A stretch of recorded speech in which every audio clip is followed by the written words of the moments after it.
And we are live. Right in the kisser. Right in the kisser. Take that. Good morning, everybody. Good morning, comic fam. It's Friday. It's time to hang out and do nothing before the day starts. Is it Friday there, Spidey? Still? Yes, it's still Friday. There you go. Still Friday. What time is it there, Spike? It's 9:30 p.m. Okay, 14 hours. Gotcha. You're one of the few people I know that's not in America and doesn't use a 24-hour clock.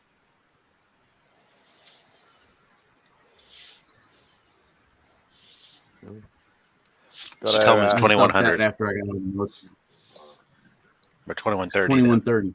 You start talking on Zulu time. Oh, dude, don't do that. Real time. Don't do that. I like it.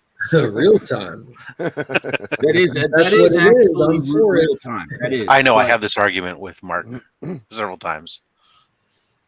Oh Yeah. God, please don't. Bad Except memory. to confuse them, instead of calling it Zulu time, I call it Prime Meridian. Or what is that? Greenwich Mean Time. Yeah, you can do that That's too. Yeah. Greenwich Mean Time. Any of those will all apply. Yes. Well, good morning. It hasn't been long since I've seen most of you guys. I'm assuming not much has changed. I suppose. I Other than still haven't Alan caught up on vacation. everything yet. Rob, how was your chicken? I actually didn't eat the went chicken. down the rabbit hole. I had cooked pork chops and chicken. Oh, I had pork chops. You were saving the chicken for me, but I didn't make it in time. No. There was only 2 pork chops and there were only 2 chicken. We had a bag that had 2 pork chops, a bag that had 2 chicken breasts. And my youngest doesn't eat pork. And so we said, well, let's cook that. And then my youngest ended up going to a party or something at a friend's house. And so my wife had 1 chicken breast and the other one we just put away. I make a sandwich out of it later today. nice. We went to a restaurant that's easily in my top 5 restaurants here in Augusta. It's an Italian restaurant called Giuseppe's. Seppi's is good. Yeah, we intentionally ordered enough food to eat dinner last night and have lunch today. Like that way we don't have to stop what we're doing and go out. I love Yeah. doing that. Leftovers are great for lunch. Mm-hmm. I get sad when I open up the fridge for lunch and there's nothing in there. And I have to think about eating peanut butter or Prep time. making a tuna sandwich or something. And it's like, ugh. Ugh. Go down to the shops, get some Tim Tams. I have to go out. Ugh. Yeah. You can always get Chip to send them to you. Uh-oh. Now you got Lee and Yeah, Lee and Tyler Is together. that a new flavor to try? Murray River salted caramel. That's right. It does. Did y'all see where Lee shared where he's got his first piece of published art going into a Kickstarter book? Mm. It looks really Yes. good. It's called Maurice in Metal. I think it said it'll be in issue number 4. I could be right, but I could be wrong. It could go either way. Issue 3. Yeah, I got to jump on there and I'll pick one up. Very cool. Oh, is it? Oh, cool. And we have our first con for the year tomorrow. Ooh. So I've already. And are you going? Yeah, already been there. Picked up our exhibitor passes, so we'll get in before the general public will. We helped a little bit doing setup with one of the stalls that we know, and I tried to get a bit of I did a bit of a sneaky walk around to see where all the books were. I didn't find everybody, but That's called exhibiting. There's nothing sneaky about it. That's what you're there for. no, I'm just there to get the passes and get in before everybody else and do what the hell I want. So, but no, everybody had pretty much already set up, and I didn't get a preview of the books, unfortunately, but that's all right. Just remember that exhibiting is different than being an exhibitionist. Morning, Becker. Yes. You'll learn that mistake once as they handcuff you and take you away. But That's right. So yeah, it should be fun. We'll probably just do the one day. Probably too tiring to do both days. What's the name of the con? Oz Comic Con. Why would the people ask I me? think it's a Wizard of Oz thing. Like we have those here, like little.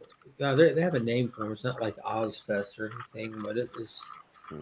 That's the concept behind it. I think it's more. It's because like Oz is in like Oz, Australia. AUS as opposed to OZZ. So, yes. You know, Beckerman. I don't necessarily want to reveal. I made the mistake of opening my work email. Uh-oh. And it's good to know that idiots live everywhere. It's like, Is that good to know or more disheartening? well, it's comforting, I guess, to know that they're everywhere. It's like, my job has, just for clarity, I mean, I've talked about it a couple times. I work in a renewal side of a business. That's it. I do contract renewals. Somebody asked me a question that started off with that. Gave them their answer, and now he's asking me questions about billing. Well, how can we get you to get the billing started? I'm like, talk to the billing team. What do I look like? I hate giving people stupid answers, but it's like, you ask a stupid question, you're going to get a stupid answer. Yeah. Actually, I had a woodshop teacher that said in high school, it said there's no such thing as stupid questions. Just stupid people. Yeah. Just the stupid people would ask them. We have a saying over here: ask a stupid question, get a stupid answer. Yeah. Yep, that's what someone's gonna get. Mm-hmm. Yeah, Becca, it's we only have two big cons a year. Oz Comic Con is one. Oz Comic Con in the early days was actually run by Red Pop, surprisingly enough, when it first started. So, but now it's just a family-owned con. But yeah, still one of our two big cons. So, you got any artists scoped out that you're? There's no international creators at all this time. So yeah, no, I will not be getting any art this time. I'll be focusing purely on books. It's probably a good thing because I haven't got much money, which always sucks. Because I know what's going to happen. I'm going to walk in there and there's going to be a big book that I want and I'm not going to have enough money and I'm going to be pissed. Yeah. Morning, Brother John. Morning, Dale. So, Rob, I didn't get your take on this. What are in your opinion, what are the pluses and minuses of not going to a con on the first day?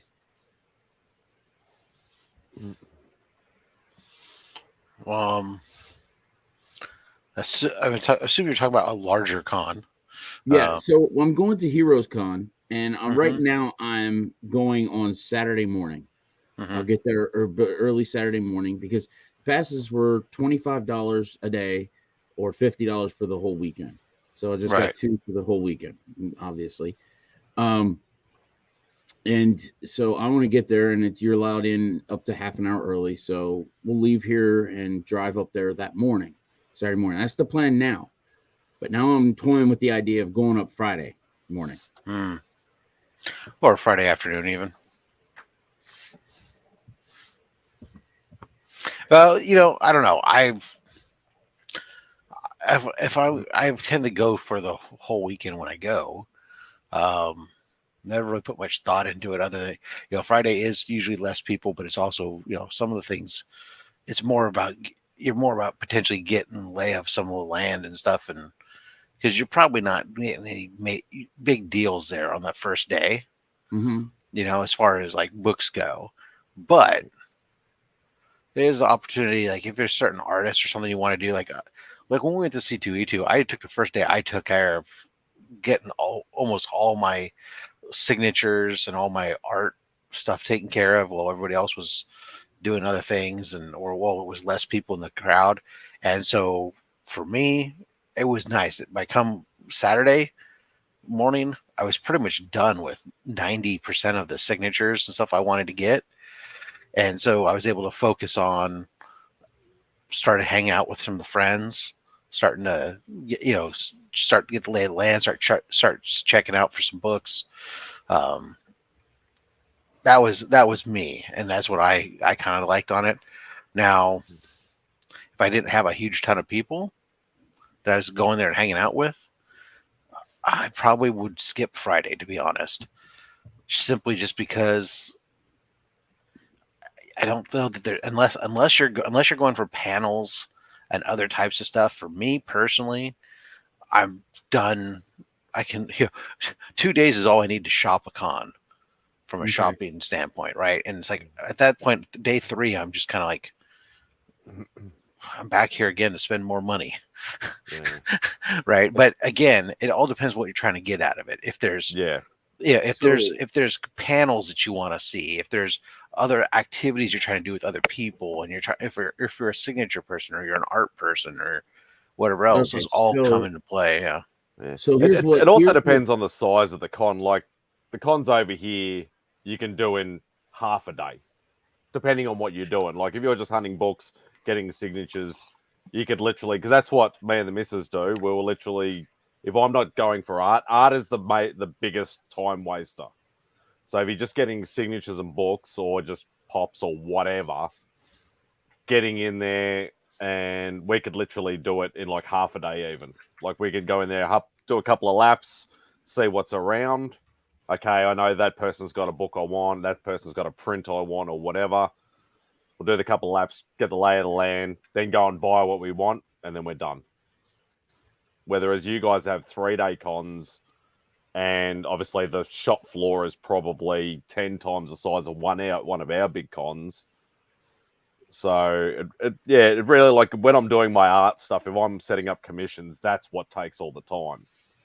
Because you go there, you're trying to get there day one, day dot, like, on the first minute, get whoever you want set up, and then you got to do the waiting game and see if it gets done. Is it a person that goes by the list? Is it a person that skips around the list? Is it a person that, like Frank Cho, I might sketch, I might not sketch. Do I still hang around to find out? That's always the hard part. So yeah, it's like what everybody says. Just get a game plan, do what you want to do. If you're going for books, you could probably do it in a day. So my going into this is my first con, first one. That's going to be a culture shock. Yeah. I think I have an idea of what to expect when I get there. I think, but you never know until you get there.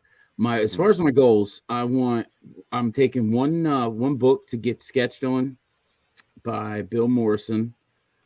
That's the only kind of art or anything that I'm actually interested in. Now I'll stop and look while I'm walking around, but I'm not looking for anything. I'd be going to him first, then get that over and done with. Yeah. Okay. Go there. He might say to you, I've already got 10 people on the list. You might be number 11. So then you might have to hang around for come back later that day or the next day, or it might be it might be closed up, or it might be closed up. All the bloody people have got stalls and that might have already filled the list already. Like I hear stories about you guys telling me. But I mean, it's not the end of the world if I don't get him to do my book. Yeah, but if that's one of your goals, I'd be doing that first thing. Yeah, and the other one is to get 1 to 2 books on my chase list. That's it. Yeah, so you can just do that afterwards then. Yeah, most of the books things, like it's good to know some ones that you're keen on, but don't be fixated on a book that you're going to find, because otherwise if you're fixated on like, oh, I want to take this opportunity to try to get this book or whatever, then what happens is you get there and it has all you're looking for, and you end up overpaying for it or something because you find it. Then you're pissed, and then or you do find it, but it's high, and you end up going, "But that's the book I came to get." And it's good to just kind of be fluid, and that's why when I'm looking for books, I always impulse buy. So I've got a massive list. There's probably 100 books on it or more. but I'll just go and say, like, I'll roughly know what prices are over here. And then I'll see who's selling books, who's got the best sort of pricing. And then I'll just go hit them hard. You know, I'll just whatever sort of there is available that is at a reasonable price is what I'll go for. I won't specifically go hunting, 2 books or 5 books or anything. Yeah, panels are a good way to break up some of the day, and get a rest. Oh, the biggest get thing, arrested. Actually, you can do that too. We're not Joe. In case no one has said it, is load up on cash. Cash is king. You will get all the best deals with cash. Yeah, I mean, I knew that. I was pretty sure about that beforehand. It's always worth saying again. Yeah. Like I said, I got a big. I've been compiling a list. I got to put it together, but I've been compiling a list of books that I'd like to have. I mean, there's a lot. I mean, my collection is so damn small right now, comparatively speaking to all of you guys. Okay, good. Yeah, it's so damn small. Like any kind of key is actually a hit for me. Okay. So and oh wait, I do have one other thing I'm doing. I'm getting a book off Pocan Joe when I get there, and I want to submit it to CGC right away. Okay. Make sure it hasn't got a glitter bomb in there. Is CGC going to be there on hand, or are you going to have to use a facilitator? I was pretty sure they were going to be there, but thank you for reminding me. Now I got to check.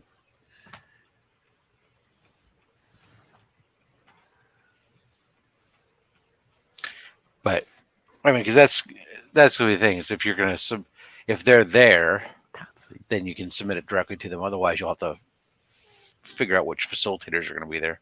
Well, I really don't want to go through a facilitator.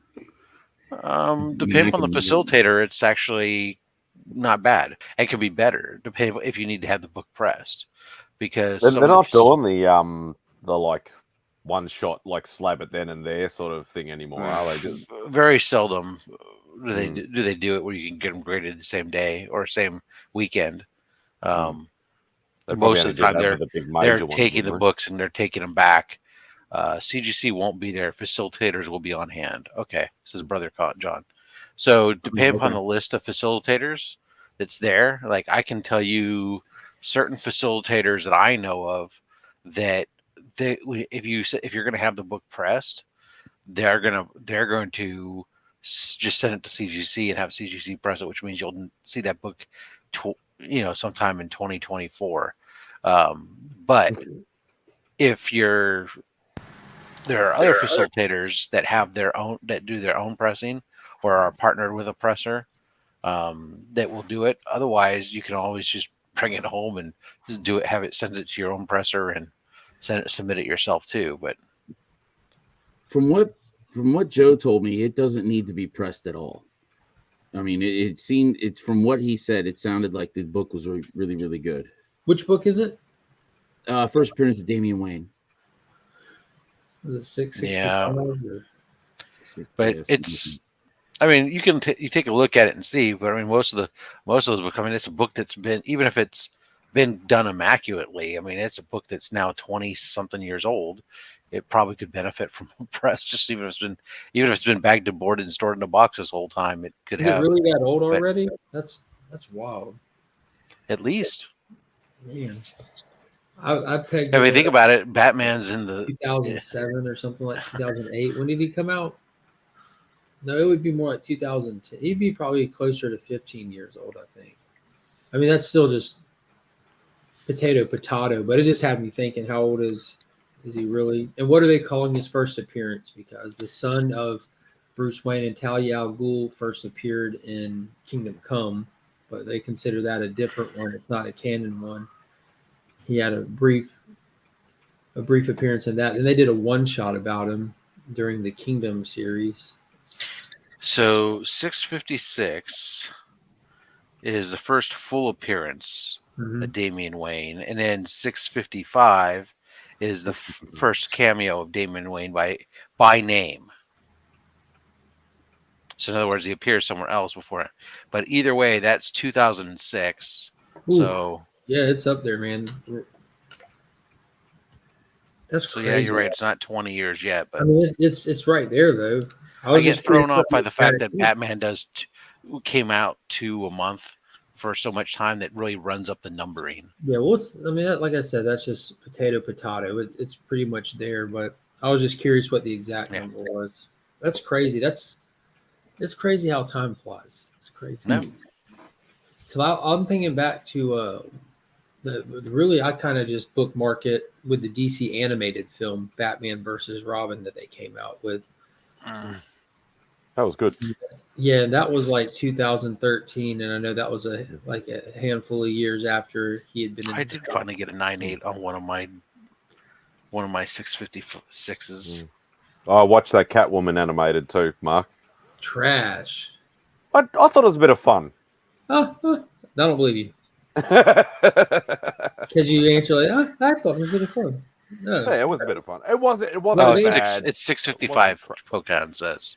Yeah, that's what he Okay. has. And They he lean has so heavily. Okay, so that's the into- first cameo with his name on it. Okay, They cool. lean so heavily into like this genre making that they were trying to do, and Yeah, I they haven't had, been able the to. background music blaring through the whole thing. It was just like, dude, this is garbage. And Oh, I think it looked like it was dubbed into English. Like it doesn't look like it was originally drawn for English. Like the way that they're talking, it looked like they're watching a Godzilla Well, it movie. was done by, I think, Korean or Japanese animators. Yeah, which like Batman Ninja was the same thing as well.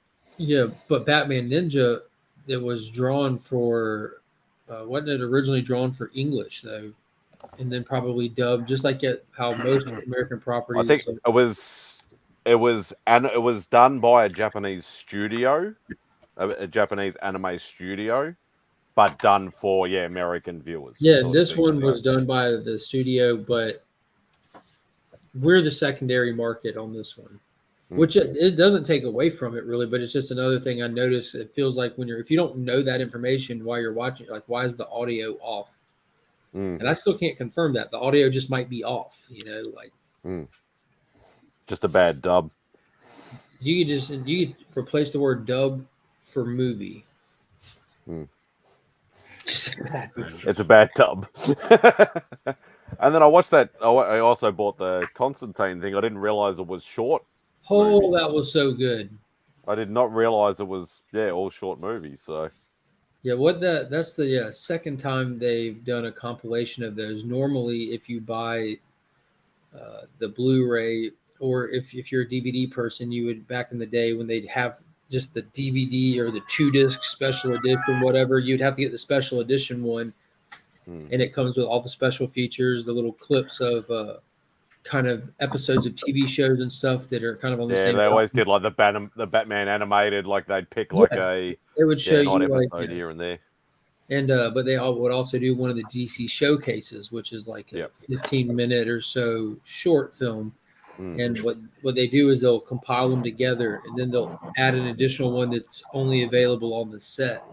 And the Constantine one is the one that was available exclusive to the set. The Losers, Commandy, Blue Beetle, all of those released on stuff in the past 2 years here.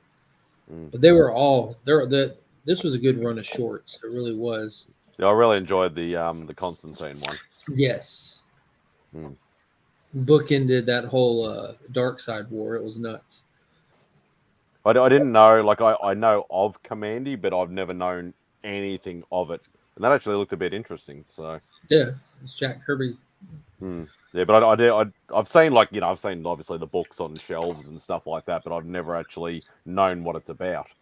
Like looking at the cover, it's some post-apocalyptic thing, but that's about all. That's exactly what it's about. Yeah, it's the DC universe in the future when he's the last boy on Earth and monsters and stuff just kind of rule. Planet of the Apes in there as well. That's exactly how it is. It's Planet of the Apes, but there's more than just apes, But you have like DC's history is hidden into it. Like you see how like they were coveting Superman's costume and stuff like that. And that kind of companions a little bit with what was it, the Justice Society one, Rob, that they did, that without the short it kind of takes you out of that scene if you didn't watch a Commandy short with it. I remember you doing a video talking about it. That was that JSA whatever. Yeah. Oh God! World War II or something like that. It was. I can't remember the name of it, but man, it was not. I was not thrilled with that one. That was one of those things where Slot wanted me to watch it. He wanted that to be something. He was so excited when it was announced, like, "Oh, we're gonna watch that. And that's gonna be an episode of Sidekicks," and it's like, "Oh God, it was not." I think I remember that. What was that on? Which DVD was it on? Animated original. I don't know. I just got it. Just bought it as a streaming movie. Yeah. Because I think I have all the DC animated movies. You have Superman, Man of Tomorrow that they did. That's I've got that. One that came out after the Apocalypse War, and that's where they've post Flash running at the end of Apocalypse War. They changed their animation style. They reset their direction and everything, and they're no longer like in that same series of movies. It started fresh with that one. So this one, the Justice Society, is the second installment in that new timeline. And you get introduced to the Flash in the beginning of it. He crosses past very briefly with Superman from that film, and the event kind of kicks him over to Earth 2 for the entirety of this movie, where he meets the Justice Society in the middle of World War II and stuff, which is cool and all, and it's starting to build your timeline. But that's really kind of, in my opinion, what its biggest problem was. It just didn't lean into just straight up the JSA. It was more like a Barry Allen movie than it was a Justice Society movie. But I still enjoyed it. You had to bench a lot of characters and just have little moments here and there. My man, Brother John, go for the signatures and stay for the pie.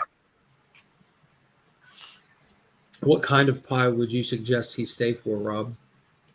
Oh, well, I'm a big fan of pecan pie. Yes. I don't really know what pie is better. It's pecan. It's pumpkin pecan. It's So pecan. shut your hole. Alan, you're down here with me. How do you say pecan? Like that doesn't hurt your jaw. Pecan. Pecan. He just doesn't run mouth. Every time I say it, I hear my grandmother tell me she's from Louisiana. It's pecan pie. No, it's not you pee in a can. And it is the greatest butter and sugar delivery system ever created by man. Hand me that vase full of pecan. It's good.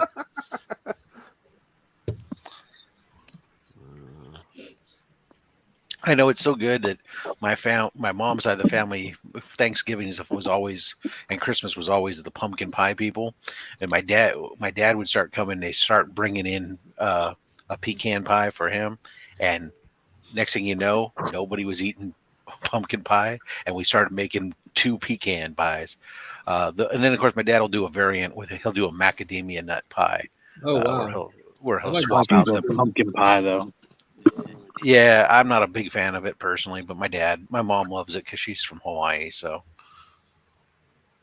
is that a big thing in Hawaii? Macadamia nuts. Macadamia nuts. Oh no, I was talking about pumpkin pie. Oh no, sorry. For some reason, I was like, I didn't know. It seems like pumpkin that would be hard to get on Hawaii. Pecan, like Puerto Rican. Man, I didn't know that. I thought it was just spam. Yeah, that's true. Spam is big. Spam is huge. Grew up on that. I still eat it to this day because my mom, not only was from Hawaii, do that, but my grandfather, her dad worked for the American Can Company. So, so canned meat, absolutely canned everything in that house. Macadamia nut flavored coffee. I don't know. I like my coffee flavored, but that's just me. Just a regular old cup of joe. Well, except that I do buy expensive coffee, but. All right, just to switch it up real quick. Did any of y'all check out the new Obi-Wan episode and or the new Miss Marvel episode? Both of those released this week. Yeah. So real quick. Obi-Wan, not yet. Miss Marvel watched before this. I'd like to hear everyone's thoughts on Miss Marvel because, like I said last night on Alan's, I'm incapable of blasting the show because I don't see anything to blast about it, but I don't care either about the show. Having watched it, But it's clearly they clearly landed whatever they were going for. It was visibly well done. The performances were perfectly fine for obviously what they were going for. It was almost like a live action cartoon, which I think that was the point. So that being the case, I think they completely landed the delivery of what they're going for. It's not something that I think I enjoy too much. No. I mean, they hit what the Yeah. the target demographic is for that, right? Nailed it. For that they hit what everything else I see that's for that target audience is going to go for it along that type of stuff, right? I understand where some people are going to come off and say like, "Oh, well, I don't care for it, or I'm not all that interested. It doesn't appeal to me." Well, That's great, fine. and I'm sure that's fine. But you know what? Peter Parker Spider-Man doesn't appeal to a whole bunch of people that can't relate to a white, wealthy, or some well-off or middle class, whatever, white kid going to high He's school. poor. So he's poor. Well, his Aunt May's not too bad off, but whatever. Peter's poor when he leaves high school. But I mean, like I heard some rumblings people going, "Oh man, what's with this little teeny bopper stuff?" And I'm like, yeah, she's essentially a junior in high school. It's what we had when we met Peter. In the difference, really, what you're coming down to is whether or not you relate to a white kid, a white male, or a minority female. I mean, that's really what it comes down to. And I understand it. I don't understand or relate. I watched it. I thought it was, for like you said, it hit its demographic point. I'll probably continue to watch it, but it's not like, I don't, as long as it's not something that I have to watch in order to understand the next couple movies, then go ahead, do what you want. Because same way that you have to be able to relate to a character on that level in order to enjoy something for 1 second. No, you may not have to relate to enjoy, but pieces of make it. It's like Batman. People enjoy Batman. I don't know too many billionaire vigilantes out there. People enjoy Thor. I don't know too many princes. You know what I'm saying? But the audience here is the target audience here is main target demographic is a younger female audience as opposed to a 50-year-old white man. Yeah, is my point. Well, I get just the younger thing in general, and that's actually something I thought that they did really well for it was the presentation of the show, like the way that they. Because I kind of mentioned early on when we saw the trailer that it looks very Scott Pilgrimish, like the way that they're adding in the little brother John. I'm glad that you had to explain to your son what cocaine was and that he didn't already know. The lead actress was great and clearly has a love for the character and Marvel as a whole. I couldn't speak on that because I have no clue if she does based on that episode of that performance. I mean, for all I know, she's good at reading a script.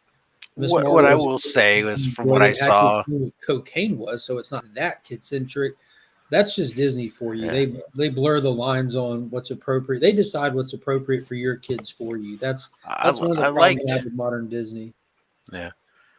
I did like that, based on what we saw in the trailer, there was a lot of hullabaloo about her powers changing and everything else from being an human or whatever. And I did like when we actually saw the powers manifest and stuff, to see kind of like, although they're changing how she gets her powers, that one of the first things she does is basically the projection of a stretched out arm and big hand to catch the person falling type thing. I said, okay, cool. So we're going to take a different spin, but we're going to be able to achieve some of the same results and kind of tie that in. I'm hip. Which ironically, like one of my criticisms of them not having faith in this character, but just demanding that they make this show, then they change the powers up because they know that the stretchy stuff's not going to land. And it's not a matter. I don't care how many times I hear it. Oh, the special effects for that is not perfected and da da da. No, it's stretchy people look weird. No matter how you do, no matter how good it looks. If you saw it in real life, you'd be like, bro, that looked weird. It just looks weird. But the whole just jacking Green Lanterns thing, instead of a ring, you have a bracelet, you build constructs. You literally just created Green Lantern in your universe. I thought that was pretty lazy. And the first thing she does is make constructs. Like Rob says, extends a hand. That's the first thing Hal Jordan did when he was Ryan Reynolds. He swings a punch and you get the extended arm with the fist that knocks the 3 guys through the brick Look at the wall. DC guy go. Immediately we're copying DC. Oh, I don't think they're copying DC, but I think it's just if you're going to do that, that's just what you're going to get, like that natural reflex reaction. I mean, look at the Black Adam trailer. You had him flying with the 2 jets behind him. I immediately thought Iron Man 1 when Tony's flying in the suit for the first time, the 2 jets pull up behind him. It's back and forth. You can only do so much before you've seen it before.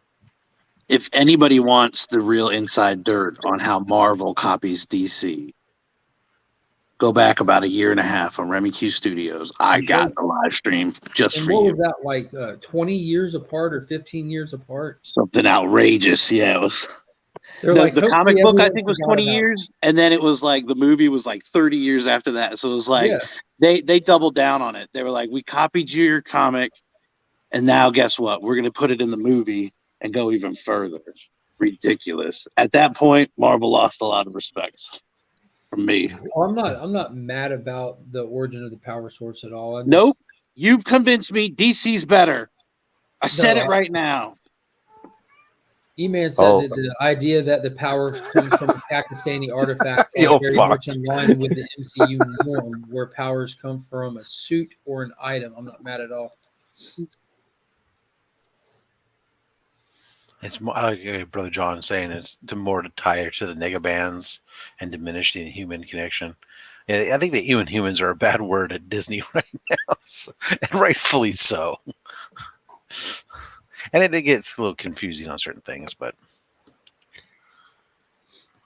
pew pew. Pew pew pew pew pew pew pew pew. John firing shots. I love it. Not a fan of X-Men or Doom Patrol, so I could care less. That Doom Patrol show is. I'm trying to imagine how somebody would pitch a stretchy character, like to the backers of the movie and or show. Like, so what are they going to do with it? Imagine this: they're going to stretch their limbs. It's like, why? Sounds like the worst show ever. No, you don't get it. She can't reach the keys, and then she stretches her arm and grabs the keys. She couldn't just take one more step. No. See, she can stretch around them though. No. That's what I'm thinking. Like when we went over to the house, like y'all know, it's like my mom's house that we went over to yesterday to clean up and stuff. The kitchen where she's moved out. We open all the cabinets in the kitchen and they're all empty except everything on the top shelf, all the way around the kitchen, on top of the pie safe, top shelf of the pantry, top shelf of the cabinets, above the refrigerator. My mom's 4'10.5". I'm like, oh, she still got some stuff. And my wife looks at it, she goes, oh, this is just the stuff she couldn't reach. And then my mom ends up calling and first, hey, sorry, there's still some stuff in there. I just couldn't reach it. And we just start laughing. Like, yeah, we see all the evidence is clear, Mom. It's fine. We'll get it down. It's just funny. You just picture, like, if only she could stretch. Yeah, well, that's every kitchen is designed that way I've ever seen. And it's like women, U.S. women, the average height is like 5'2". I think when you look it up, the median height, and yet the kitchens are all made with shelves that are like even at 6 feet, you're like, I was standing on a chair for a lot of it. Yeah, you're like, who designs these things? Like, is this just a storage area? Because this is not practical use space right here. Right, exactly. I mean, I remember I had an uncle that was an engineer, and when they were retired, they were building their own house up in Oregon. And his wife was like 4'10", something like that. And so he built it so every bottom drawer in the kitchen was reinforced and could support her weight and had like a top on it so she could pull out any drawer and use it as a step stool to reach up higher. That's awesome. I've seen those built-in step stools, and every time, like, Angel will see that and she's like, I need one of those. Like they have those where you can pull out a drawer and I think about a buddy of mine who lives around the corner, whose house, the dude is like 6'6", or maybe taller, and he rebuilt his entire kitchen for his height, so the counters are higher and everything is up higher. And I'm thinking to myself, dude, when you go to resell this house, you're gonna have to rip all this crap out, or else you need to sell it to a basketball player or something, because ain't no woman's gonna want a kitchen where the counters are coming up to her chin like she's at a bar. Can I get a drink, please? I'm prepping dinner. Now, just to switch it up again, because I don't want to go too heavily into spoilers and stuff on this, because there's a lot of people that haven't seen stuff. But Obi-Wan episode 4 dropped this week. Now, for me, this one felt like a kick to the gut and made me even rethink how good was the last 3 episodes, or how much was I riding just on my excitement for Darth Vader. And I'm saying that simply because I thought back to our conversation last Sunday, Rob, and really all we talked about was how cool Vader was. He legit was. We talked about that and how goofy the gate scene was. Sure. But, walk around it. That being said, with this episode, I think there was just too many moments like the gate scene that kind of compounded on each other, that by the end of it, I'm like, what just happened? Like, talking about the episode as a whole. And that was kind of like how I walked away from this episode. Just like, I don't think it was a dumpster fire, but I think they got really, really close to it with this episode. And I don't want to go too much into spoilers. Yeah, I disagree, but I mean, yeah, that's fine. Like, what did you think about it? I thought it was solid. I mean, obviously the it was a different set of tension and everything that's going on with it. I thought that there was some far-fetched ideas, that played out, especially at the end. You're grinning on the inside. I see you grinning about that little rascals moment they had. Exactly. It's like, really? I mean, that is a large area that you're transcending, and nobody's noticing. Nobody. All he was missing was like some aviators to go with his outfit. I mean, I understand the stormtroopers are in helmets and can really, if you put your hands up and pretend for a second you're a stormtrooper, you really can't see a lot, but there's enough of them. Yeah, and there's enough other officers and stuff floating about. For those that haven't seen it, like the level of ridiculous that the scene we're talking about hits is like when the little rascals get on each other's shoulders, 3 tall, put on a trench coat and a hat and walk into a bank and try to get a loan. You know what I'm saying? Like we had that moment, that kind of moment happen in this episode of Star Wars, after having an episode with just other moments that you're just like, okay, I'm like, you see him and you don't just naturally progress through the show. You see him and your reaction is, okay, I'm gonna go past it. Let's keep going. I had to do that a few times. Like, let's let it ride. And of course, no matter how good you are, to see, that type of a facility be infiltrated and everything else is always, a little far-fetched. Everything else too, being able to talk in a room full of other people. Oh yeah, by the way, they're this close, like me and Rob. Yeah, having a conversation about like you're the next workstation over, and nobody knows that you're having covert transmissions between. So yeah, there's a lot of Star Wars. The script is on their side moments, but overall, still at the end of the day, I thought it was still slow building this concept building out this concept that Obi-Wan doesn't have full connection, everything back, but he's increasing.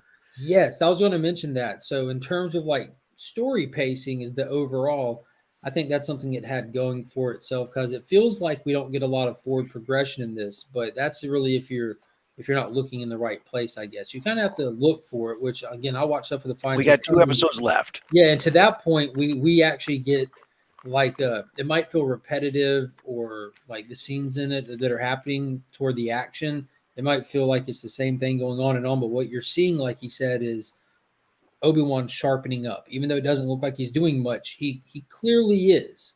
He's having to push himself and not beyond his means, to the point where it's like, oh, he was disconnected over here and now he's just back. Like, no, like this show's kind of giving us a context of we're never going to see Obi-Wan like he was in episode 3 again. For one, I don't think Disney has the capability to hire good fight choreographers. And that's been proven at this point when it comes to Star Wars, but he is getting better.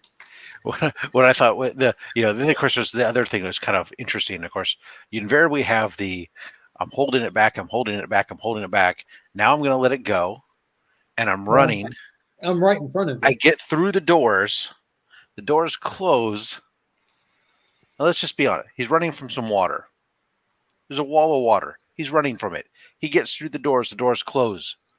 There's no water. He gets through and the doors completely closed. There's not a drop of water that makes it through.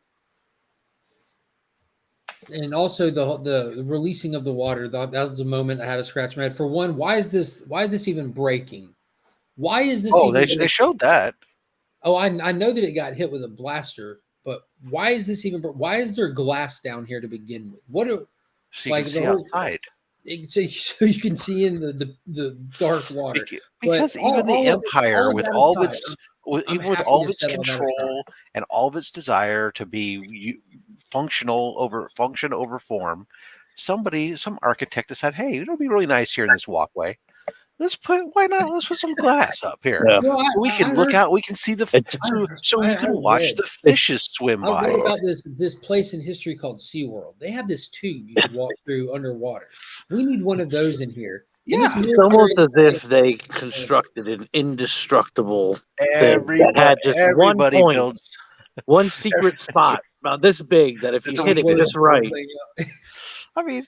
Yeah, no, but what got me is again, I can let all of that go, but we've seen in other Star Wars stuff when glass gets fractured, shields come up, but none of those safety measures are in here. Again, I can let that go. Well, you mean have force shields that would come up in case of a compromised? Here's the thing that got me. Why would you do that? Obi-Wan is standing. His hand is maybe 2 feet away from the glass, and he's using the force to hold the glass from it cracking and killing him. The people that are after him are about 10 feet to his right, down the hallway. When he lets the glass go, he kind of pushes it their way, right? Yeah. But it goes and it swamps everybody with him standing 2 feet away from the point. He's able just to run out and man, come on now. I like that Mark has a list. He's like, all right, listen, as ridiculous as this sounds, I'll let that go. And if I let this go, but the water 2 feet away from him, no. That's where it kind of compounded, and that wasn't the first thing even. That's all just happening in one scene. That's what I mean. Right now, I think it's just my fandom that's carrying me through this because I really do want to like Star Wars stuff really bad because I love the Star Wars. I still enjoy it. I understand. Look, people, as a man who have watched A New Hope more times than I think we have numbers on this planet for. Okay, it's not perfect. There's a lot of issues with A New Hope. I've lived my life viewing it through the rose-tinted glasses of my youth. Fandom needs to go back and really look at some of the things that they think are these godlike, untouchable things, these standards, right? And really relook at them and go, you know what? Maybe there's a reason I can't stay awake through this movie anymore. And it has nothing to do with the fact that I've seen it so many damn times, but the fact that the movie at times is just not that great. I said it. Overall, however, when you put it all together and when you start filling in some of the blanks as you did as a kid, because you would get excited about that stuff, things started making far more sense and got way better. And this is the same thing. These are just other layers that make it so that way part of everything. To me, I like it. I'm having fun with it. I'm rewatching it with my wife because I watch it. I'm rushing to watch it myself. Then my wife wants to watch it, and so I'm watching it again with her. So yeah, I enjoy it. Is it perfect? Not in the slightest. There's lots of gaps and stuff. My thing with that, when it comes to the new stuff, though.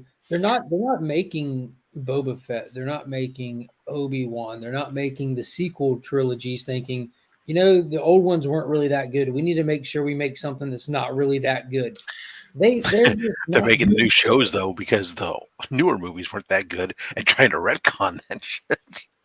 Yeah, they're just, it's not like they're going out of their way to be on brand with something with plot holes and ridiculousness. That's just the quality of the people behind it. Well, their there's ability also to make it, and that's unfortunate. Sometimes when you make when you're making a show, right? Here we have a show that each episode's 35, 40 minutes, maybe. Short.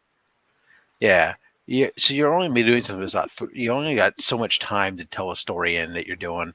There are certain leaps of faith or certain shortcuts that are taken. It's called the convenience of the script. It always benefits the hero, and everything has it. It's just sometimes you have a lot of them, and there are a lot of conveniences of the script on this one at times that you can either dwell on or you can just go for the ride. Disney is like that rich guy who comes to a restaurant who's a horrible tipper. That's Disney in a nutshell. I kind of see it like a roller coaster. The first time, I like get on it. The first time I'm just there for the experience. I'll scrutinize it the next 3 or 4 times I go on it, but damn it, doesn't mean it's less fun. Like I watch this stuff like at 5 a.m. It's not like I'm awake and sharp and sitting there, and so it's stuff that really just like hits me right across the face. Like it's I don't know, but I just naturally watch stuff a little. I mean, I watch stuff. Exactly. You got to close your eyes though. No, I don't want to get blinded. Yeah, I heard that. How you doing, Remy? Hello, hello. I have a hat now too. Yeah, this is awesome. You have the light with you? Nice. Oh, you want the underlight? That made you look 20 years younger. Meme of the moment.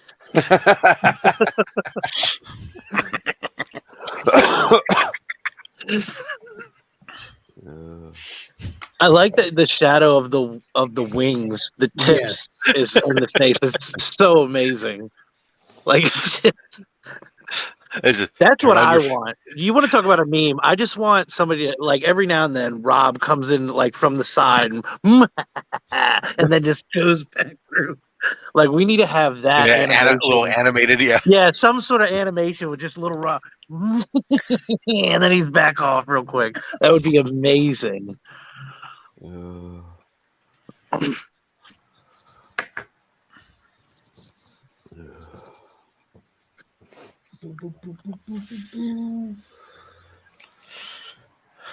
Best idea for a Lando show. See Billy playing cards with Scum and Villainy and the system talking about his stories. Cut to Donald Glover, Lando playing out those stories. Seems like an episode of something, but I don't know if it'd be a whole series. What is the next one? Andor? I don't know. I can't keep track of them. They announced so many, and then like I look at a list, and there's like a whole list of names, but then I don't see the Acolyte on there. But then I read a new article about the Acolyte, and it's just.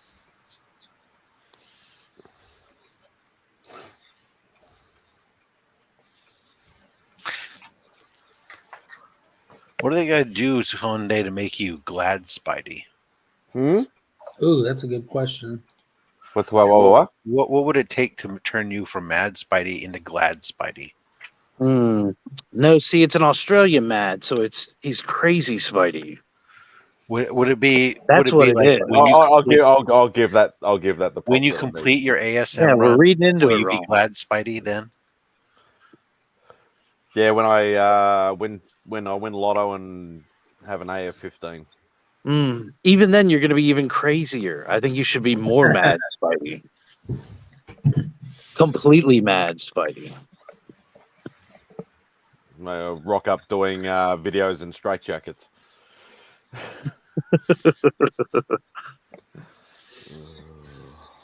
With Twisted Sister blasting in the background. Or Quiet Riot.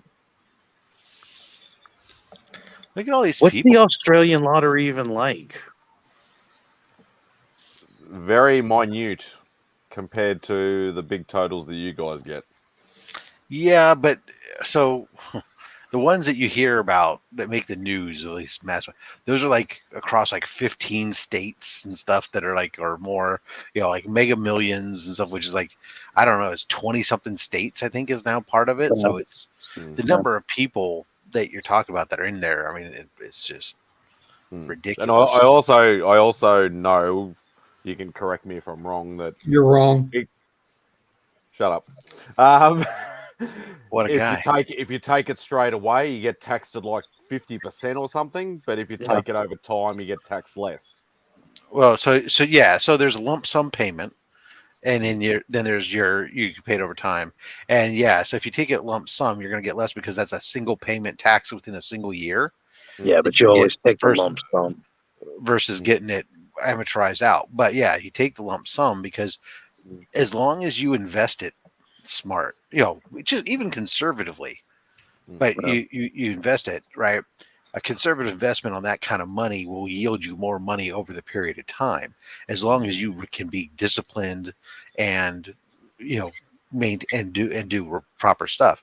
But there's a lot of people who don't, and for a lot of people that they get the payments over time is better for them because they're not good at controlling themselves and going crazy and everything else, and so. I think the biggest jackpot, because ours is like it's one lotto Australia wide, so everybody's I think the biggest is 120 mil. I think. Okay, yeah, that's just I think that's the biggest one we've ever had, but most of them are like 1 or 4 or 10 or something like that. Because obviously, 10 million? It only goes up if it jackpots. Yeah. But I think 120. I think is the biggest we ever see, but it's not. It's tax free.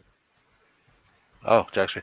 Yeah. See, right now the next estimated for Mega Millions, the next estimated jackpot is $226 million. The cash option is 129.8 million. So it's pretty much you get taxed at 50%. Yeah. I think if you do I don't know the little shtick with the lump sum getting taxed higher, but I know there's a federal law or something for unearned income where it's fix that 21% or something, isn't it? Well, there's also the other part of it is they'll advertise the payout as the overtime, and the cash out is also lower, not only from the amount of taxes that you get paid in it, but also because it's actually structured that way by them because they'd rather have it paid as an annuity, structured payments is better for the lottery system. So, and if I win lotto and if I win something like $80 or $100 million, I'll buy everybody their Grail book.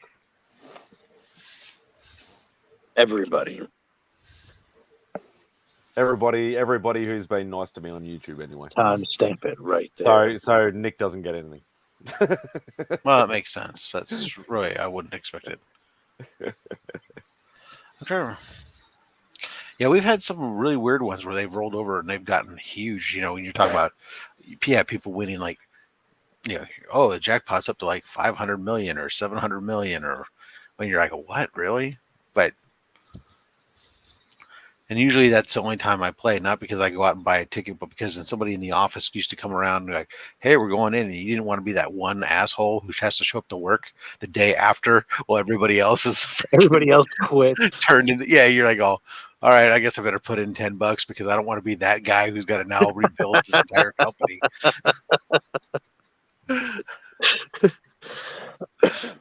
Otherwise, I've heard about those before where 10 friends go in, and then there's that one guy that didn't throw $5 in, and now all 10 of his friends are living in mansions and just play all day long. And this he commits suicide 6 months later because he's like, damn it, I couldn't have thrown $5 in.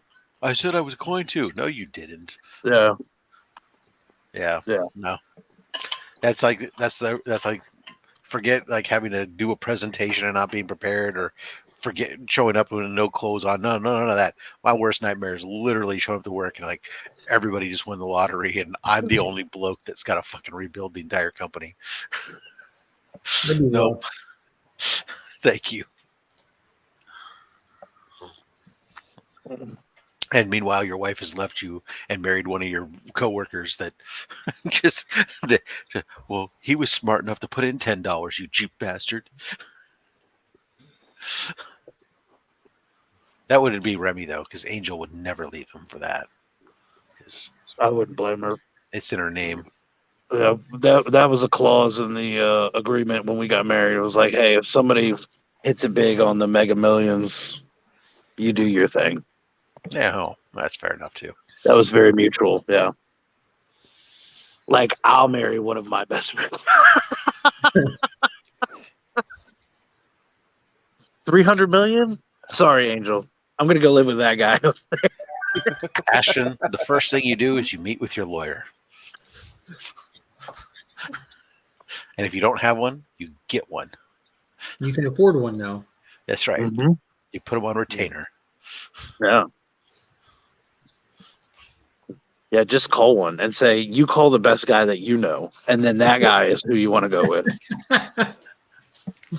I just flip through the yellow pages, if you can find the yellow pages. Okay, Google, Bing search your first lawyers near me. Lawyers near me.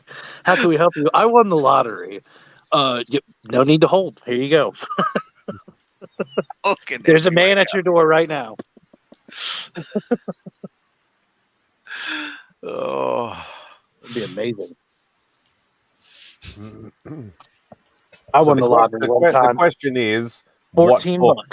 What book would you want? What book would you want if Startling Comics 49? What's that? I would go with that one just to piss Rob off. Is that the Bender? And then burn it, right? Is that the Bender? I get this for my whack hack. And everything. I'm like, I get this. You get this old book here for this whack hack. I look it up. I've got I checklist off all the grails that everybody else wants, and I just have a giant bag. Right now, to be honest, I mean, what's that book? What's that book? That's the Schomburg Proto Bender. The Proto Bender. Yeah. I mean, as much as an AF-15 I know is worth more, and an AF-15 is definitely would be something I would want. Dude, a high grade Startling Comics 49 just looks so much sexier. I'm sorry, Spidey, but that's cool. That's cool that you say that. Sexy cover. That's why I asked the question. Yeah, I was just curious. So nothing wrong with that. Yeah, I think that's awesome.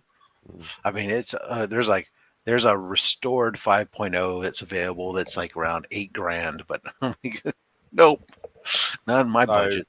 So a Hulk 1 for Mark. No, well, it depends. How big is your lottery win? If I win, like, say, $100 million. Yeah, I'll take Action. I was thinking, can I get away with Hulk 1, or is he going to say Action Comics 1? Yeah, well, I would pick respectable to your winnings. Let's all I Wonder Woman 1, rip it, and then I throw myself over the top rope. Yes. Okay, how about you have to eat it, DJ? He's done that too. Yeah, AF-15. Yep, definitely. I'd buy a top rope first. Just like buy a whole. Buy a top rope. Buy a Wonder Woman 1. So what grade would be acceptable for an Action Comics 1? Any. A little $1,000 coupon or whatever the hell it was. Mark doesn't discriminate. Like of that book, just to own a piece, I would be happy to own a piece of it. Have you even ever looked up how much it would cost to get a page from Action 1? Like that's more than a whole. Didn't we see how much it cost just to get the price, or was that a different book that had just the piece? Oh, that was that. It was that little sliver. Yeah, Hell, I'm gonna buy one to get just so I can cut it up into a trillion little pieces, and then have each slab crack. Now I'm gonna be rich. Yeah, they can go into a syndicate of Action Comics 1. Everybody can have a little piece, and you'll be all a part of that. That's right. You can release your own card set, maybe. With comic book community, you can take the comic book community card set that's being done up with Whack Comics, and you could periodically, randomly in a pack, have a piece of Action Comics 1 inside, and then you can sell those cards for so damn much, and you could make way more money than you ever made off. Kind of like it's like those sports cards that had like a piece of the jersey on it or something that you could exactly. Get. Yeah, exactly. That's awesome. So and then you could buy 2 Action Comic ones, and just have them sitting there next to the toilet. So when people come over, they can read with one and wipe with the other. Yeah. Actually, I would buy CGC and make them an actual good company. Or own a grading company. I'd actually be half tempted, like obviously after AF-15, I'd actually be half tempted to try and get the Captain America one. Yeah, that'd be a cool one to have. I have a question, like what just because that comment made me think of this, but what do y'all think of the idea? You know, like a lot of our pressers and stuff will have times where they stop submissions for a while and they'll get caught up on their stuff, and then they'll announce submissions opening soon and stuff like that, and they'll open submissions until they hit. Why wouldn't CGC do something like that in order to kind of, you know what I'm saying? You mean like the backlog? You mean just like the toy graders do with the action figure graders, where they shut down intake for a while? Yeah, it changes nothing about their output and their dollar amount, but the only thing it does stop is the amount of stuff they have sitting there and the amount of bad feedback that they receive. You know what I mean? The stopping of incoming does stop your income, but it doesn't, because you open income again before you run out. You don't wait till you have no work to do to start receiving more orders. You know what I'm saying? I've argued that I think what CGC needed to do was actually just suspend Fast Track for a period of time. It's like you can still take your submissions if you want, but I mean, Fast Track keeps putting things in front of the line. Right. I feel like they're getting over on all of us. Dude. We should just fucking grade our own shit, because I mean that's all they do. We have the books. All they got is fucking plastic and an opinion. Yeah, true. Them, some people like Rob and myself on that route. CGC, just plastic and an opinion. And Beckerman's right. You know, they view it as lose money, and you would, because if you're a business, you have a revenue stream, and if you shut off your income, you turn off the faucet. Essentially, you say, "Hey, we're not accepting more submissions coming in."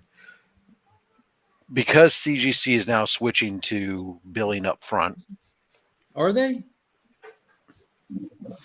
Yeah, they're going to be in the process of switching that over. Their new owner is like saying, "You're idiots. Why would you bill on the back end, you morons?"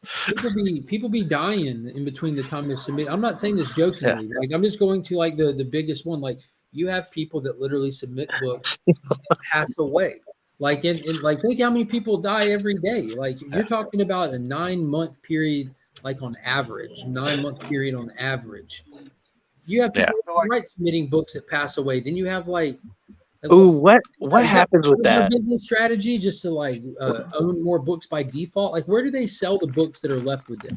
That's what I was just gonna say. That's a good question. Like, what happens if somebody dies, right? And then there's a widow or something who gets a bill, and they're like, "I'm not paying this shit," and not knowing that there's, all this potential value in the books that could be coming. They bank on that probably. That's probably part of the early business strategy. Like, dude, we can end up with books with this business strategy. Like, for real. PSA shut down regular subs, but allowed the high dollar. Our slabs will last forever, but these people are going to die out soon enough. Our slabs will last for 10 years. I feel like we're going to make them beholden. I got a PGX yesterday, and it was cleaner than any CGC or CGS. The PGX Rob sent me was solid. The only thing wrong with it was the numbers being big, but besides that, quality was better. We got a hard time hearing you. It feels like you're like super far away right now. Hear me? You don't have to look at us while you're driving. I don't recommend that, but just give me the heads up. We don't have good volume with you. Yeah. Well, funny you should say that. Actually, there's a video that will drop this month where while I'm on my vacation, it's in the hopper to drop during one of my vacation. There's where I actually had sent 5 books off to PGX East, the newer branch that's run by the former CGC grader. So there's a CGC grader named Rob Pilgrim who left CGC, and he bought Scott Pilgrim. Basically, he bought a franchise from Dave Peterson and set up, or Daniel Peterson, and set up PGX East Coast out in Florida. And they only grade newer books. They don't do old books, but they only do express. So basically, you get your books back super fast. And so I tested them out Sent them 5 books, and the experience that I had through from start to finish is all going to be documented in there and go into it. So keep an eye out for that as I try them for the first time in Tyler over makes a year. a good point about like them, like the whole idea of all right, again, like I don't see how this would cost you any money, knowing that like if you just stop taking in stuff or limit what you're taking in, knowing that there's still enough, like they never run out. I'm not saying ever like get to the point where you're not grading books. You just are stopping your backlog. You're slowing down your backlog. When you hit a certain point, you open up so that your employees never even knew you shut down. Your employees never even see the difference. The books leaving the facility at the rate they're leaving never changes. They're just always coming in faster than they go out. So you have to address that, and that'll help the people on the outside. They're like, oh, my book's been there for 2 years, blah, blah, blah. Yeah, it has. I mean, that's unfortunate, but it's just, why are you surprised? Did you not ever look up the word CGC before you submitted? The problem is the disingenuousness with the turnaround time postage, right? You sit there and you claim turnaround times of one thing, but then the reality was something completely different. The fact was, oh, your turnaround times were based on when you decided to log in the system, but you didn't tell us that we're taking 2 to 3 months to just even check your books in once they get delivered, right? And then we didn't say, it's not like when you sent your book in and the turnaround time then was isn't what applies. It's the turnaround time at this moment. So a book that I sent in that might have been sent in to, like, even CBCS did this. I sent something in that was on 19-week turnaround time. Well, now those books, on the message boards right there, if you're not on the new shipment plans, the new submissions with the short time, they're basically just now shipping books that were received in October of last year. Mm-hmm. So you're 8 months. Well, that's more than 19 weeks. But Remy, it's always good to see your unfinished walls. It makes me happy, even though I know it makes other people unhappy. Just one guy.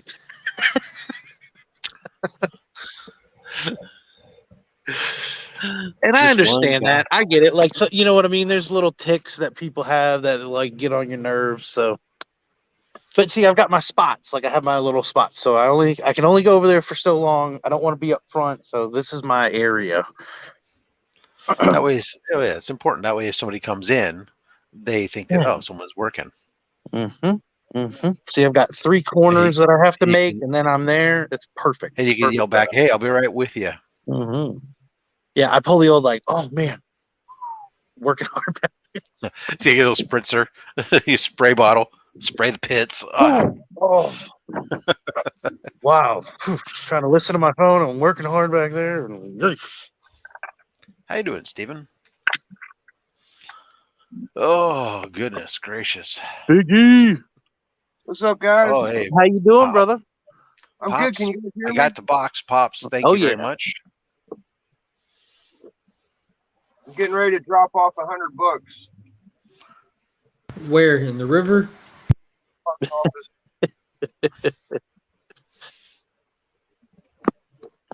Biggie, that is just flowing in the back there, brother. I mean, that is getting long, bro. It's pretty dynamic. It's pretty dynamic. It is. I mean, the beard the beard is getting puffy too, but that in the back is just, man, it's like a scarf of fucking hair, man. It's wild. I need to get a haircut. My girlfriend's had like 4 or 5 professional haircuts since I've cut my hair. She probably spent $600. He's gonna get all cleaned up, and we're gonna go, "Who the fuck is that?" Yeah, I did that once on DJ Links, man. I was looking pretty good. I had the beard all edged up and shit. Nice. No, I want you to shave that completely off, and just nobody recognize you. You know, you go into a barbershop looking like me. In my town, they tell you to hit the bricks, bro. Really? Well, you don't need to go to a barbershop looking like that. You need to do something, then go to the barbershop and get it fixed. They will not cut your hair, bro. Really? Yeah. I've had to like have a conversation with them, and they explained to me that it's just too much. They can't handle it. I mean, I could go to a cheaper place, but the couple places I like going, they don't like messing with a lot of hair. I'll even tip them a lot of money. Anyways, I'm here. I gotta take all these books in there, so I'll be right back. It'll take me about 10 minutes. They just want people like me to walk into the barbershop and go like, "Hey, can you take care of me?" Yeah. When I went in there with like I don't grow a full beard. Like I just got that professional barber shape. You're still young. I'm already back to like full steam here. But I intentionally didn't like I don't use a razor really. I'll just use like little buzzers on my face like about once or twice a week. But I intentionally didn't do it that week because I knew I was going to the barbershop shave. And I didn't want to be the only guy there out of the wedding party that can't grow full facial hair. I wanted to have something for them to do. So I went, and even then, the barber was like, are you okay if I use these clippers first? Because I wasn't getting it just shaped up. I'm like, yeah, just shave it. They're like, can I use these clippers first? Do you mind? I'm like, no, I don't even know what we're doing. Like they thought that was a lot. I'm like, I guess you're just used to like shaping. Well, it depends on what you're doing. If you're going to use razors, I mean, razors, you don't use straight razors. Yeah, if you're using straight razors, you're not doing it on long hair because longer hair. Yeah, because that ends up just getting in the way. So you got to cut it down, and then you get the straight razors are going to do well with just like the little stubble. Yeah, so I just kind of thought of it like with what I do, like what I do when I'm grooming dogs. It's like a 3-part thing. Like if you're getting a lot cut off, I'm putting your dog up there. I'm lopping as much off as I can. Right. Then I'm bathing the dog. Then I'm going back, and like the real groom happens at the end. Right first I'm getting stuff out of my way to make it quicker to dry and less to cut. So I guess that was a cool concept. It causes things overheat, gets in the way, and causes stuff. Dulls your blades. If I do go to the barber with this, it is really just for a shave, and you're getting a head shave and face, and that's where I don't do it very often, but it is nice when you get one done. I mean, when I had my full beard, I was going to the barber every 3 to 4 weeks with the full beard to keep it clean and shaved. And so, Rob, you're privy to this on the CGC topic because I got all this pulled up. I changed my card, my bank. Good luck. My with bank that. merged with another bank, and so Rob's been up to speed on this. Like I had a great experience speaking with CGC on the phone about getting it changed because I changed it on the website. Long story short, my books were sitting there waiting because they pinged them, but the card had changed, and there was a lot for me to change. But I ended up calling them, and they're like, we'll charge it today, and they didn't. And that's the thing, like talking to them telling you what's going to happen versus it happening doesn't line up great with CGC. But I finally got around. Now we're at the point where I'm moving. I've got books there, and I'm moving. So now it's like my books aren't being charged, and now I'm moving. Now I have 2 dilemmas. Y'all need to take your money, which you earned for doing the service, and I need my books sent back to me, not to a vacant house. Right. So I sent them, and I changed my address on their website first. Just go ahead and update everything I can on my end. I won't. And you see the asterisk that says changing your address will not affect any books currently in submission. You have to call or email. So I shot them an email saying, hey, I changed my address on the website. I have 2 submissions with you that I need routed to a new address and not a vacant one. And I put Pop's address in there because the time frame, just don't know what's what.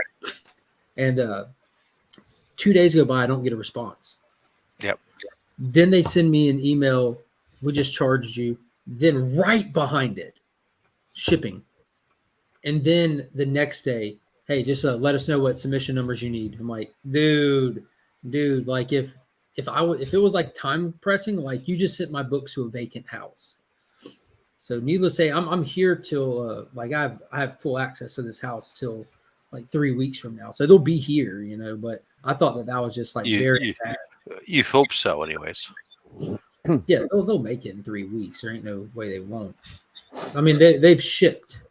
Like, I mean, I understand geography. I understand how close you are to Florida. However, never underestimate the power of UPS or my local post office. I was going to say, Mark's like post office is garbage too. Because I've sent stuff there that just was It was like at the post office for like a month. I was like, Mark, I don't know what to tell you, bro. I'm sorry. That was there for 3 months, and he was about to file a claim. And like, dude, don't file a claim. He's like, well, you're out the books, and I want you to have something. Like, dude, I will get the books.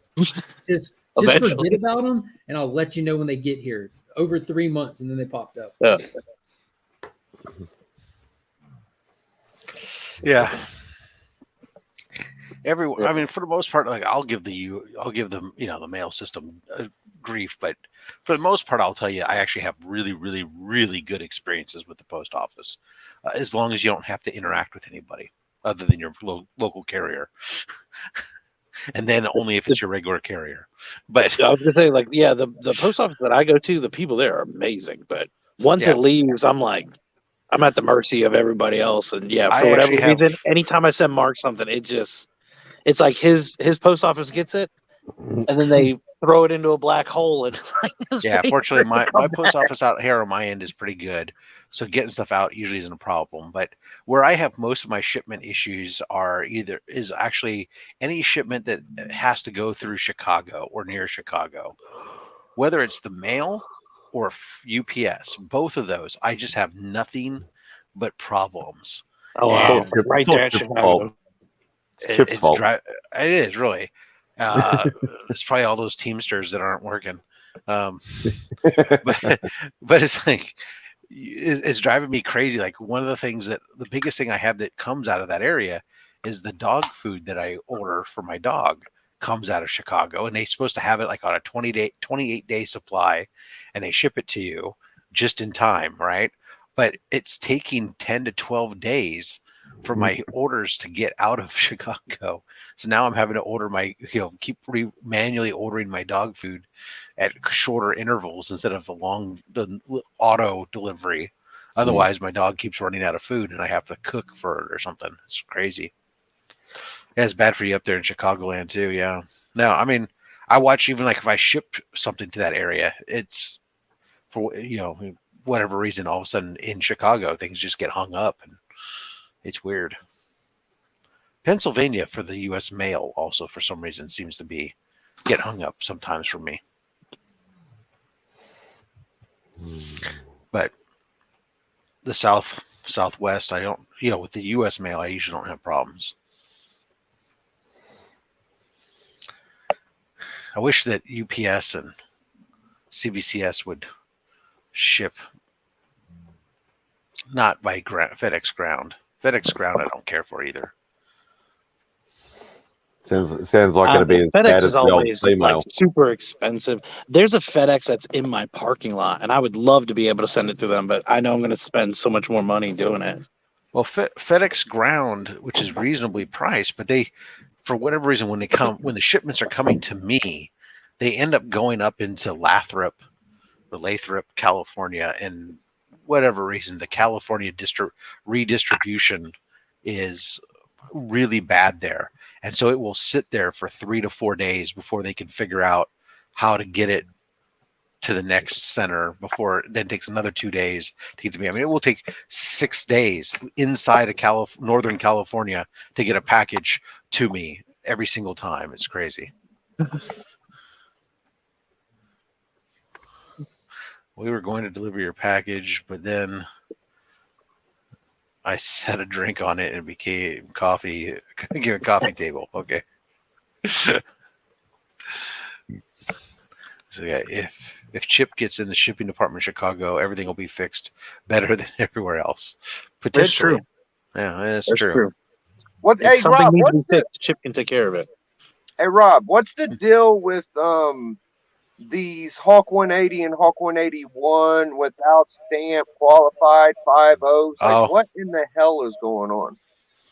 So previously on CGC, yes, that's exactly right. If you had sent in a book that was missing that type of stuff, you could elect or by default they would grade it with a qualified grade, which would basically say, oh, if that was there, this would be a 6.0 or whatever, and then they'd label the grade as being, they would label it as missing value stamp or whatever. Yeah, I've never seen them grade that high though. It always seems like they stayed under like 3 or. Oh, I have a 9.8 qualified slab. This is name written on cover because somebody had it signed, and in a Star Wars book had it signed by Jeremy Bullock, who played Boba Fett, and then instead of sending it someplace like CBCS, they sent it to CGC and got a green label on it. And my sister won't give it back to me to let me send it to CBCS for her. But there's various things that they'll do for that. But you can also have it graded you can ask them if you know something like that ahead of time. You can say, please don't do a qualified grade, and instead they'll give you the defect hit points. So if it was missing the value stamp from the book might come back incomplete or something. And graded accordingly, which could be a pretty low grade, but it would be an amazing looking book, and it would be a blue label. And then, of course, now you have this whole question about what items are they no longer going to be putting on the label, because CGC said they're going to stop putting things on the label now and just put them in the grader's notes and leave it to you to have to buy a subscription and hope that they put grader's notes in there so you know what's the condition of the inside of that book. That's it tonight on CGC Confidential. It just seems like they've been grading a little higher than they used to. Really, in theory, it shouldn't. It just depends on the book that's sent in there. So if there were good-looking books that were sent in that just happened to be missing a stamp or something, whatever the case may be, then it should be, with a green label, it should be graded as if that defect wasn't there. Yeah, all right, fair enough. I got a. I get what you're saying though, Boogie. Like I think at that point, if you're taking the stamp out, you're just going to assume somebody wasn't that careful with it. Well, it's not so much that you took the stamp. It's that some kid did back then, right?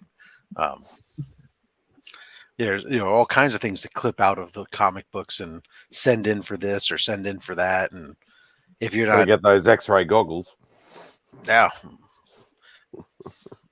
Or collect all those value stamps so you could send it in and get whatever special prize it was. Or if you want to order rings from Mark Jewelers, thanks a lot, jackass, for taking it out of all those Superman books that we got. I got a 0.5 for Poison Ivy without a centerfold, but it looks like a 6.0. Yeah, and if it's a blue label. It is blue label 0.5. Yeah. So somebody didn't want it graded as a qualified grade, and so you get a blue label and it would get a 0.5 because it's incomplete, versus if you had it graded with a qualified grade, you'd get the green label and it might be a 5.0 or a 6.0, but it's missing. But it would be that's the difference. If I had a couple $100 more last night, dude, I saw a Hawk 181 with no stamp. It looked like a mid grade copy for $1,200 starting, and I was just like, shit, man, because I wanted TSX, but all the other Hawk 181s are like $2,000. Like you can't hardly find the damn book. So I would have got it if I had a couple. I would have got it. Yeah, no, my Batman 181's the same way. It's not. It won't have a green label, so it'll come back a 0.5 because it's missing the centerfold as well. But I paid nothing for it practically. Yeah, I think the front cover's like pretty chewed up. Yeah, well, mine was like $50 because it's missing some corners and it was missing the stamp and the cover was like partially disconnected and stuff. And the guy I was like, oh, this is really rough. It doesn't look all that super great. But I was like, at the end of the day, I was like, oh, there's enough of the cover still there. I'm paying like $50 or whatever for this book. I said, it's worth that. Just take it. I think it's worth like $300 for a 0.5 now. Something. I mean, that's exactly it. Some of these books, it's like they're just, you know what? If you can get it for that price, get it, because you're right. So they're getting to the point where people want them so bad that they'll pay pretty big money for half the book. Yeah. I mean, there's been some really beat up. There was a 0.5 first Craven that was floating around on the CGC board, or not CGC boards, but the on Instagram lately. Then it was like, I think at one point the guy was offering it for like less than $500 or something, and I was like really tempted, but man, the cover was so chewed up. I was like, oh man, it's hard to. I'll tell you a book that went down a lot is X-Men 1, man. I saw 1.0 for like $8K. That's good, dude. That's not that bad. In my mind, I don't know. I mean, a complete book. You're looking at AF-15 for $20,000 for 1.0. It kind of makes you feel like it's a little cheaper.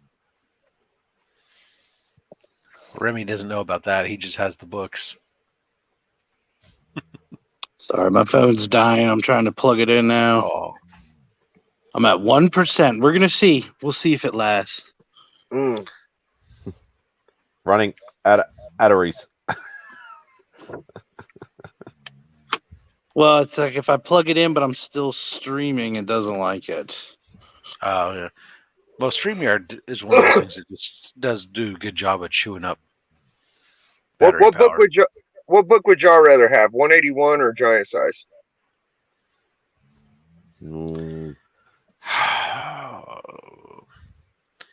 I don't think it really matters. I mean, personally, I could care less about. I don't really care to own either one because they're not my jam. But I mean, that don't make it any worse of a question either. Right. No, but absolutely right. But both of them are equally significant books, I think, and equally bankable as blue chip books. Yeah, from a collector, yeah. Or collecting. I don't think there's a wrong answer there with either way. I mean, obviously, there's more first appearances in the GSX, and there's not a debate about the same kind of quandary with the 180, 181 type thing. But I don't think that you're wrong either way. Yeah, I feel you. Unless you're afraid that Wolverine's going to no longer become popular, and in which case the answer is GSX because there's more options there.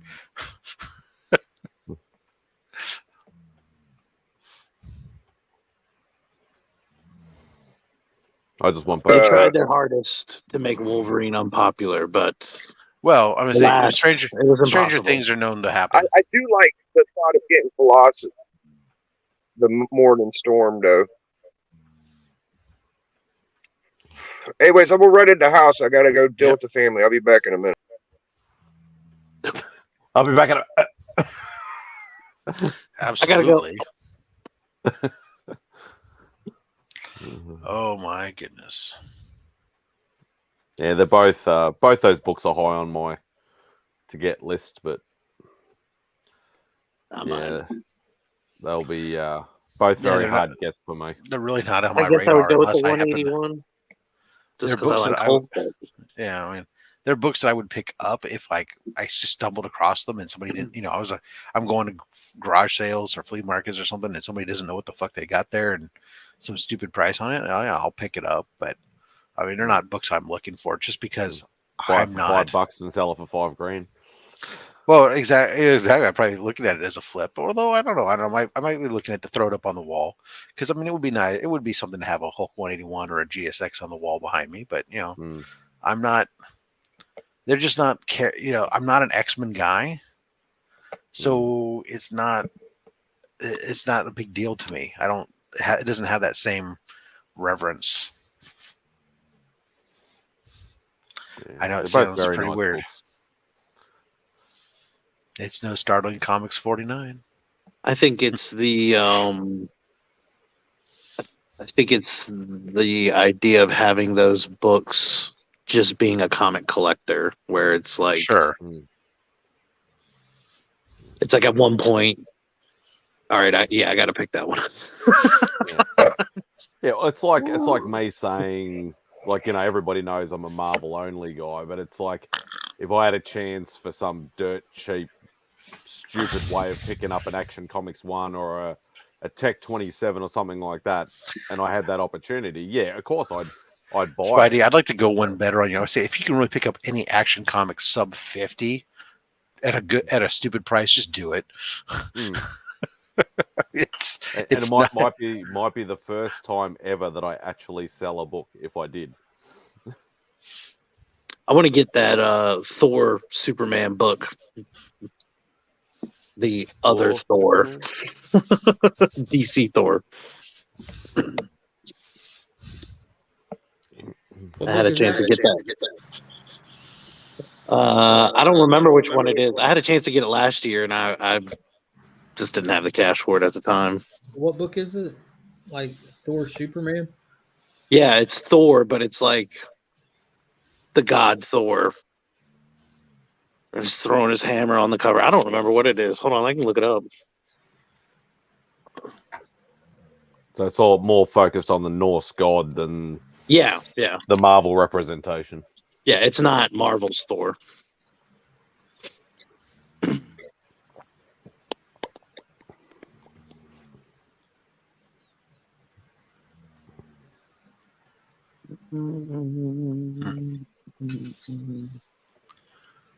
I should, now that my work day is now starting to officially start, I should look at my calendar.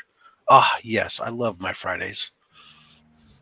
If it wasn't for my 7 a.m. meeting with Romania, the only other meeting I have is at the end of my day at 2 p.m.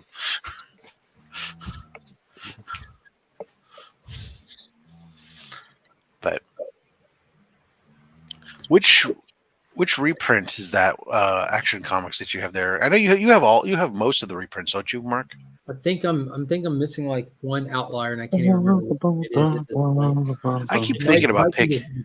I think I have the peanut butter variant, but it might be the peanut butter one that I'm missing. But I think I have them all.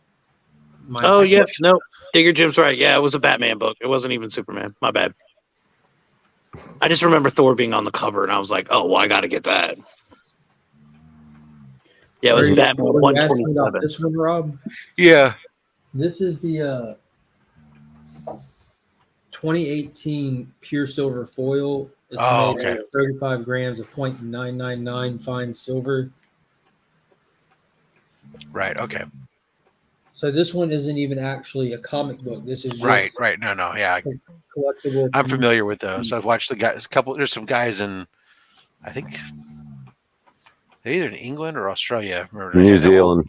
New Zealand. Yeah. They had a whole bunch of screwed up ones and mixed matched. Yeah, because I think that they had the labels wrong. They had the Marvel label on theirs. And I actually talked to him too, not too long ago. I'm trying to remember the guy's name, like Ben or something. Because I say a lot of them are actually usually have 10 on it. That's why it's actually weird to have the 9.9 on it. There's a lot of 9.8s, 9s, and 10s. Yeah, no, I was just curious. I'd seen a couple recently, available at what I thought were reasonable prices. This is that Batman book. Let me make you big real quick. Oh, that's awesome. What issue is that? 127. Yeah, that's old school. It's got the National Comics logo on it. Yeah, like I said, I thought it was Superman, but yeah, I saw the book and I was like, Thor on DC? Like, I gotta get this. But no, I couldn't snag it. You get that. What box? No, it's in the black hole. It's a box of dicks. I don't know what box. There's, like you said, there's one in the black hole.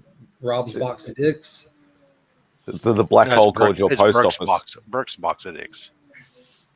Burke's box of dicks. And Nick's. Nick's got a box too. Thanks to me. That's right. Nick's got a box of dicks. I did get a Burke dick pic though. I think everyone has at this point.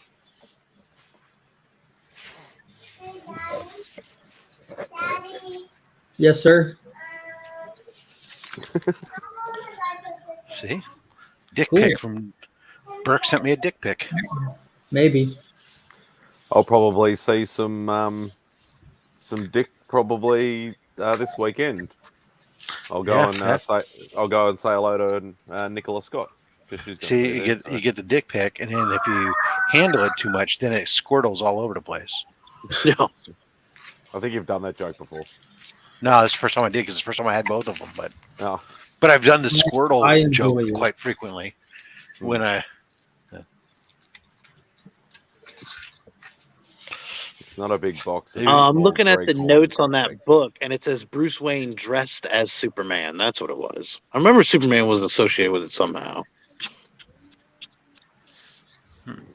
I did. What book? I was reading some Batman book. It was the most recent Batman Catwoman. I think it was, where they made where they did a callback to the date with double date with Lois and Clark and Batman and Catwoman, where they swapped costumes for the. I know you do, brother John. You want to send over some cash? I'll pick you up a page or something if she's got something. I got notice saying it was It'll be delivered. interesting to see what her prices are, because she's usually pretty reasonable for original art. Actually, for her pages, usually most of them are only a couple $100.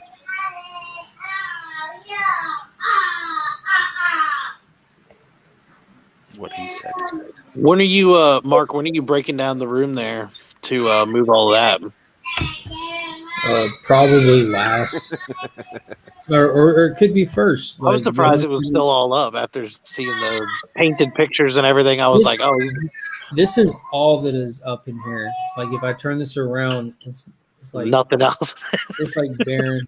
Like there's boxes over here.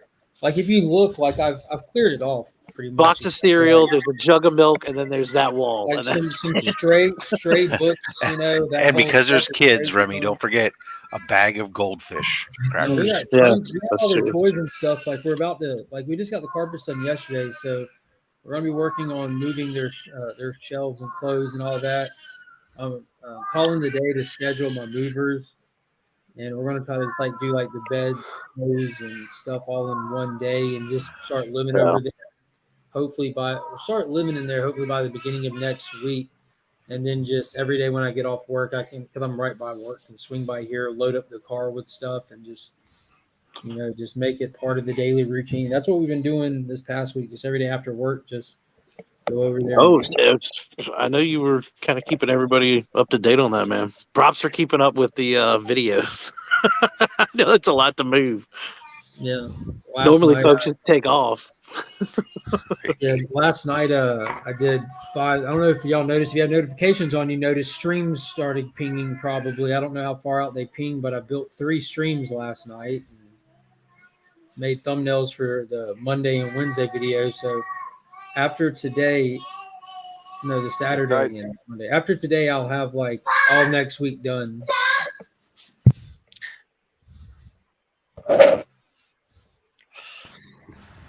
Now, I understand that. I've been recording mine. I only have one video left to have everything through my entire cruise through the end of June is scheduled and ready to go. I've got to figure something out because I have a lot hitting me back to back. And I was telling Kyle, it feels kind of weird because last year during my vacation and stuff, I wasn't monetized, So I do feel like there's different responsibility, whether people choose to watch it or not. I feel like there's a responsibility to have something there, Aren't you? I remember for a while. Are you able to suspend the subscription payments for a month or something? No, I don't know. Because I remember because Whack did that where they suspended. That wasn't their choice. They were having payment crisscrosses with the way that they were set up, trying to get it rectified. So they had their stuff put on hold by YouTube. Got it. Mark, the older you get, the more streams I now sit to be. As long as it's free flowing.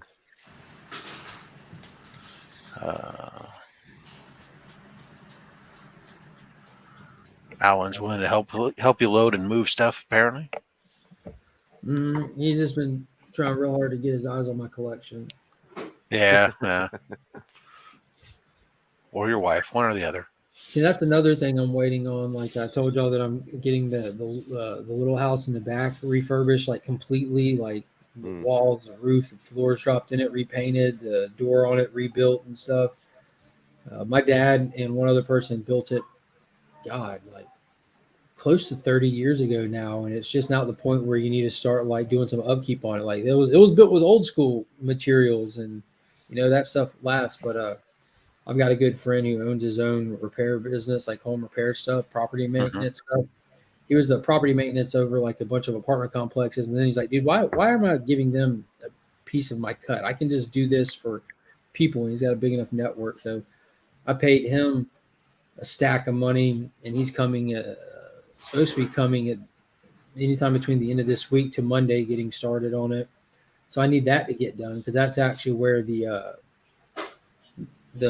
PC will be sitting. Like I'll have a place set up inside the house and all that, and have like a short box that I'll be putting like my new releases in, but everything's getting filed out there. Got it. So when we get your address, we know don't break into the main house. Break into the outhouse. You can't get into it. Not the outhouse. Yeah, but you haven't thought of doing the one outside as like a studio sort of style sort of thing, or are you going to record it? I feel like this is good content. No, I'm not. And it's not a little house. Like for example, my brother came back from the Air Force. He lived in it, like air conditioning, airtight. Like we had the surround sound in there. That's where we like fell in love with Blu-ray. Was in that setup because it's 3 rooms in it, and the main and half of it is one room. Then the other half of the building is split into 2 rooms. One is like the comic room. The other one is like clothes and stuff you don't throw out, but you don't need out on display in the house. But the main room, we have like carpet down, all the shelves up with all the movies, the flat screen TV, the surround sound, and all that stuff. It's airtight and climate controlled, and it's probably, in all sincerity, it would be easier to break into the real house than that house, and not because the real house isn't safe. I'm just saying. Challenge accepted. It's just how it's built. It's got like these the windows in it are like these old school windows, where you can turn the lever and the 3 panes come up like this. So like trying to break in and go into those windows. Louvered windows. Yeah, you would literally die like breaking the glass trying to get into those windows. You couldn't even. You'd have to get a small person to even get through them. But short of just cutting a hole in the wall, that's pretty much the only way to do it. So, which you could do with the right power tools. Yeah, I got Remy. Exactly. He just come with his machete. I was thinking more chainsaw. Might make a bit of a racket in the middle of the night trying to cut in through the chainsaw. That's another thing. Where we're at right now, I'm on a corner lot on a road that like cuts down all the way through the city, all the way back up out of the city. And where we're at, it's a residential area for the most part, but it's still a busy road. And we're moving into an actual neighborhood. We know the neighbors, and that's one of the big things that we're excited about is the kids actually being in a neighborhood. So there's like no in terms of trying to break into play in the street. Well, no, they're not old enough yet. But when I was growing up, I skateboarded, and when I was growing up, we would pull like water pipes out, rails, boxes. We would have like the entire length of my mom's. When I grew up, if you could walk, you were old enough to play in the street. What are you talking about? No, he's not old enough for me to comfortably let him play in the street. Go out there and don't come back till the street lights come on. Yeah, but they weren't letting you do that at 3 years old.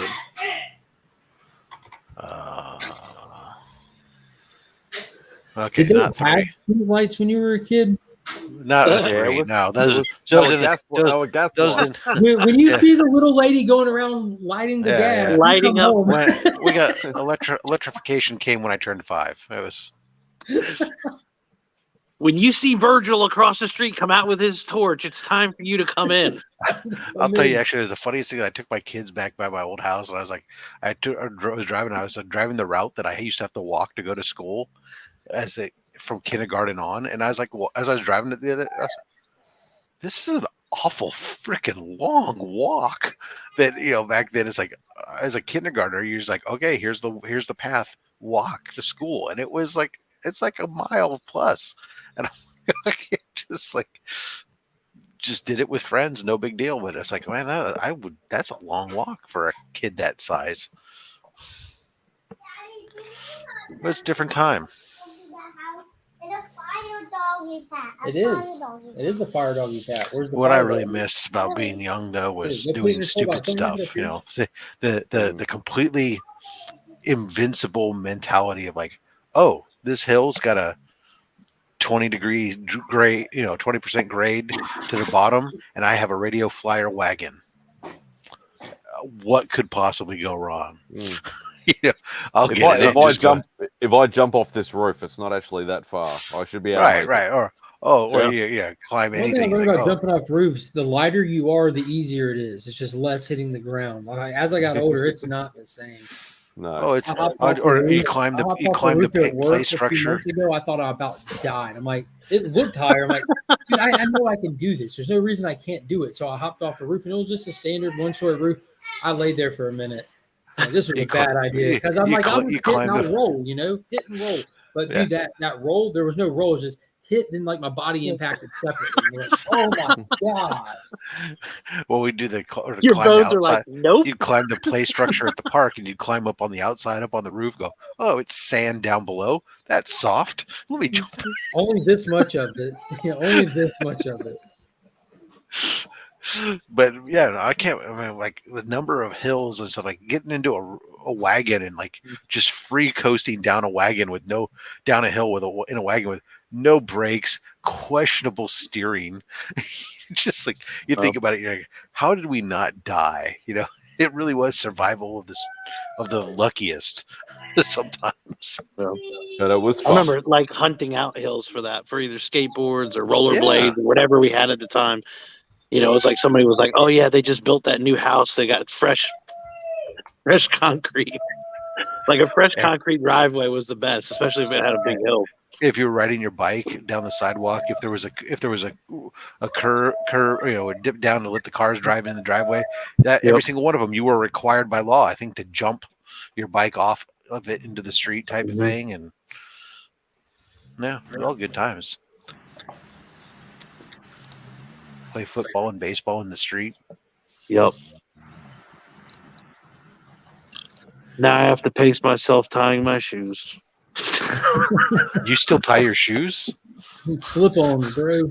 In all sincerity, I tie my shoes when I first get them, and then after that, I just slide my feet in and out of them. I don't untie them. Slip-ons. That's right. Nothing but. Thought you were going to say Velcro. Oh yeah, hey Mark, I heard something. How can you get your hands on a Ultimate Fallout 4? Because I've been thinking about getting a second copy. You can't because I'm winning it. Yeah, or at least a chance to own one. Yeah. Well, as a thank you to the channel members, me and DJ are running a giveaway for them.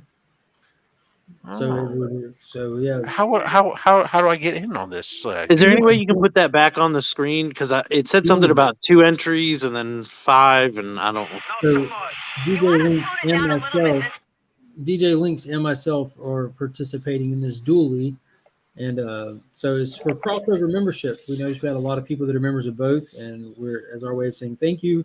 If you're a member for this month and next month consecutively, at the end of that month, we'll throw all those names in a hat and draw for the winner. And if you're a member of one of the channels, you get 2 entries into it. But if you're a member of both of the channels, you get a total of 5 entries to get your hand on an Ultimate Fallout 4 first print, CDC 9.4, white pages. That's incredible. I can't think of any other channels that are doing that right now. But the real question is, what kind of hat? I want the book, Alan. I don't care if it comes in a slab. I just want the book. Can it be if you unslab it, that's just reckless and ridiculous of you. Yeah. Reckless. Just throwing it out there. So you'd feel hurt if I cracked that slab? I wouldn't care one bit if you cracked that slab. I'm just making the observation that would be reckless and ridiculous of you. Knowing what that book costs and seeing what you do when you crack slabs, I don't think that you have the qualifications to take that book out of that. That was only once. What Spidey we can do is make you feel better.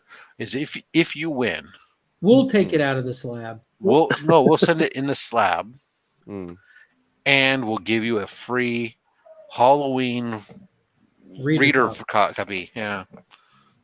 Or we'll send you a link to read it online for free. So you can physically turn pages and read it, have that same experience while leaving the actual valuable copy in the slab. Or somebody who has a raw copy could send me the raw copy, and then they could have the slab. Sure, I'll do that for you. I'll trade you. Oh, Yeah, no, not if the you Halloween one. win, if you win, I'll go find and I'll send you a raw copy. Someone find a 4.0 raw copy to send to Spidey, because that's what Spidey gets. If we send him a 9.4 CGC graded one, or better yet, we'll have a 4.0. I know you really don't want to have to go through the expense of having a slab book sent to you and having that slab book and else. So Mark will send it to me. I'll just put it on the wall for you to look at anytime you're on the stream with me. Put a little sticker note on it. I'll maybe even put it right next to this one. That way there's a blue label and a yellow label, and you can go, hey, you see that blue label? That's mine. Yeah. We could put a little stickum note under it, Rob. There's room for a stickum note down there. Yeah, we'll put a little plaque on it and say Spidey's book, Spidey's book. You can always get Chip to do a on loan. It'll be like on loan from the Mad Spidey collection. And this is what I'm thinking, because it would be more expensive to send a slab. If you send the book to me first, I'll crack it, and then I'll send the raw copy to you, Mad Spidey. Thinking about that, Remy, did you That's ever what we'll do do. anything with the Pocan Joe slab? I know you said you started to or something, or whatever became of that thing. Like, where does it lie now? Is it in a dump somewhere? Is it? It's not in a dump. No, I still have footage of that I need to compile. Be right back. I'm just curious. Yeah, since I failed at C3 over a year ago to do that, I was hoping at the next one we could maybe do that for. There's always the end of the month.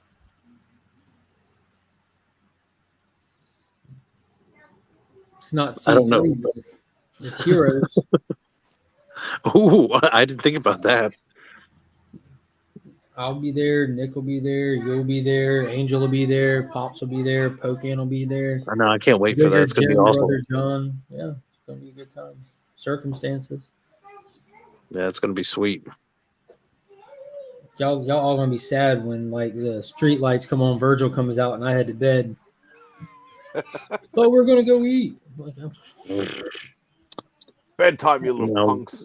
We're already trying to figure out how we're gonna coordinate that, because we've got the kids, so it's like we're trying to figure out like there ain't nothing to coordinate. We go get dinner and we go to bed. Y'all can stay out. We go to dinner, we go to bed. We're talking about going to get sushi. I saw in the chat that all the people that we know are going are in. They're talking about going to get sushi, and Kevin, not me. Yeah, thank you. Yeah, I don't, and I'm not going to a sushi restaurant. I don't even eat fish. What is going on, Kev? I'm gonna look up some place that sells burgers and hope that they have a picky me option and go get that. Find I don't know. I'll probably eat sometime during the middle of the day and maybe even skip dinner. I don't know. I'm weird with meals. I'm just excited to go back to a con, to be honest with you. Yeah, it sounds and one that everybody's going to. That was the thing. That's why I was excited. You haven't been to many, close, and there's just the one C2E2. That was it. Yeah. And again, that was like when we got done with that, we were like, well, shoot, now nothing's going to top that, because everybody was there, and that was part of the excitement, was like meeting everybody. So now we can go to this one, and there's going to be more people there and new people. So it's like, yeah, we're really excited for this one. You'll have the bug now, so you'll want to go to like every con you can, sort of thing. And it's I mean, really, that was like that first one. I mean, we bought books, but we didn't go there looking for anything. We didn't go there specifically to get anything signed. It was literally just to hang out with everybody. That's how this is with me. Like, I want to get JR's signature on something, but I'm not taking anything pricey to do it with. You know, I his art forever, and I know Daniel Warren Johnson is slated to be there, and I love his writing, so I would like to at least tell him, hey, you know, like, what's going on, man? Appreciate the stuff you do. That doesn't mean I want to stand in these lines. You know, this ain't Six Flags. Six Flags. I'll go sit in a panel before I stand in the line. Sitting there and try to ask a question and argue with these creators. What are you doing with Superman? Hey, Paul. When's he going to get his mojo back? Good morning. Good morning. Yeah, there's gonna be fun to meet some people. There's still a laundry list of people that I would love to meet. You know, you got DJ won't be there, Rob won't be there, Austin, Panda. Wow. I think you and Nick are the only ones that made it to C3 that'll be at this one. And without Rob doing the itinerary, I really have no faith in us to be able to successfully eat dinner together. Rob was able to keep it together. That was pretty good. Oh, what? I said without Rob doing the itinerary at Heroes, I have no faith in us successfully eating dinner together. Yeah, somebody has to coordinate stuff. Mm-hmm. Where is everybody? I'm used to by this time there being a happening little hangout here, but what will happen is like what usually happens. I'll go, okay, I better go to sleep now, and then I'll turn it on. Like I'll wake up 2 hours later, and there'll be like 10 people on here. They're all waiting for me to leave to Romania. They're all going to hang out with Mark. I'm not normally here when you go to Romania at that point. Not lately, at least. We're still trying to figure out what the dynamic of today is going to be. I need to send some stuff to the post office, but I don't even have it. You got it. I don't even have it boxed up yet. He's back How again. did he? Look who's back. Back I'm again. Look who's back. Alan's back. Tell a friend. I'm back. And I'm in the car. Is that what that is? I thought maybe you were riding an elephant. That's not funny. It could be. It could be. You're right. Have you ever Probably ridden on isn't, an elephant? It is quite funny. So I'm going to take a poll, and I want a yes or no. So, Spidey, would you take the day off work, pay for the extra hotel room for a night, and go for the first day of a con? Yes or no?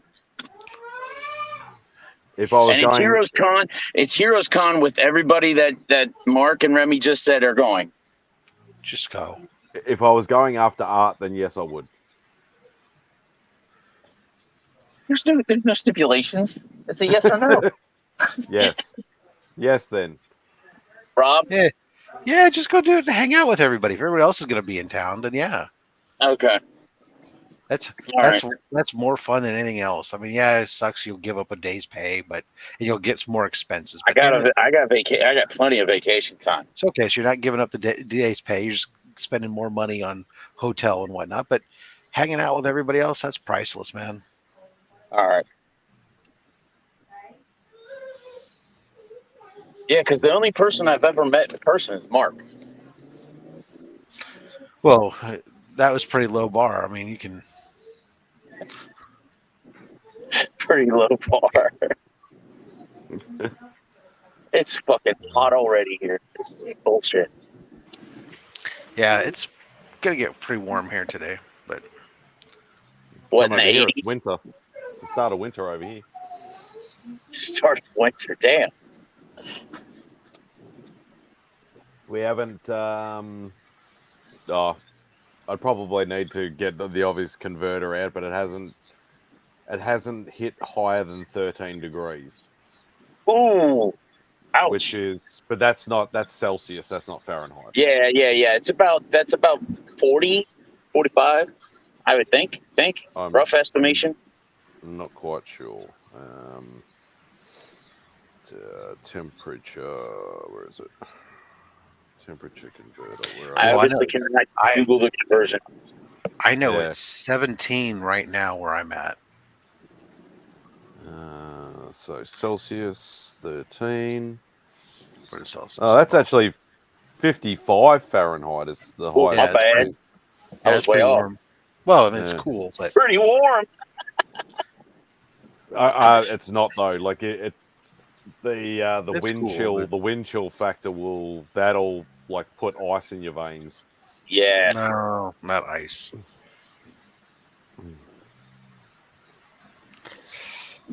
Yeah, it sounds like not really that cold when you put it into Fahrenheit. You know, Jesus, it's gonna be frickin' humid today. Holy cow! What's the humidity level at, Rob? Well, humid for us. It's gonna be 74%. That's super humid for us. That is actually, yeah.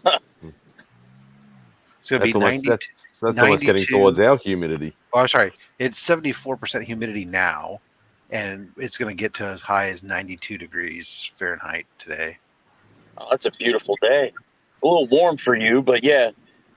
Well, the low 90s are where we typically get to the hot temperatures for us during the summer where I'm at. The location where I'm at the bottom of the bay here, it doesn't get as hot as some of the inland places. So typically, and this one of the reasons we always say that the houses cost so ridiculous much money here is because we only have like a dozen days where it breaks 100 and a dozen days where the overnight temperature drops below freezing. So for the most part, you know, during the summer, most of our days are in the mid 90s at the hot point. Otherwise, they're typically, you know, upper 80s to low 90s is pretty standard. Yeah, that's one thing I loved about when I was stationed in Monterey. Yeah. I loved it. The weather, it's the same all year round. It's great. Yeah, we have 2 seasons. We have dry and slightly damp. Sure, the boss may be except that Monterey actually would get some rain because it's there on the ocean and it's on that side of the coastal mountains. The ocean side gets a lot of rain. Yeah, the valley side doesn't. After I got moved up on the hill at DLI, I would wake up in the morning and just see the ocean. And I was like, okay. And I'm getting paid to do this. This is great. When were you at DLI? I was there from 2007 to 2009. Okay. That would have been after my brother was there. Okay. My brother went there. He was a Hebrew linguist for the Air Force. Oh, nice. There's not a whole lot of those.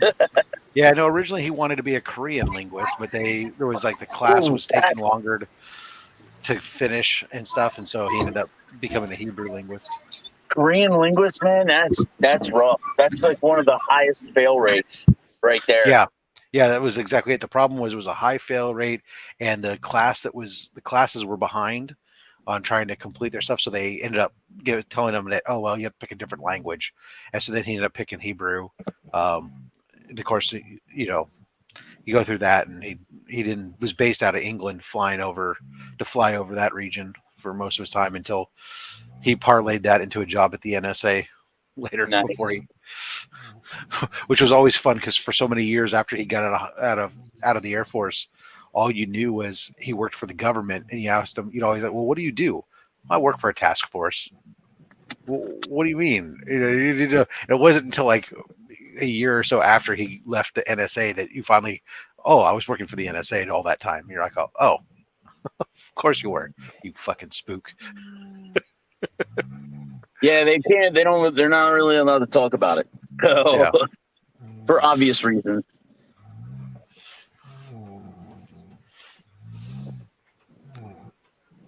Sergeant Rock versus the Army of the Dead.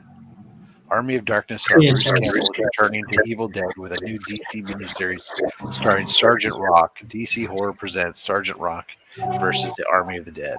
Yeah, they just did that Sergeant Rock animated short that was phenomenal. Maybe my boys can keep getting to that book. Sergeant and maybe I'm a Chinese jetline pilot. Hey, Mark, come do my route today, and I will give you $100. Come what? Come do my inspections for me, and I'll give you $100. I think that's an unrealistic request, but I'll try. That's the best part. See, the inspection part is not the hard part. The hard part is going in the house and not gagging. That's the hard part. Are you on the set of a porno? No. That's yeah, no. That's tomorrow. It's tomorrow. You spoiled the surprise. Thanks a lot, Mark. We should do another live stream.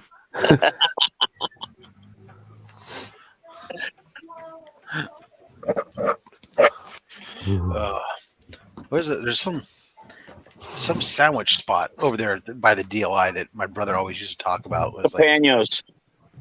Yeah, that's it. Yep, I used to get free shit from all the time from over there. Everybody does usually, but Marines always get free shit. It's great.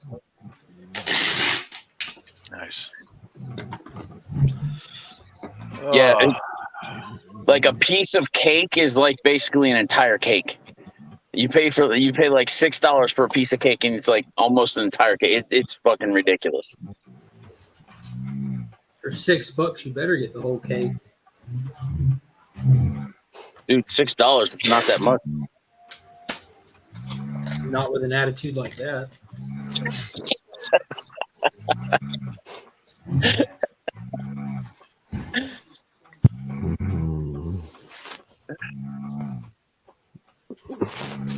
All right, I'm going to sit this here, and I'm going to go do an inspection.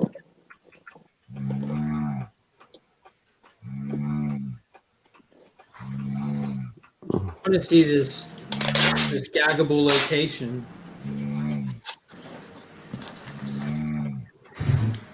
I'm upset he's not at the porn shoot.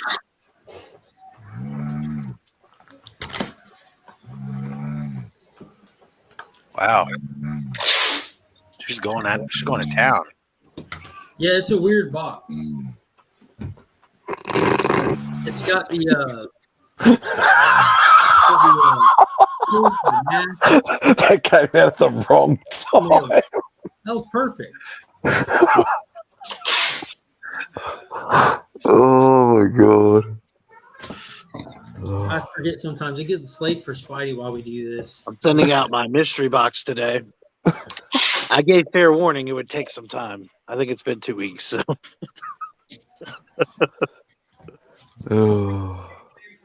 It's only been a week, I think. Almost a week. Oh, has it? I don't know. I I messaged the person. I was like, hey, I told you this would take minutes. So sorry for the delay. It's going out tomorrow.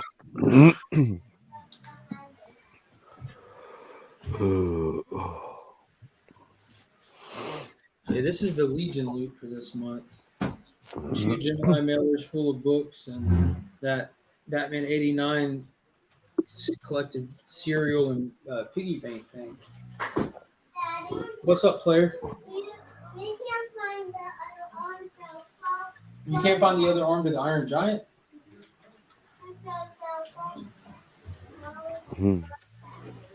You threw what away? I don't understand. Why Your Iron Giant away? people fight with me over the stupidest things and contracts? Like, oh, I want you to put this language in here. No. Why not? Because it's already in the contract. Well, then why can't we put it in there again? Because it's already there. Why would you call something out like 2 and 3 times throughout a contract? That's just stupid.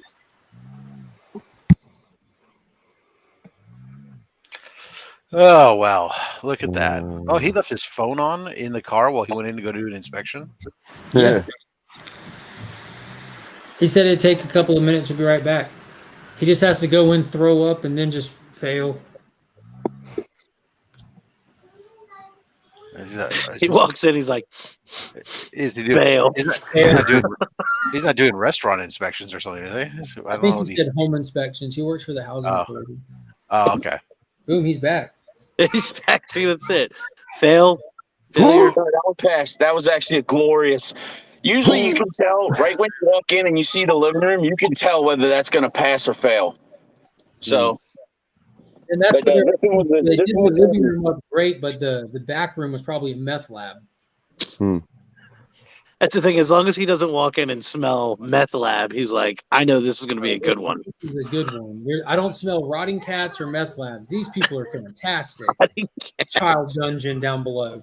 I have actually walked in and seen pot and guns on a coffee table. Why wouldn't you? That seems like if I'm getting an inspection, that's the first thing I'm going to put out. Yeah. Help yourself to the pot, and if you don't like the house, the gun is the other side of that. So, do you like some sugar cookies? Standing there with his machete on his shoulder, help yourself. I'm sure you won't find any problem.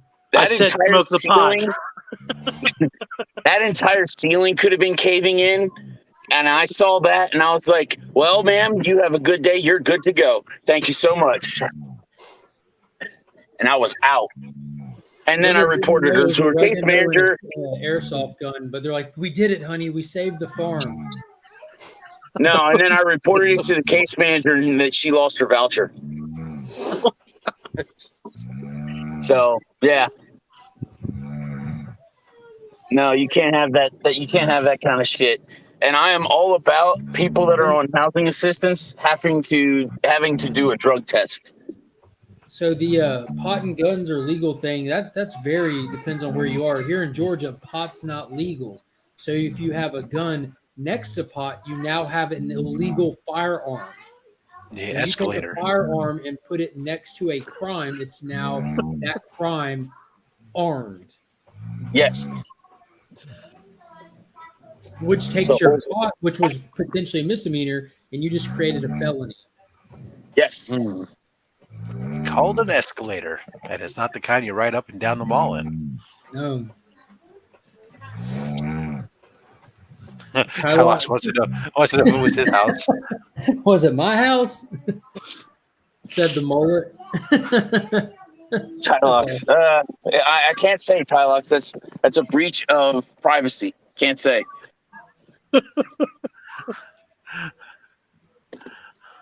There were hookers there. Why, was your mom home? Wait. Oh, sorry. I've been propositioned before too.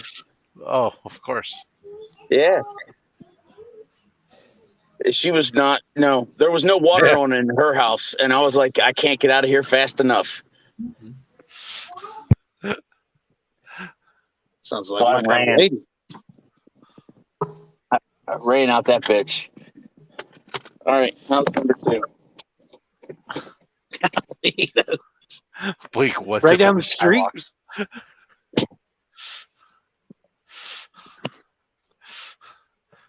See how long this one takes.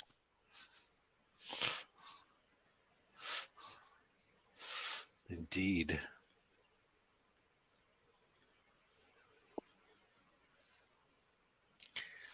Oh, goodness gracious.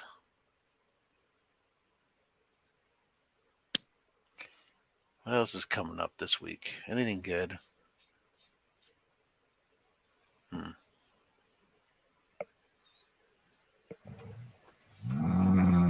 Couldn't find a pillow. I couldn't find a pillow.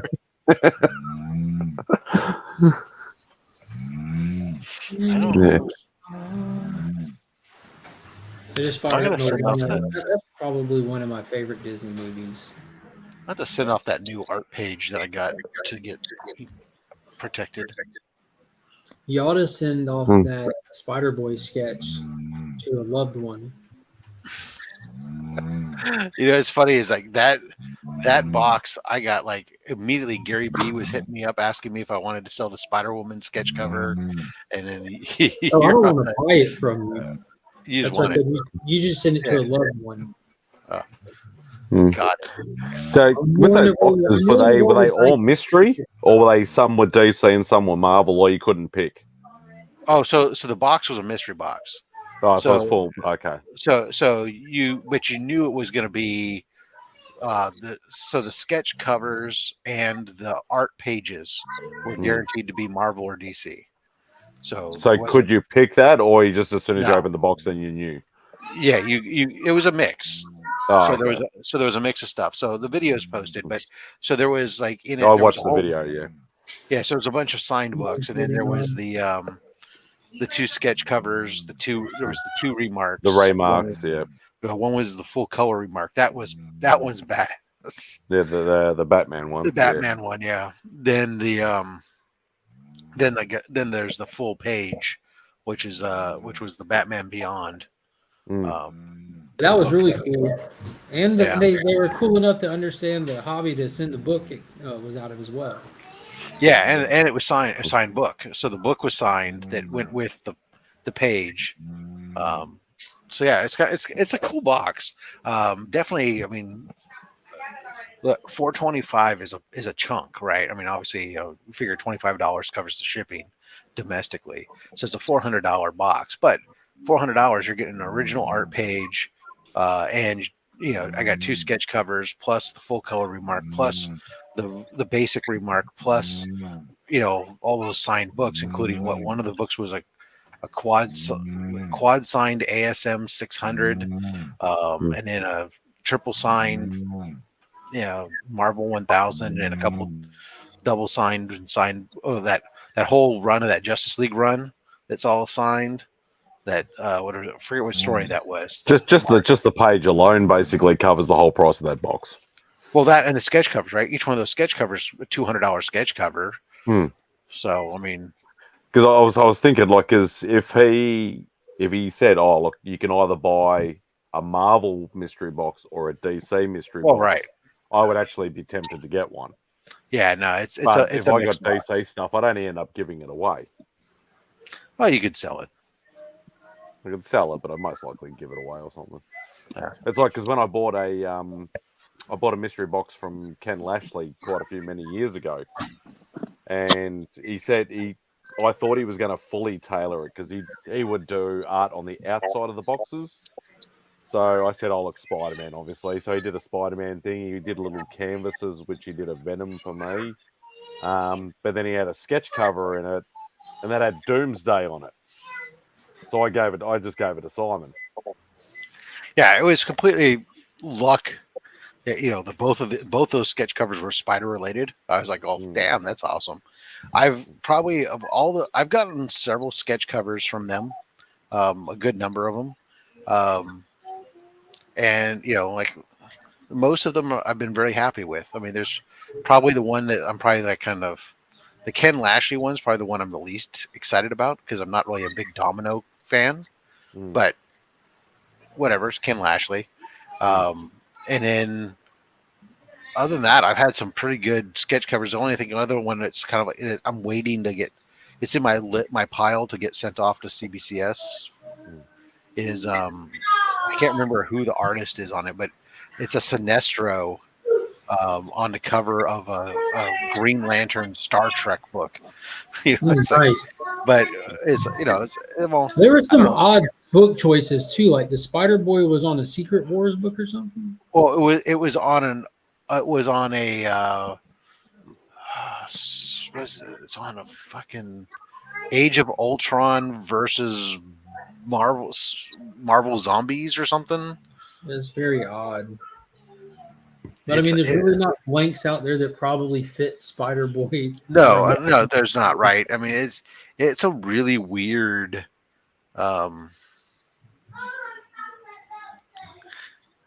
Yeah, I can't remember what the hell the book is off the top of my head. Oh, you know what? I can look it up. I have a picture of it. Duh. Hold on. Instead of me scrolling through my list of books trying to guess what it was. Yeah, Age of Ultron versus Marvel Zombies, which I didn't even know was a. What is that? Age of Ultron versus and then it had the Secret Wars logo down the bottom. So it's a very weird book, but whatever. Actually, you know what? I'm really kind of cool. I'm happy. I just picked up a blank sketch cover.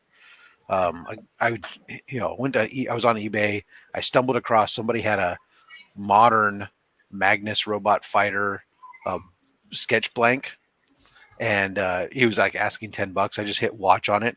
Next thing I know, I got a offer for $3.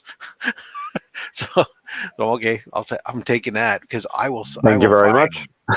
Yeah, well, because I'm thinking like Livia Ramondoli, he does a lot of Transformers stuff. I'm thinking of like trying to see about maybe commissioning like a Magnus robot fighter versus like a Transformer or. I'll have a Venom from him. Yeah. I got him to. I said, "Oh, what do you want to choose?" And he goes, "He just do Venom." But what he actually did with the slot with the background, he sort of made it almost mechanicalized, as if he's like inside a transformer. So it's all, or even like like a mech suit, something out of Aliens or something. Yeah, it's all sort of like metal background and stuff like that. But I think it would be kind of cool to have some kind of mashup of their like I said, like he does so much stuff with the Transformers, like he does them so well, like having a transform Magnus versus Ultra Magnus. Yeah, that's kind of meta.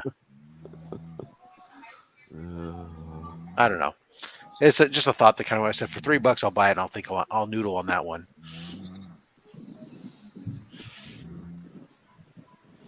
But these kids driving around in their automobiles. You gonna pick up breakfast, Remy? I'll have a sausage and egg McMuffin. No, I'm not going McMuffin. I got to pick up some beer and beer and bullets. You sound like me.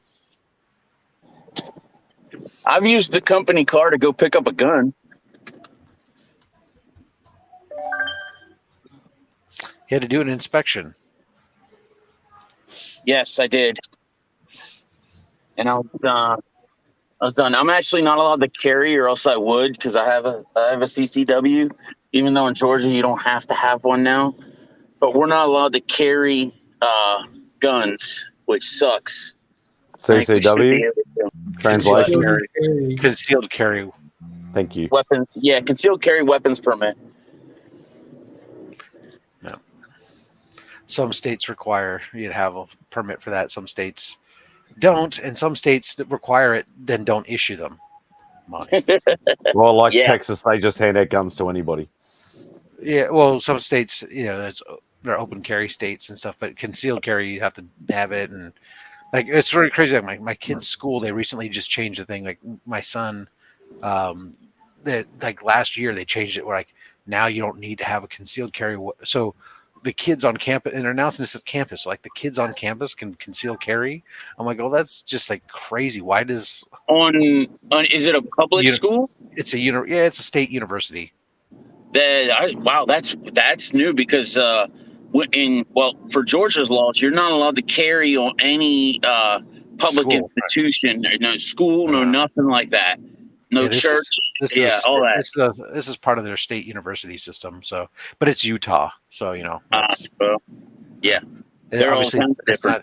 Obviously, it's not California. California is like, oh, you have to have a concealed carry, but you're probably not going to get it. So, unless you're law enforcement, it's like my dad had his for so long because he used to be a police officer, and he would go and renew it every so often just because he said, if I ever let it lapse, I'm never going to get it back. And then until he finally, once he retired and was moving to basically taking up golf professionally and decided to sell his guns to buy his high-end golf clubs and stuff, he said, okay, I can let it lapse now. I for one was not all for the Georgia new law on concealed carry. I believe you should have to have a permit. At least some sort of checks and balance. Yes, exactly. It's like I always joke because people talk about, like, they put up memes about, oh, if you had to do your test and do this, that. It's like, I don't know how it is in other states, but I know like in California, for example, for me to purchase a handgun, I have to take a safety course. I have to pass a written test. And then you get issued handgun purchaser's card, which is only valid for 5 years, and before you have to recertify. And part of that is also demonstrating safe handling, safe loading, unloading, all these types of things, which no big deal. I mean, I took the test without having to attend a course because I've been a range master and RSO for years, so it's no big deal. But it's good to know that for the average person, that they're being asked at least a rudimentary concept of understanding that you should treat like everyone loaded and stuff, But I understand. I guess some states don't do that. And see, I would be completely okay with taking a test or anything to purchase or own a gun or carry a gun. I'm okay with that. Georgia, you just go pay $75. You got a CCW as long as your background clears. I used to think it was pretty funny was that, back when I was doing archery and stuff, it's like, yeah, you had to do all that stuff, but I could walk into an archery shop, I pick up a hunting bow, a bunch of arrows, and just walk right out on the street. That is correct. All right. This is a new place. This is going to be fun. This should pass.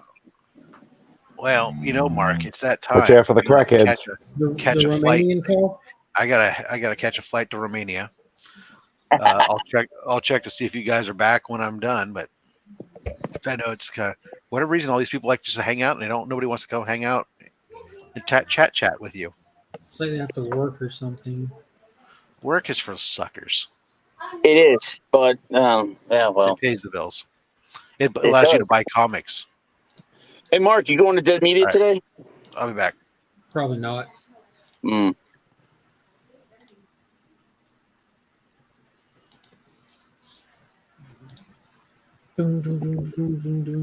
Remy, are you doing an inspection right now?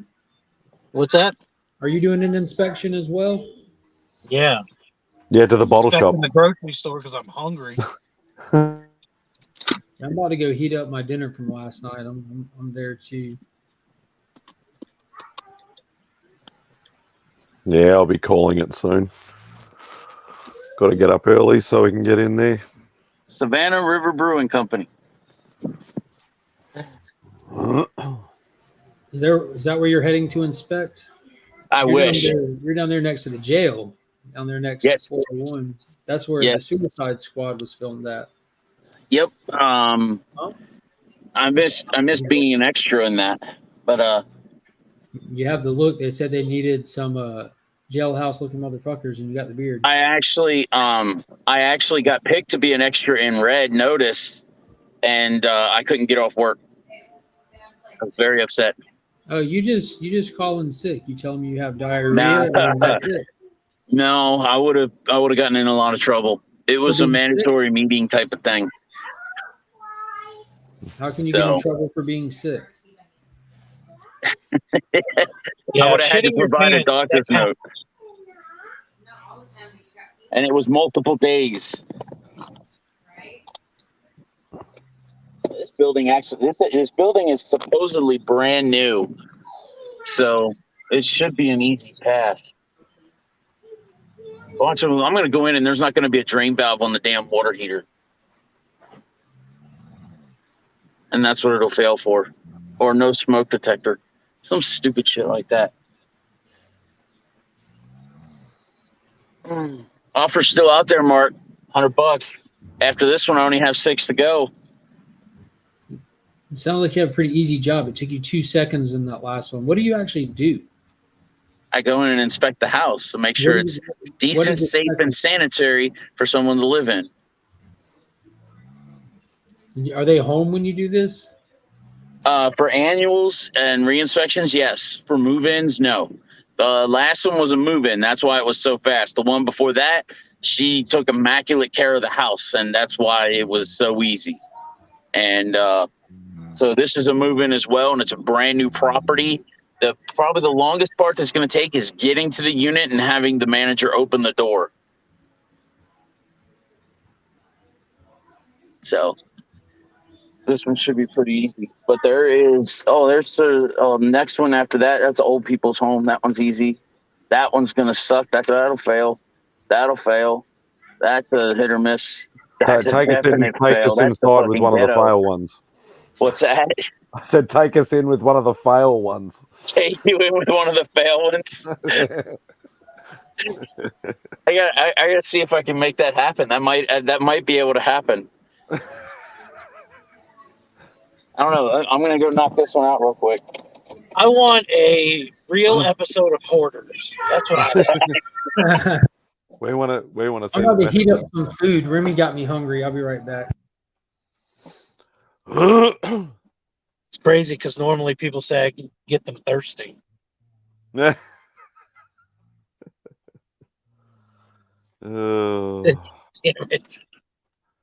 surprised more people haven't jumped on. Yeah, where's everybody at? Yeah, I'll want to go to sleep soon, and I know what's going to happen. Everybody will jump on straight after. Spidey's got to get out of here. I'm the only one left in the stream. This is going to be awful. You don't want to deal with nothing but Remy Q. That's not going to be any good. Me by myself? Yeah, you can't swing around your machete. Yeah. That's what I'm going to have to do for entertainment. I'm going to hurt myself. I'm not even going to get the views. Mark's going to get 1 million clicks from that shit. People are going to be spreading it around. Look at this idiot trying to occupy 10 people in the chat by himself with a custom-made machete, courtesy of Spidey's powder tumblers. You shut up, Tyler. And he impaled himself, and then everybody will go there and watch him. I get no credit. Yeah, bloody Tyler. He's trying to make you leave me by myself. That's just mean.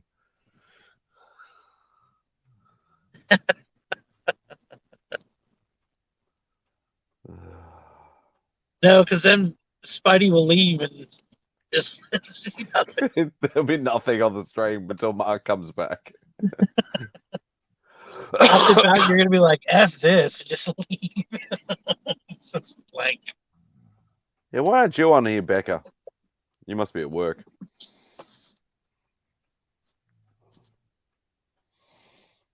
Have you finished your grocery shopping? Yeah.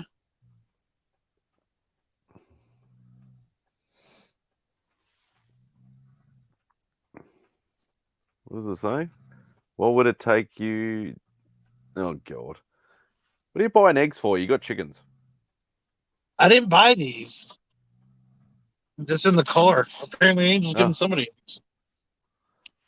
Because you just can't get rid of them enough. Yeah.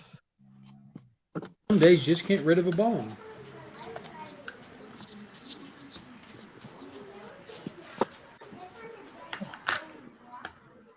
You have to call out Becca's name, Remy, and he'll come on. Yeah, Becker's the best. That guy's hilarious. Yeah, I love Becker. And you notice how we haven't talked wrestling at all today. Don't jinx it. Because Becker's not here. You're always trying to yuck somebody's yelling Mad Spidey. I love it. Yeah, didn't Becker just go to a big wrestling thing? Yeah, he went. It'd be amazing if he could tell us about it. He went to their weekly filming. It was over in Kansas. That's amazing. I'd like to hear about that first person, but I would too. I'm sure it was a once in a lifetime experience. As a matter of fact, I think he's done it a bunch.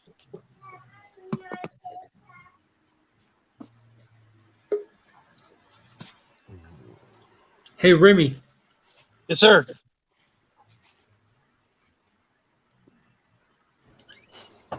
You need something, Remy? You said my name? Yes. Yes. I don't know. You Maybe have to call out my name and know wherever I am. That's why I did that. Just for that. That made it all worth it.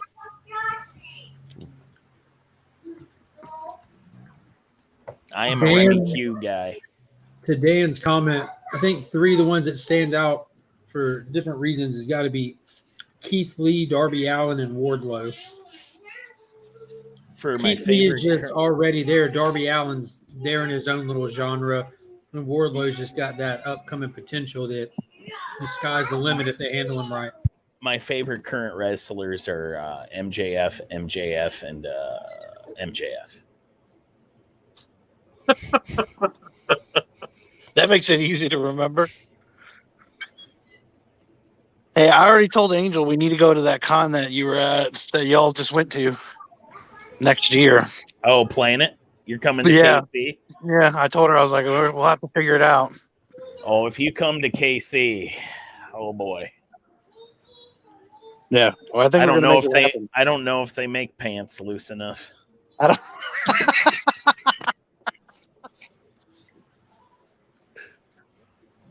We're gonna have to have somebody tailor some special pants for everybody.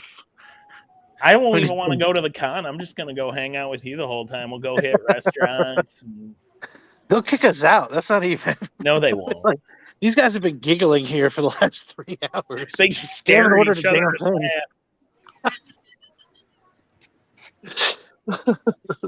It's true though. Like Remy can just give me a look and I just start cracking up. No, it's the same thing. I'll see it. Like I'll watch you mute and you start cracking up. I'm like, oh shit, dude, this is too much. Like there's no way people can actually get entertainment from watching this, but I like it. Watch out for kids in cars. Yeah. Pokehan's done the research. What is? Oh, that's right. That's right. Didn't you say you got hit? Yeah, he got ran over. They have these scooters everywhere that you can like download some app and pay to use them. Near my work, there was like this neighborhood festival deal last weekend. Every day on my ride to work, I see these scooters in like just random yards and bushes and stuff left. The carnage left over from the festival deal. Hey, you know what though?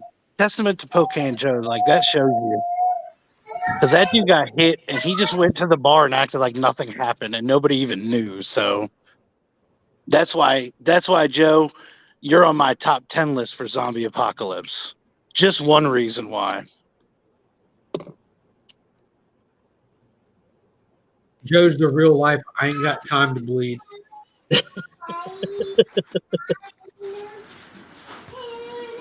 Yeah, I like that story too. We look and Joe's bleeding down his arm. We're like, what happened? Yeah. Oh yeah, I got hit by a car. No, I hit by a car. No big deal. Didn't want to ruin the kid's future. I'll let it ride. What's funny is like the reality is Joe could have just like choked that kid out. Jumped in the car and ran off. He has no idea how good he got off. Joe, where'd you get this car? I thought you had a scooter. You know. Some kid hit me, so I murdered him and then stole his vehicle.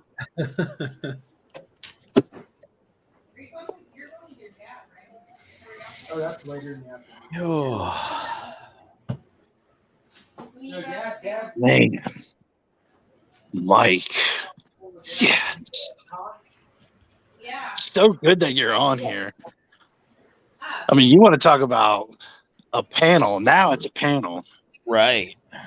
It's like, one guy that's not here, another guy that's not in his car, and another guy that's not in his comic room. And then us. But that's all you need. That's all you need. But no, if you come to KC, dude, I will treat you right. I'm serious. Yeah, I told Angel, I was like, yeah, I was like, everybody was out there. It was awesome. And yeah, I had no clue that was the con that we needed to go to. Well, it's not just me that's here either. For that airfare, you also get Burke and Panda. Sir, let's not. I had you at me. Well, Panda's like the Asian. You don't need to oversell this, okay, sir? I'm coming out there to see one guy. I'm gonna. You know what? When I go out there, I'm gonna have one sticker. That sticker doesn't. It's going to be like The Bachelor. He's going to have them all three in front of him with the sticker. Oh, you didn't even know that you had stickers. I don't. I'm back.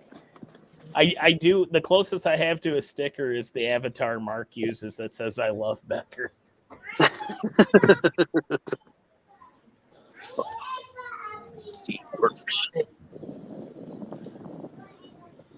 Oh. Yeah, I'm gonna have to get back to work here in a minute, but I figured I'd pop on. This man. I'm working. Sorry. I'm still here. What the fuck?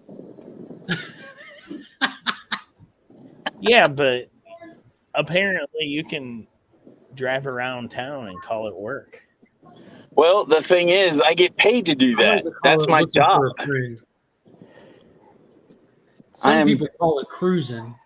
I call it looking for a friend. Looking for a what? Looking for a friend. Sometimes I like to just take my car out at night with the windows down and roam the city. Some people call it cruising. I call it looking for a friend. Yeah. Where you make random stops at corners? Is that what you're talking about? Maybe. Could be See, in something cool Augusta, we you don't even know about. See, in Augusta, you don't even have to stop at a corner. It doesn't have to be nighttime. You just stop at a red light and someone will just come knock on your window. How are you doing today? He seemed like a nice fella. Yeah. Just needed a ride. Yeah. Uh-huh. Oh, boy. God, I love that movie. You're going to end up making me watch it, Mark. Like, I'm going to have to watch The Goods just because we do the lines from it all the time. Oh, shoot. I need to send a picture. I'll be back in 25 seconds.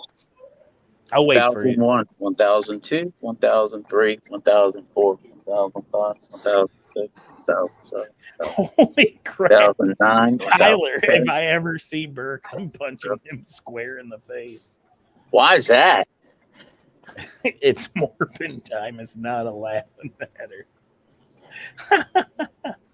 I actually would kind of like to be there for that. I forgot the damn key card to get in the old people's home. So I gotta go back. Shit. Messing up my whole day.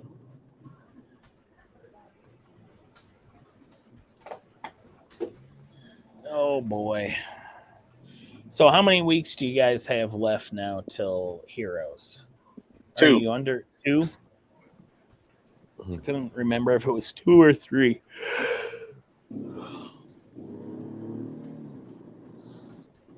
And is this your first big con, Alan? It's my first con ever, not just big. It's Okay. first one. Well, that's a hell of a one to cut your teeth on. That's a big con. Is it? Probably. Well, I would rank it among the number 1 or 2 spot for the best, like, real Comic-Con, like what Comic-Cons used to be. Yeah. With just comic books and artists. Yeah, they don't focus on the famous people like so many. Commercialized. Speaking of commercialized, as a comic book fan, I would argue that those are the famous people that I'm interested in. But you'd have to admit that that's become less the case at most cons. I think that's a worldwide thing. So AtlantaCon is Dragon Con. Like Jang messaged me the other day saying that he got booked for Atlanta because we talk a lot about how we never cross paths and how like he's going to try to make it down this way this year. And he messaged me to say, bro, it's happening. I got booked for Atlanta. So now I feel like obligated to try to make that work. Are you a big Dragon Con fan? Expensive. No, not per se. You know what I'm saying? Like, but it'd still be fun just to go do something if it's feasible in the schedule. You know, my schedule is hell, especially right now. Like Heroes is only working out because it's happening on my off weekend and it's happening inside of off days that are already designated, and that's still like contingent upon nothing going south up until that point. Like last week, I had an employee get ate up by a dog, but luckily it wasn't too bad. The dog just kind of gave him a couple warning holes. But had that been something more serious, like I would be working, like having to take those shifts till there's more employees trained and working, or until he was better, kind of thing. You know, like it just you never know till. I'm gonna start using that term, warning holes. I think all my holes are warning holes. Yeah, Mark. Angel's got a weird schedule too. Like she's like all the holidays, she's usually working. So it's like typically when everybody else is off, I'm at my busiest. Like off, yeah. Like that's when we're busy. Oh, the life of an escort. Well, you got to worry about all those warning holes. Yeah. I love that term, warning holes. No, that's going to be a new thing. Trust me. Oh, it's not going nowhere. Taylor Winder's going to make it into a T-shirt by the end of the weekend. Warning holes. Oh boy. This is a 0.5 restored. Too many warning holes. I think my holes are the warning. Yeah.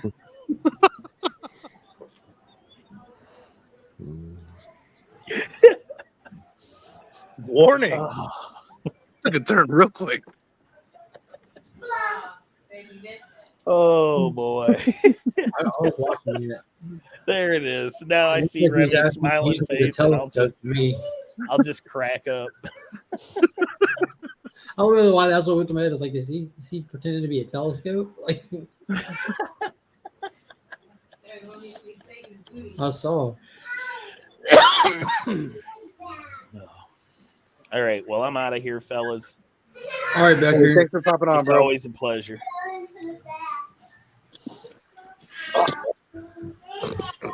Tyler said he has 11 morning holes. That's not bad. Isn't he just one big hole? You shot his truck. Calm down. Dim was just warning holes.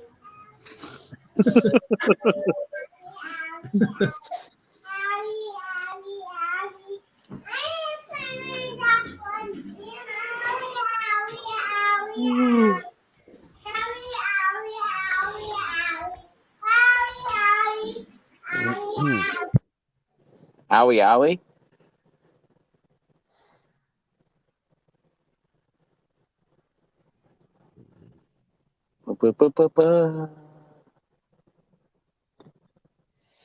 They're just sitting here singing along to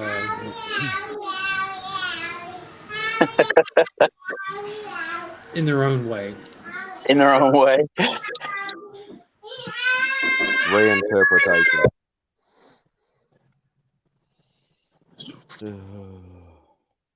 All right, time for bed, I think. Time for bed. It's early, bro.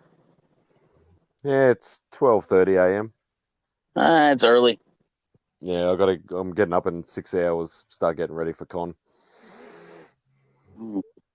So, thanks again for having me, Mark. Thanks, chat. Oh, we'll speak to you guys soon. Yeah, man, I appreciate you hopping on. Make love to the night. Hashtag warning holes. Mm-hmm. So, Mark, got a quick question, sir. What books should I what are the big artists that are going to be there? I've done so little looking into it and everything. I mean, so little. It's kind of ridiculous.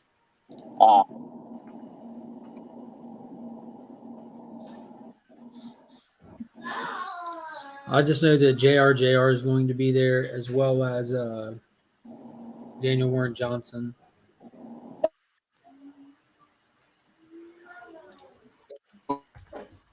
What does Daniel want? I don't really keep up with that. Say what? I don't really keep up with that. I just read the books, and if I like the story, then I read it. He did a couple smaller ones early on, like Space Mullet. He did this one called Murder Falcon that was amazing. That kind of put him on the map for me. But more recently, he did like Wonder Woman Dead Earth for Black Label. He did the Beta Ray Bill series for Marvel. He's doing the covers for Jurassic League and helping with the writing in it. But it's really Juan Gideon that's like the creative mind behind that one. But he is attached to it just for his name power to help with it. And just the direction. There we go. He's got Do a Power Bomb that comes out Wednesday, the new original from Image. Ooh, there we go. Okay. But yeah, I heavily suggest anybody and everybody picking up Do a Power Bomb. Oh yeah, I'm picking it up. I think it's going to be amazing. Yes, ma'am. Well, pop your upper. You want me to ignore the lower back? Yeah. Okay, I'll ignore the lower back. Pop the upper back. Yeah, I have a nerve pinch somewhere. You have a nerve pinch, okay. No. That was the upper back that popped 3 times. Nope. Do it again. Do it again. All right, well, do the pickup part. That'll get to your lower back. That's fine. If I do a full lift up, it'll get your lower back. Oh, I can feel the top of my foot when I walk again now. I wish you could pick me up. I know. I wish I could too. But I can't. If I could, it'd be weird. I'm looking forward to it as well, Kyle. I'm very much so. Murder Falcon was a game changer when it came to books for me. That's up there with We Live Volume 1. It's phenomenal. What are us Kyle's looking forward What? What else Kyle's looking forward to? A book that comes out next week. Okay. Have fun. Yeah, Murder Falcon was so good that after I read volume 1 that I actually like I mention it whenever it's relevant. Like it's a mandatory must read for comic fans. It's just a flawless book. And I sent my copy to Digger Jim for him to read. It's great. Hey monkey. You're gonna get off of me. No, get off of me.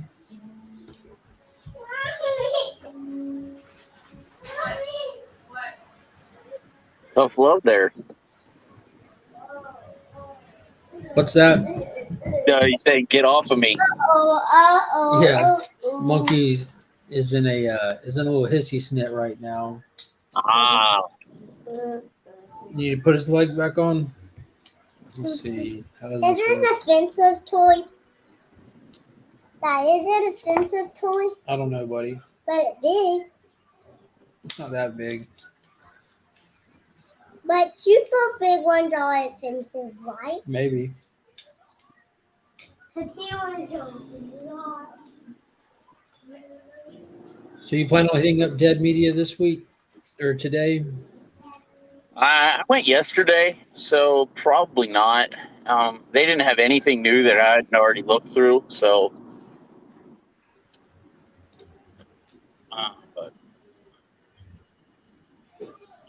But no, probably not. On days where I got so many, I usually it's supposed to take long, but when I have so many, I just like, man, just put your head down, go, get them done. And so I'm obviously driving aggressively, I guess you could say. And so I like to get done. I don't like messing around.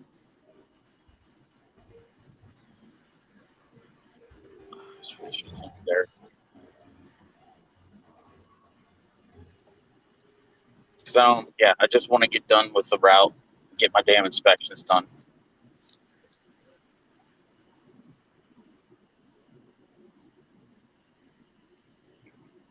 But what do you got on tap for today, aside from more moving stuff? That's pretty much it. I'm gonna try to run by the Augusta Book Exchange and grab my couple books. I think I only have like 2 or 3 books to pick up that I haven't read yet.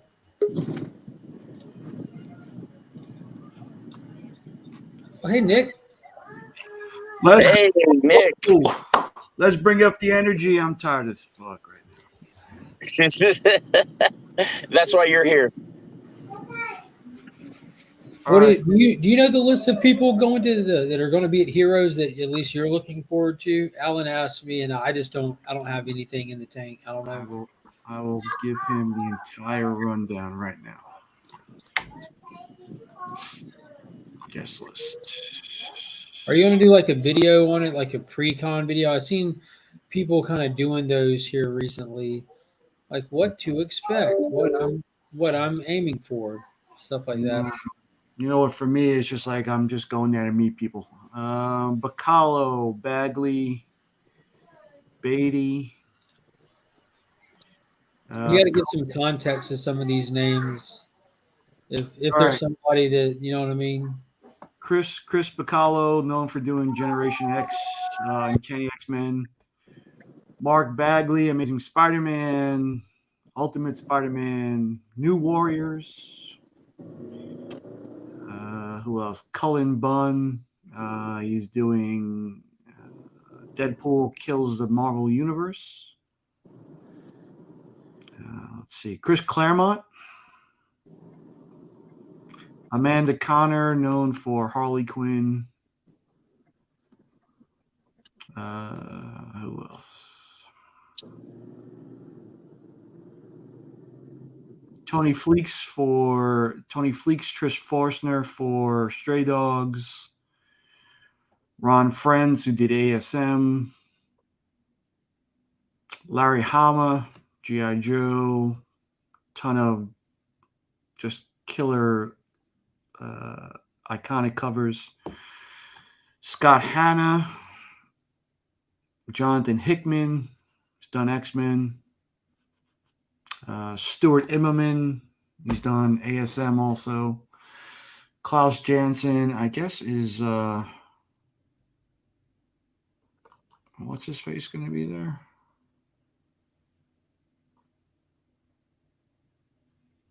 Steranko's going to be there. No, Frank Miller's not going to be there. I said for real about Steranko being there. Yep. Usually you see Klaus Janson, you think Frank Miller, but he's not going to be there. Daniel Warren Johnson, Matt Kint, Jay Lee, Joe Listen. Oh, I don't know if Joe Listen is going to be there. Howard Mackey. What is up, Kyle? Hello. Mike McCone, Bill Morrison, Jimmy Palmiotti, Dan Panosian. What has Bacalo done, Nick? He's done, like, for me, he's famous for doing like Doctor Strange, Generation X. Okay, I knew I've seen his name around. Yeah, he's got a really unique style, kind of like I would say a lot like Humberto Ramos. Okay. Brandon Peterson, Koi Pham, JR, Alex Saviuk, Joe Schmalke, Walt Simonson. Oh, Joe Schmalke. Jim Starlin. Len Templesmith. Roy Thomas. There's a lot of people going to be there. Billy Tucci, Charles Best. Best is the guy who did that Web of Spider-Man cover, isn't he? Mike Waringo. Wait, who did Web of Spider-Man? That Charles Best. Is that the first one? The first one, yeah, I think so. I just picked that up. Anna Jo, Chrissy Zulo.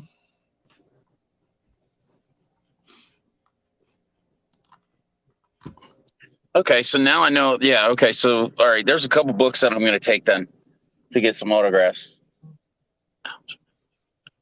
And there will be some there.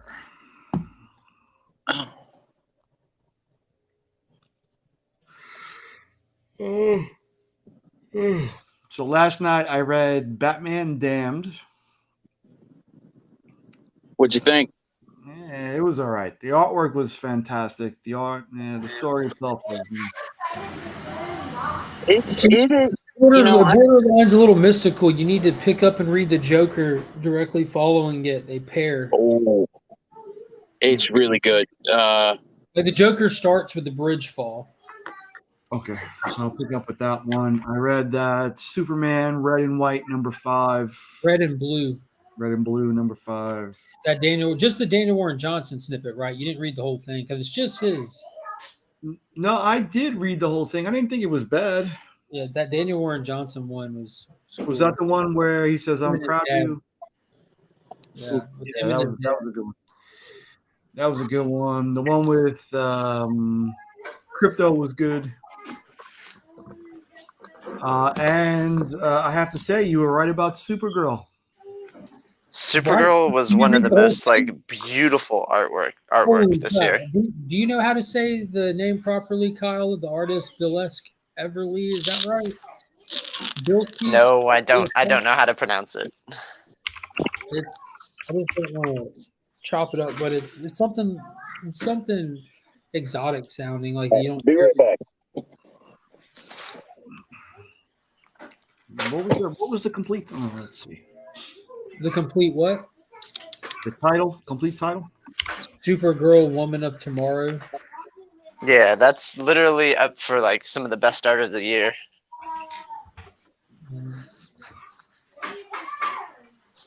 Have you had a chance to dip into Human Target yet? I did. I did read issue #1. Didn't it have a cool little vibe to it, like the style vibe? It was good, the one I read, it might have been in the early 2000s. but it had like nothing to do with like the DC universe. So I guess that's why I didn't like it. But this one was around that time, you remember Human Target had that one season television show, live action show. Jackie Earl Haley even played the tech guy. So they're probably trying to lean brand into that a little bit. Now this one though, this is balls deep in DC lore, and it's Black Label, so it's not beholden to continuity. They're just getting to do whatever they want with it, and it's really cool. So I don't know if it's Bilquis Evely or Bilky Evely. I don't know. I'm not sure, oh man. The Argentinian guy on my show pronounced it. I don't know if that's right. Whatever he said is right. Yes.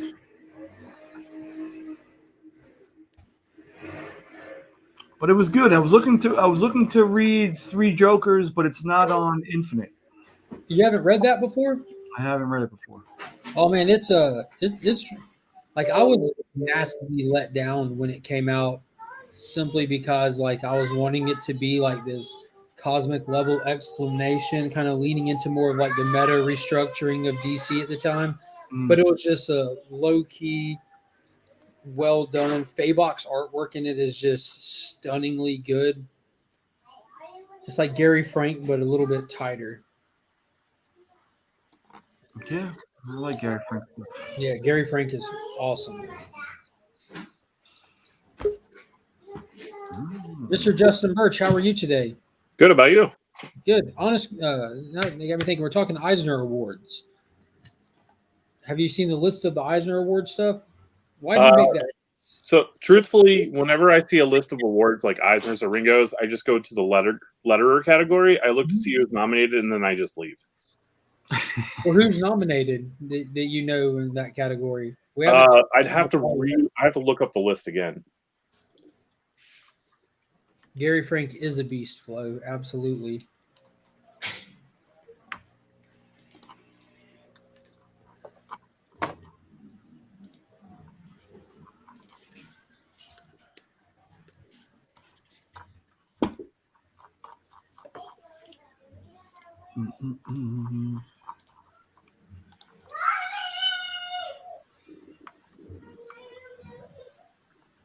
Where is...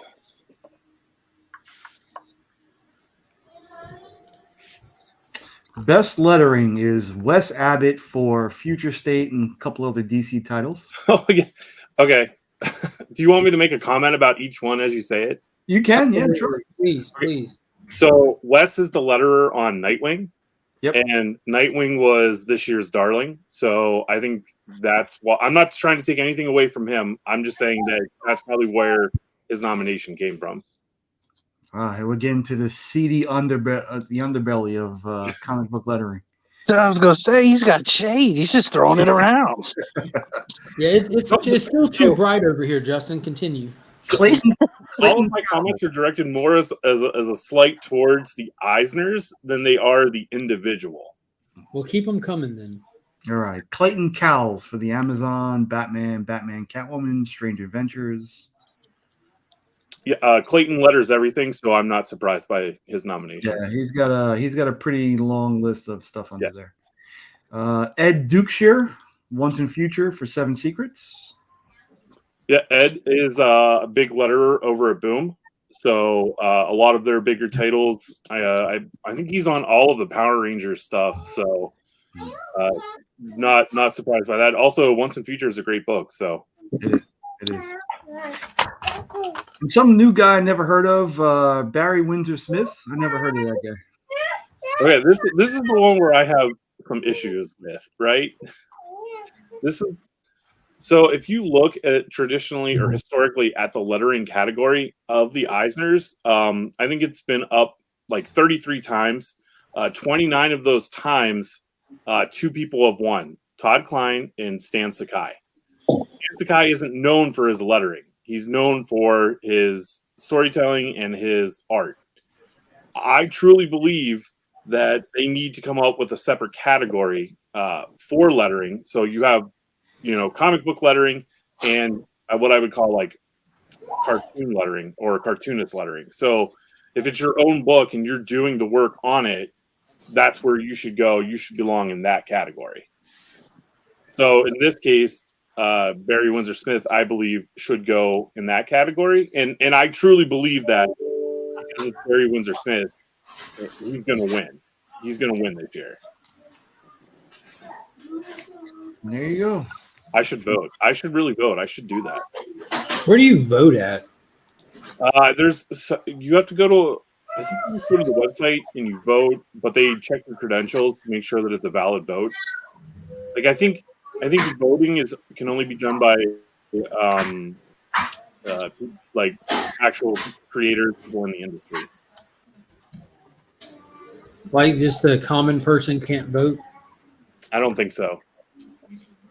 I think you can for the Ringos, but I don't think you can for the Eisner.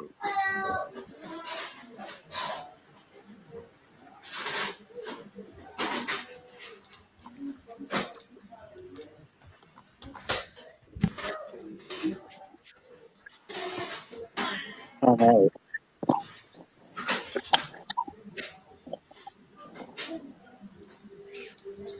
Thank you, Tom King.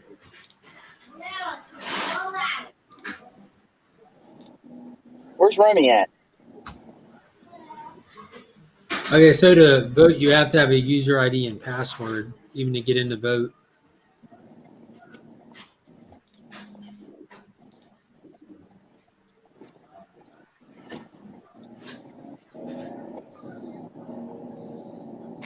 Dad roped me User into award snubbed me more, this year, and I'm so disappointed that it Shmi might end up artwork. being my origin story. Yeah. What was that, Kyle? I'm sorry. I'm cutting a tree down again. Those things grow back fast. Yeah.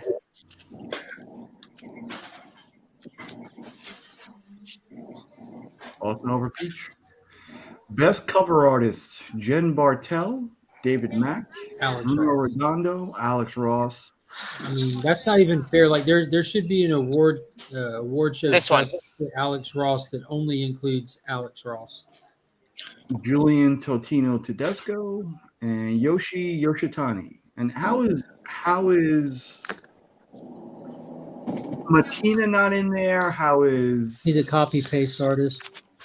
I'm a big fan of Yoshi Yoshitani. Yeah, I like Matina, but I'm not naive to what he does.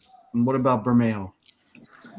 Bermejo's, I think he belongs in there. Actually, what category is this, Nick, that we're talking about? Best cover artist. Really? Yoshitani made it to that? That's interesting.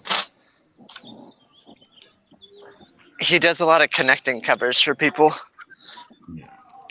I'm not Starfire. Justin, who do you got for best cover artist, whether they made the list or not? And just for you, your preference, what you enjoyed this year. That's a great question, as I've not read much. Well, I know, but you look at covers often, right? No, only the interiors. Oh, wow. Is that something that comes along later? So depending on who the publisher is, if it's a bigger publisher, they have like a production department, and they're the ones who will do the cover test and all that good stuff. What the hell was that? Kyle cutting down a tree. If my camera was working, you'd probably tell me not to do this. Probably cutting down a tree with a butter knife or something. I actually got this like really long extension saw. And I'm standing on the roof. On the roof? On the roof. I'm actually standing under this branch, so this might not be the best Last idea. time you were on the roof and your camera was working, you legitimately almost fell. Yeah, well, that's because I was flicking the... You were wearing like a kimono and house slippers on the roof doing yard work. Right now, I'm With a still bandana wearing... on his forehead. Hey, this time I'm actually wearing a hard hat. You guys would be proud. With nothing over his head. Okay, here it comes. The best was when he was on the side of the road. In the... at a Hollywood recycled prop store. Hey, can it hit this roof? I mean, it's going to come down. You want to give me the rope? Eli gave you a Team Justin. Just cut it and deal with the damage. Yeah, he was here for a minute. All right. Well, here it comes. Let's see what it breaks. I feel like this is like an X-rated version of that old skit from America's Funniest Videos. Guess Okay. that. Film? Okay. Deal with the damage. Here it comes. Guess Okay. It's coming. Okay. Here it goes. Oh! Word! That was actually not bad. Oh, you got that all over your face. Sorry, I'm using the wrong vernacular. Well, the right one. What? No, let's clean this up first. It's everywhere. Yeah, I still don't know what's going on. Just making me wildly uncomfortable. I'm just so you guys know, I'm choosing my words very suggestively. Yeah, well, you're doing a good job. All right, now it's all over there. Yeah. Let me get the ladder. I can't get the stuff. We need to get Kyle a working camera. I don't get it. Like, my phone is fine. It works on everything but StreamYard.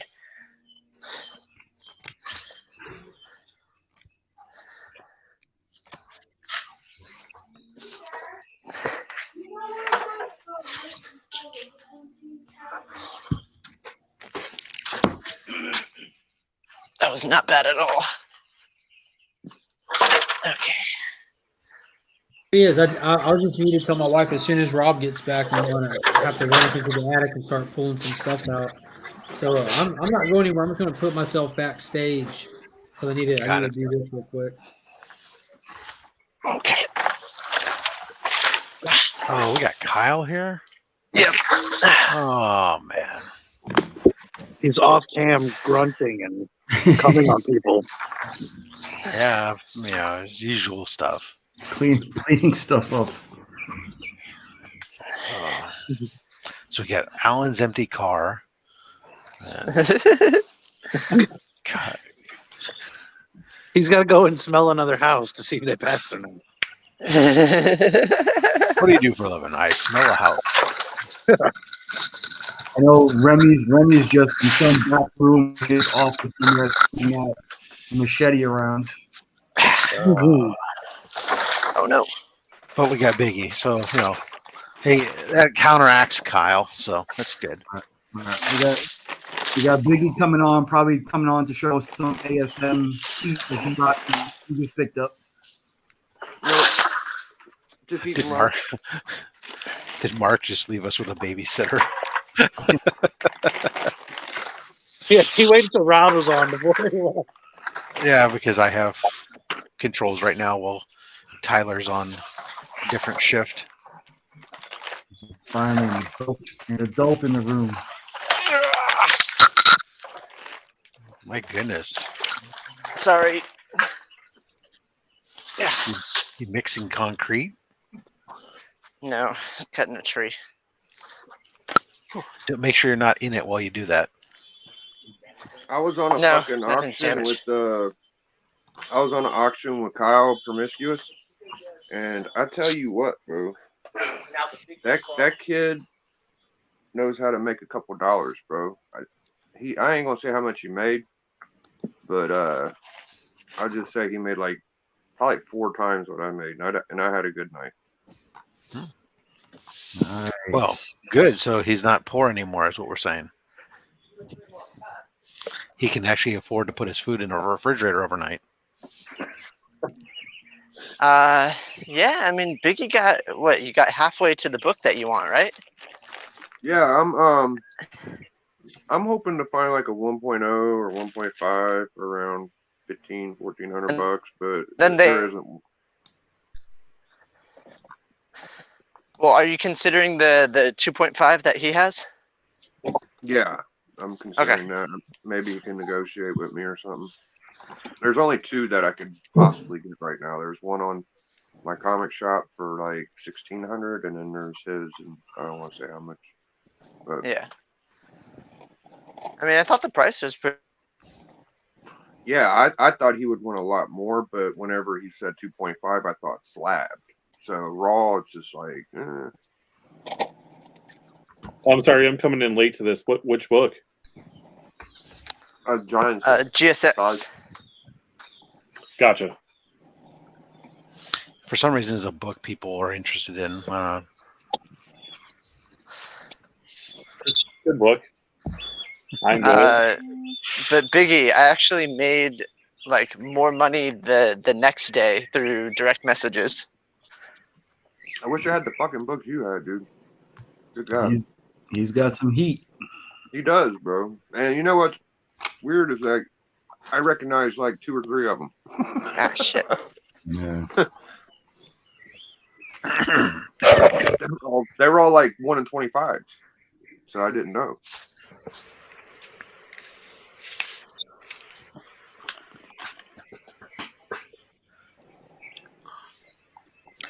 This is all stuff that you got out of your collection, Kyle, that you got? Yeah, and then another thing, I cut it.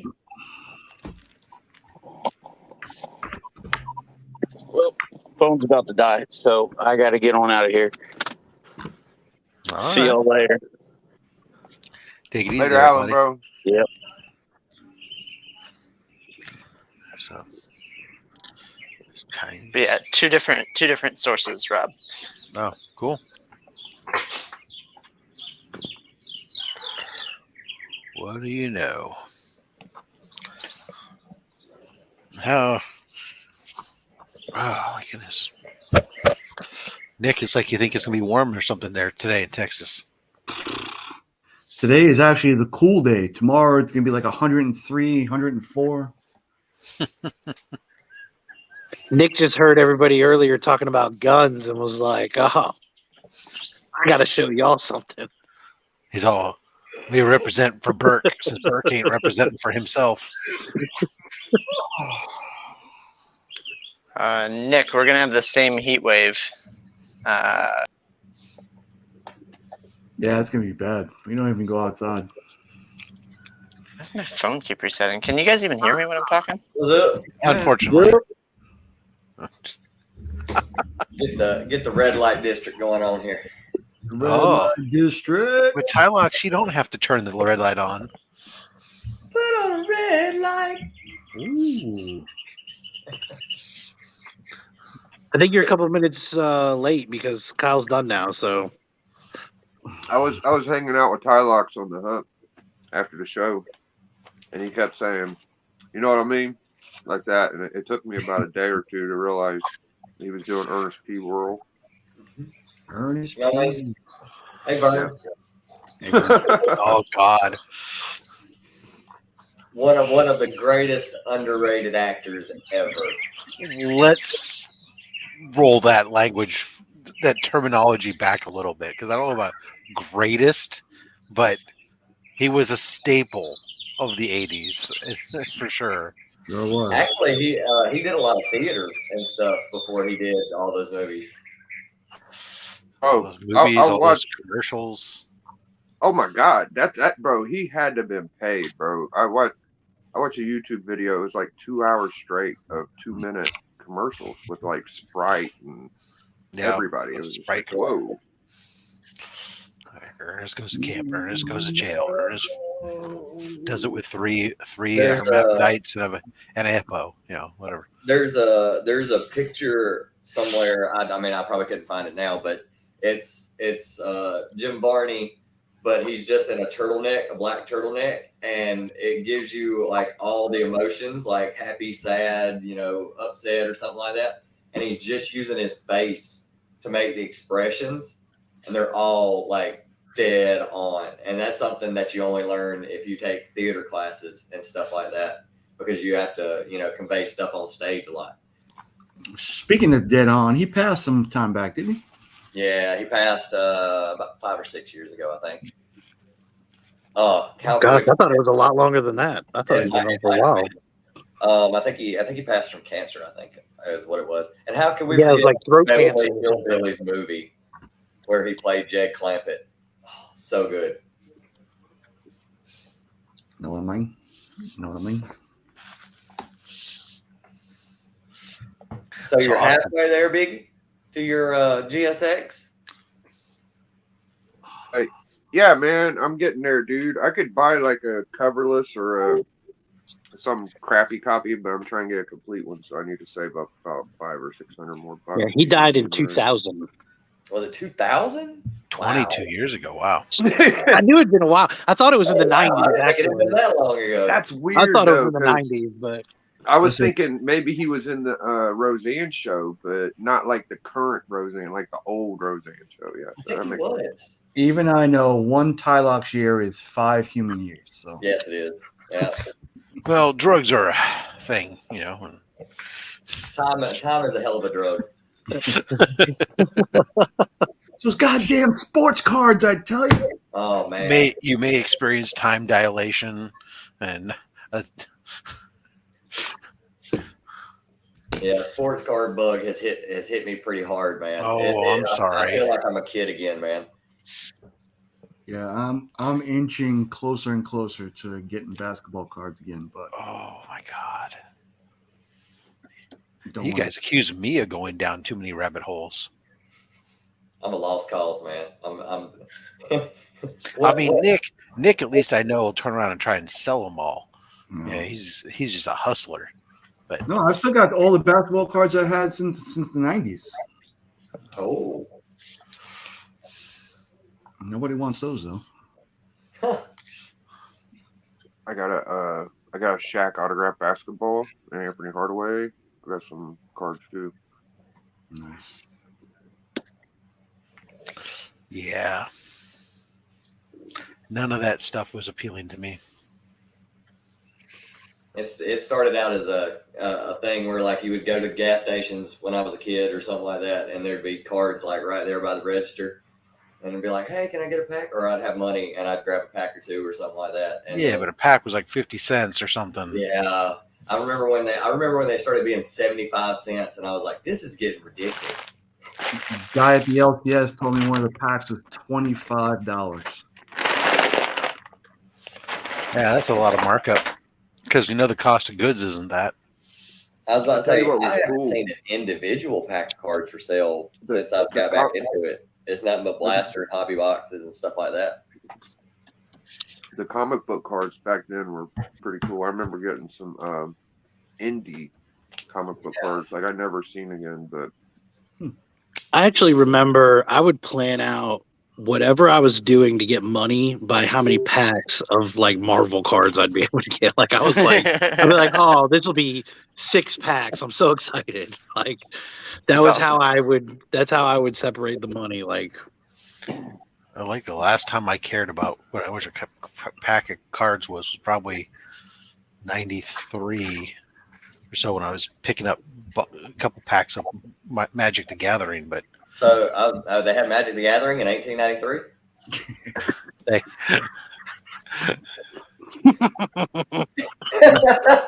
He's thinking of a comeback. Give him a second. No, that's right. Bravo. No, whatever. Yeah. Processing response. You get one. Okay. You get one. Apparently so. Rob, I'm buying you. It just fits. I just want you in like a bowler cap or something. Yeah, you gotta have a top hat or something. Like if you put on a bowler cap just to wear it, people will be like, "Man, that's an awesome costume." Oh, he's got no, one. he's not a No, costume. he's got one. Oh, he's going to get it right now.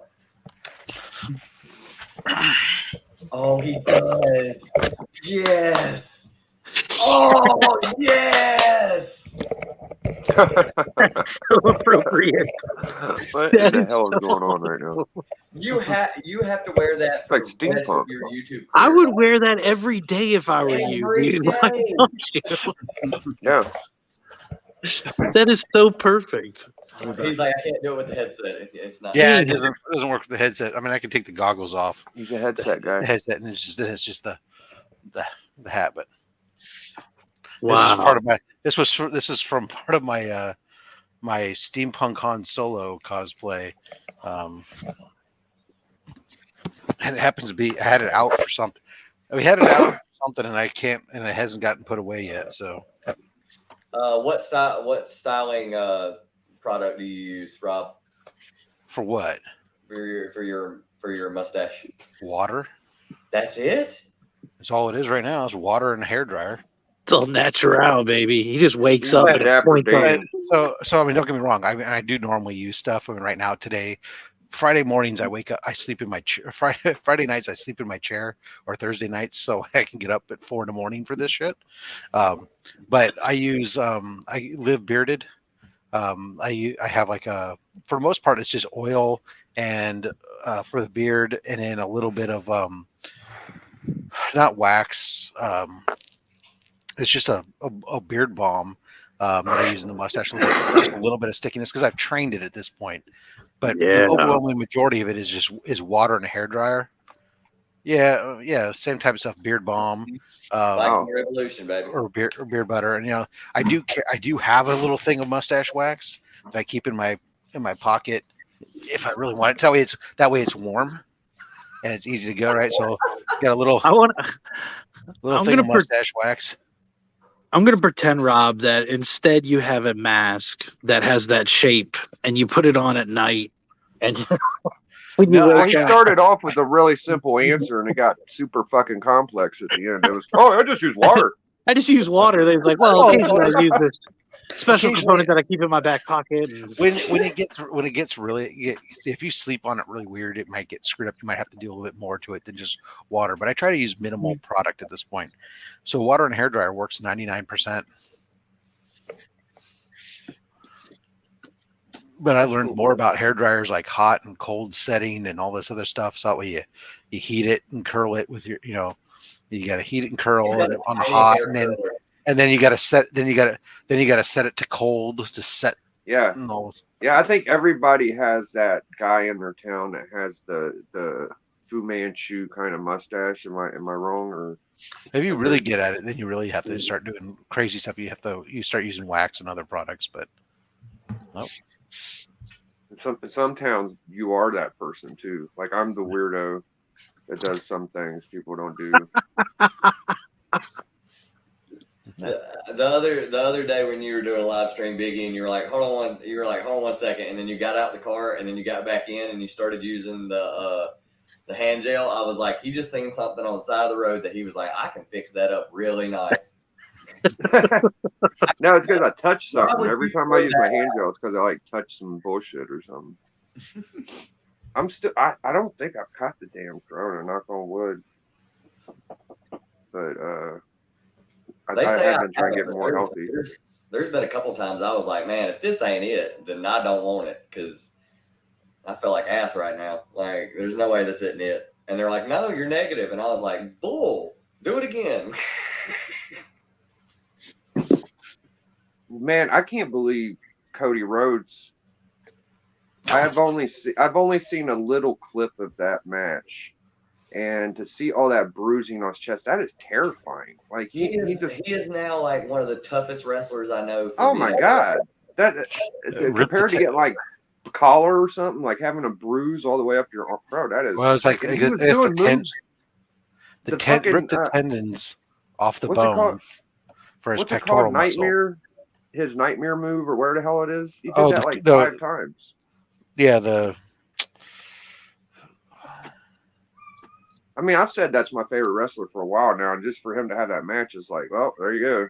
I mean, well, Seth did a great job helping Seth him. Is amazing. If he wasn't such a douche, I would like him more, but he is a great worker, man. The character's a douche, but yeah, he's like. I mean, I think he's real life douche. He don't like Hogan, so anybody that like shit, he don't even fucking know Hogan. Like, give me a break. He definitely helped Cody through that match. That's for sure. Oh yeah, because there's only so much you can do when you can't really move your arm across your body because you've tore your pectoral muscle off your bones. And he looked super jacked, more than he's ever looked. Maybe it was an injury, but he just looked bigger. The muscle will be relocated. And... Well, I always thought when I watched his brother wrestle, I was like, dude, I know Gold Dust is supposed to be like a funny character or whatever, but I'm like, dude is 6'6" and like almost 300 pounds. He's a big, he's a monster, bro. Dude, he is humongous. Yeah. And Dusty wasn't anything like either one of them. He was just like, I mean, maybe when he was really young, but I mean, Dusty, besides Hogan, is my favorite charismatic wrestler. Him and what's my dude's name? Jimmy Valiant. Those three guys, man, they don't even have to do moves. They just kind of flop around and shit. Dude, they're great, bro. Jimmy Valiant came to my middle school and did I'm assuming he got in trouble. He had to do like a PSA kind of thing where he like went around to like small schools and stuff and was like, kids, don't do drugs. And I was like, dude, you look like, when I seen him, he looked like a train wreck. But I met him afterwards. I talked to him. I shook his hand, and I was like, "How do you get started?" And he was like, "I don't even." He was like, "Just go to a school." He was like, "But go to a school. It's usually an ex-wrestler, like somebody you know." Well, people think that Hogan copied Bill. What's his name? Superstar Billy Graham, but I think that he copied more Jimmy Valiant.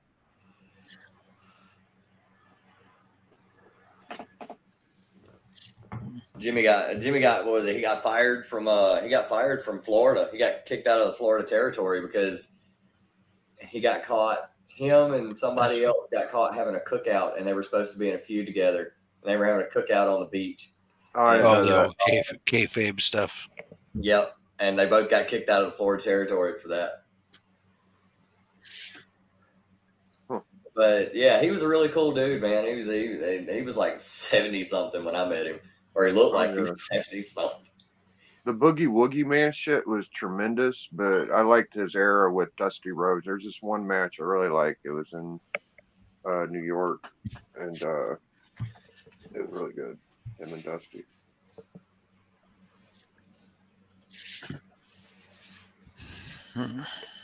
I've only seen clips of it too. I need to watch the whole match, and I totally forgive, because I'd always heard from a lot of people that Seth was like prone to like hurting the crap out of people. He hurt like a whole bunch of people he wrestled with, but I can't believe it now. That's true.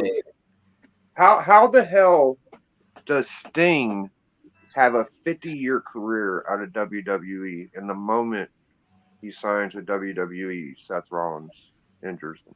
I mean, come on, bro. And I was just like, so immediately started getting that reputation, but maybe he's learned. Maybe he's more, he's sloppy, bro. He is sloppy. Well, so was my boy Dolph, who doesn't get a whole lot of praise, but Dolph hurts. I don't know of him hurting like any big timers though. Who did he hurt? Well, he hurts himself, is what he does. Okay. Yeah, Dolph Ziggler's. He gives his body more than anybody in wrestling, so I could see that. Yeah, he did. I don't know if he gives it more than anybody. I mean, bro, he takes Jeff bumps. Hardy. Yeah, bro. I think Dolph takes better bumps than Hardy all day. Oh man. I mean, I give a 50-50 shot that even odds that Jeff Hardy dies in this ladder match coming up. Oh my God! Don't get me wrong. The Hardys are extraordinary people, but like right now, Hardy, I don't know. I feel like Jeff Dolph still takes bumping shots. is legendary. I feel like he's one of the greatest bumpers there are. Him and Shawn Michaels are like, oh my God, like that for me.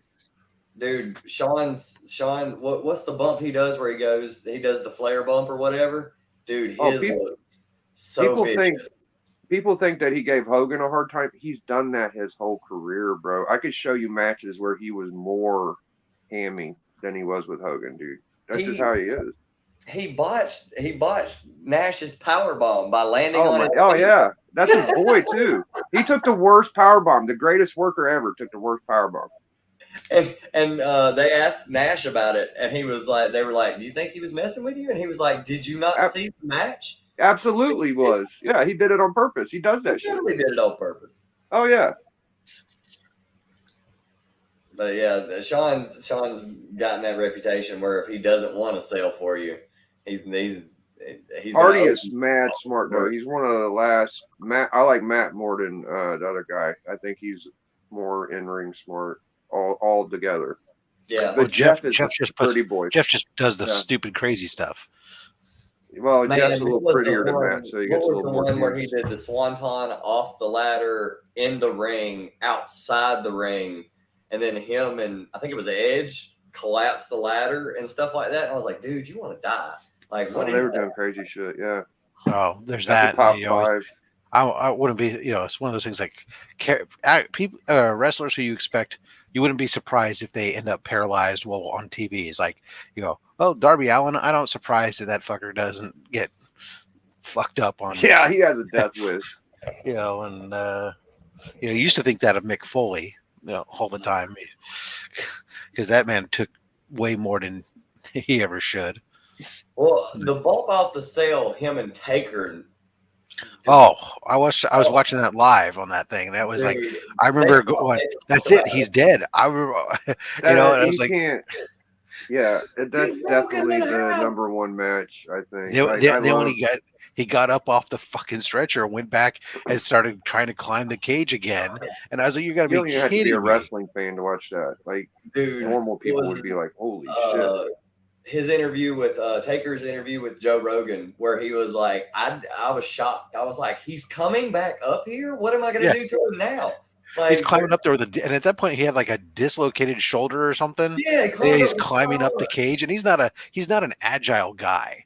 He got those the big boots and them little chain links somehow. I don't know how he did it. He climbed up basically one arm to get up there, and then get choke slammed on through the cell.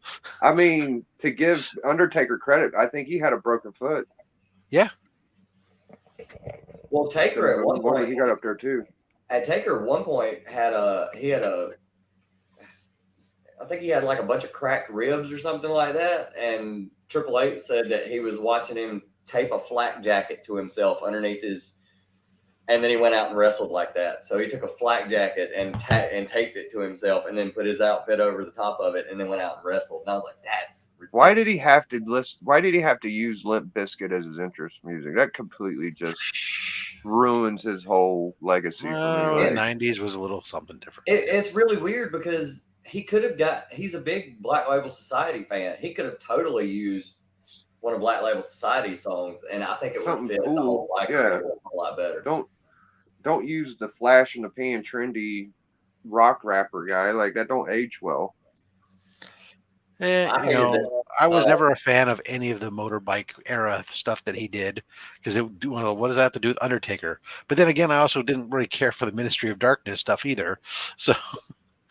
Yeah, sign me up for the real Undertaker shit. I was a complete mark because he was the redhead. We don't have many redhead like world champions. He's definitely the one, So now I will give him credit because the match with him and Jeff Hardy was during the biker era Undertaker, where that was pretty good. That's true. Yeah, he wrestled Jeff, and that wasn't the dumbass Limp Bizkit fucking mode Taker either, though. I'm talking about that one specifically. Like when he come out to put your hands up.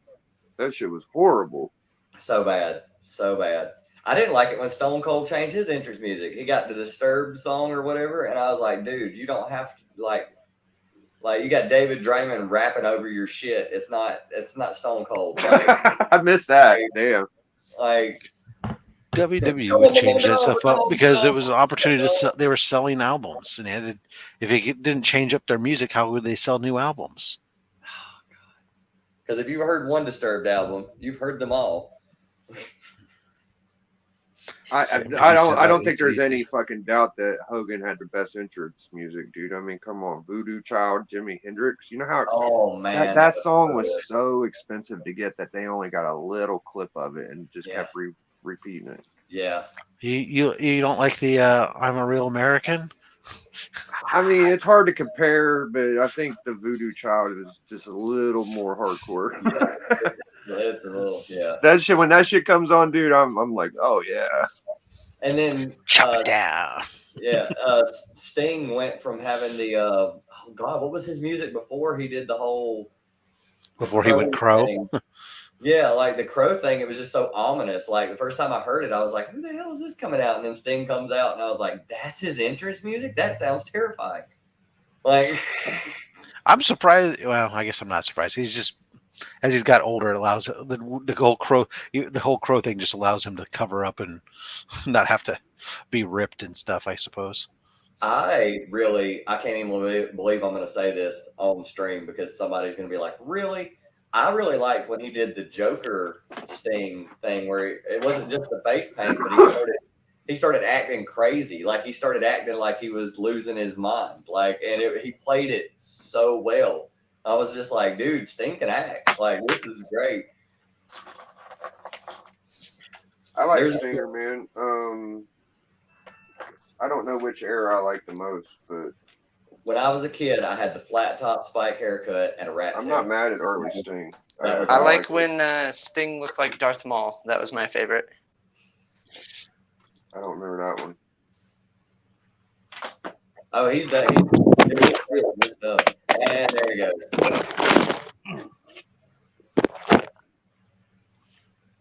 But yeah, he changes his stuff up every once in a while. Now the thing he did in AEW where he was with Darby, and he did a little shtick with Orange Cassidy. That was great because I was like, oh, now I want to see that match. I have to see Orange Cassidy versus Sting. Okay, Orange Cassidy might be my favorite wrestler right now. Oh my god, I'm not mad at Orange Cassidy. He's super smart. He's athletic as hell too, and just. How come after I came on here and said that I hated what's his name, MJF and shit, and then he blew the fuck up right after I said that. Oh, well, tell us another one that you hate, so I know which one's going to take off. Yeah, he's the only one I think. I can't think of anybody else. Name your price, Biggie. Name your price. What you want? Giving Gang? Oh, these are the ones, unfortunately, I'm probably going to keep somehow, magically. I don't know. I'm trying to figure out. I might sell this one if you want it. I got the giant size man thing. I think that's appropriate. Tylox, do you want Biggie's giant size man thing? Not when you put it like that. I should charge interest since it's mine, yeah. But who's another wrestler I don't like? Shit, man. I don't like Roman Reigns. Yeah, I don't like Roman. The Rock had some shit. Come on, bro. My favorite Samoan dude was Yokozuna, fam. Yokozuna would smash fools. You know what I mean? I liked Umaga. Umaga? Yeah. Why is Roman such a pussy? Like, suplex a motherfucker. Powerbomb him. Fucking do something, bro. That Superman punch shit is pussy shit. Like, come on, dude. It's so bad. And the worst part is, okay, he's related to Haku. We're forgetting about Haku. Fucking Haku was amazing. They all are. That's what pisses me off. The worst part is that he gets all that power in the WWE. He gets to consolidate all the belts, and as soon as he consolidates all the belts on himself, he freaking stops working house shows. He stops working, pay-per-views practically. I mean, he's like, I'll show up when I want here and there. I'm going to reduce what I do because, I want to make a WWE film so that I could take off with my acting career. Yeah. I didn't like Cena. I still don't like Cena. That was the first Lazarus Pit, right? Or no, League of Assassins, one or the other. Oh, I don't know. I think that one is like the first League of Assassins. I did like the consistency and kind of transformation of Cena from like that like rapper dude to the army guy, I guess, or the Marine guy. I like Cena. I don't hate him. There for a while, I thought he was crap. I would love to see him turn heel. If he turns heel and it's good. What's y'all's favorite match he did? Ooh, that's nice. That's good right there. Oh, this ain't going nowhere. I don't like it's easy for me. There's two matches Cena did really good, but one specifically. Okay, which one you got? Because I have one in mind. Kevin Owens. Ooh. Okay, Kevin Owens is one of the more like talented like promo shooters. I love he has a gift of gab, man. You know what this one is, Rob? That was like God, I'm trying to remember off the top of my head. It was like World's Finest, 173. I liked the thing he did with Punk. That seemed organic. That seemed like they really with Punk. Yeah, Cena and Punk. Oh, that was a good. They did build that up pretty good. They did. They built that really. The match well. wasn't bad. You're right. That match wasn't bad. And the fact that Cena actually lost, like in the end, like that blew my mind because I was just like, we all know Cena's gonna win, and then he lost, and I was like, oh crap, okay.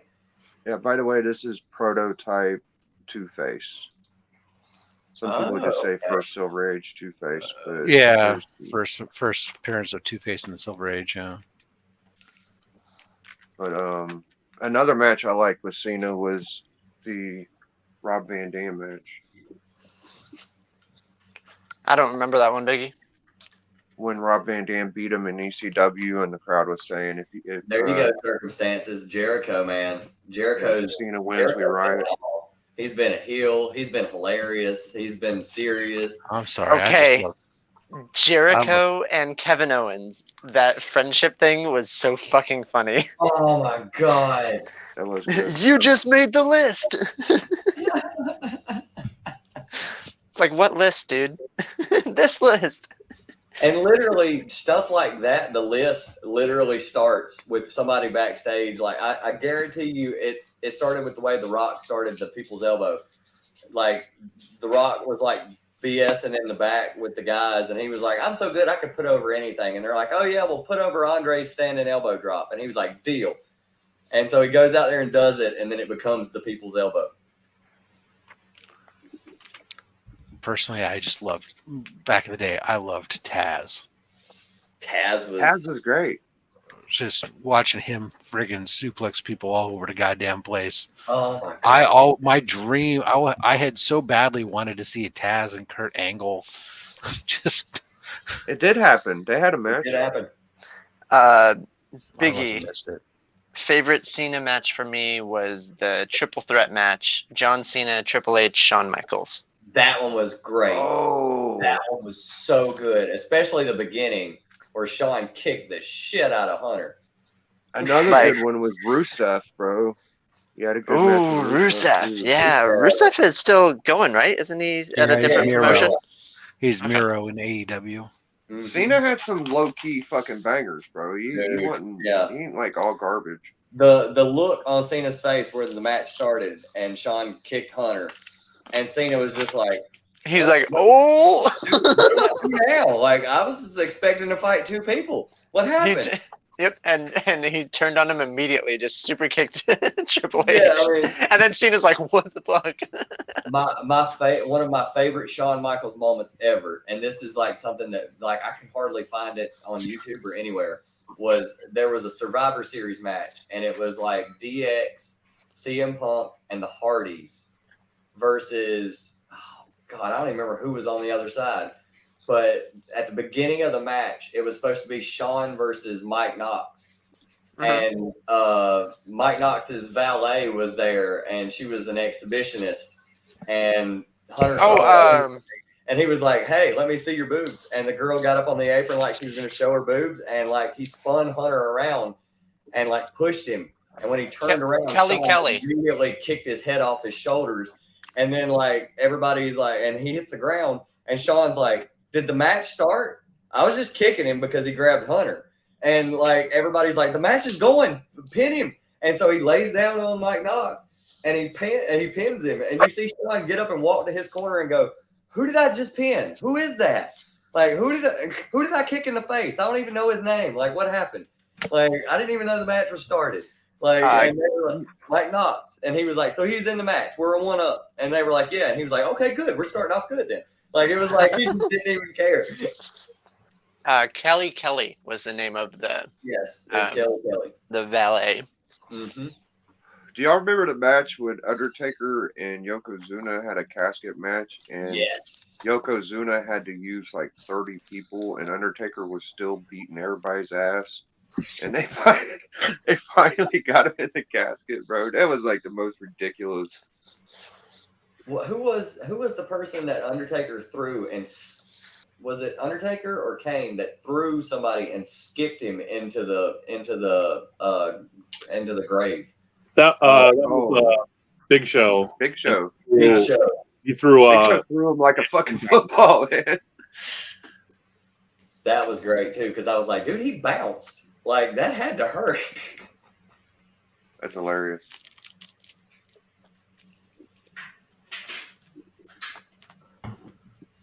I love that. I'm not ashamed of all the years of professional wrestling I've watched because I've seen some great shit.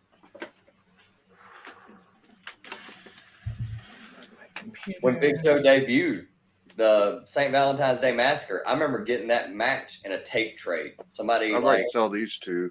This is a nice little set. Because, in my opinion, that Wonder Woman's the sickest one. And then the other one's what goes with it. Oh, cool. Yeah. It should make a couple dollars, I think. You know that Hogan got Big Show in, right? I wouldn't doubt it. He saw him. I think he was playing basketball or some shit, and Hogan was like, "You gotta be a wrestler." Well, Big Show's from here. He's from Aiken. I mean, and you see what happened. Like his first match was against Hogan, and Hogan made him the world champion. So yeah, he was a basketball player in high school. He went to Aiken High School. He's legendary before he ever became a wrestler around here because we didn't see people like that around here, man. Like Hogan put Undertaker in too, man. People don't know that. Like you see. Well, I mean, not really, but he definitely helped with the WWE because at the time, the Suburban Commando Taker was in that movie. Yep, that before he ever wrestled. Right. Well, at least with WWF. Oh, there you go. Yeah, I got the nice Daredevil 5 and 6, so I got the last gold suit and first red suit. That would make me some money. I just got it because I wanted it, but I didn't really spend that much on it either. I wonder why Daredevil books don't seem to be as high as you think they should be.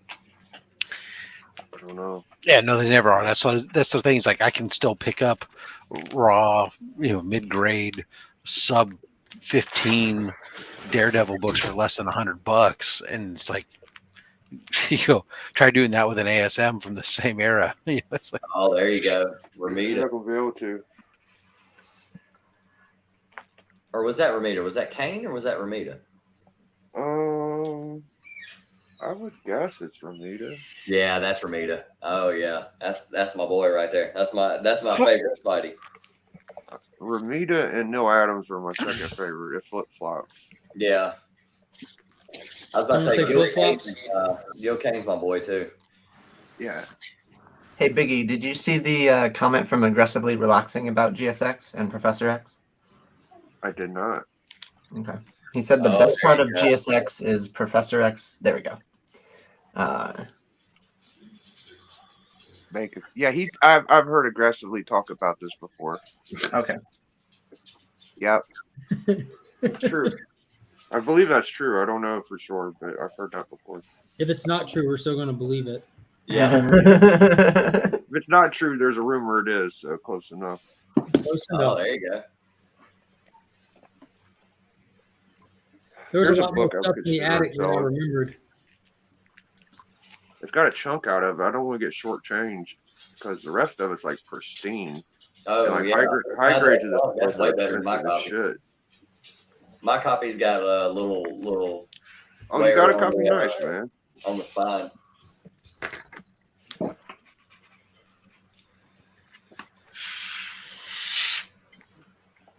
Oh, there you go. That's something I'm thinking about making next year's goal to get start buying all the DC Kirby stuff. This is my favorite Kirby statement book because he's in DC. First Female Furies, first Funky Flash Man, where he's directly making fun of Stan Lee. And House Roy, where he's attacking Roy Thomas. It's both of them. Yeah, this book, and the cover is just like, kiss my ass, Marvel. I'm over here in DC world. I just love it out. Like, Commandy, I need to do my Commandy run. I've got two if you need one. I've got a graded and a raw. I'll sell you my raw one for $500 even, no tax, shipping included. What? Commandy? Commandy 1. Oh, I've got Commandy 1. I got lucky and grabbed that years ago. I'm glad I grabbed it when I did. It's not expensive. You still get it for double digits. Ramming it down my throat, and I was like, fine, I'll buy it. And I saw it, and I got it. You got the First Legion? I got the First Legion of Super Villains. I wish I had superheroes. It's one of the earliest homages, I believe. I mean, I'm thinking about going after.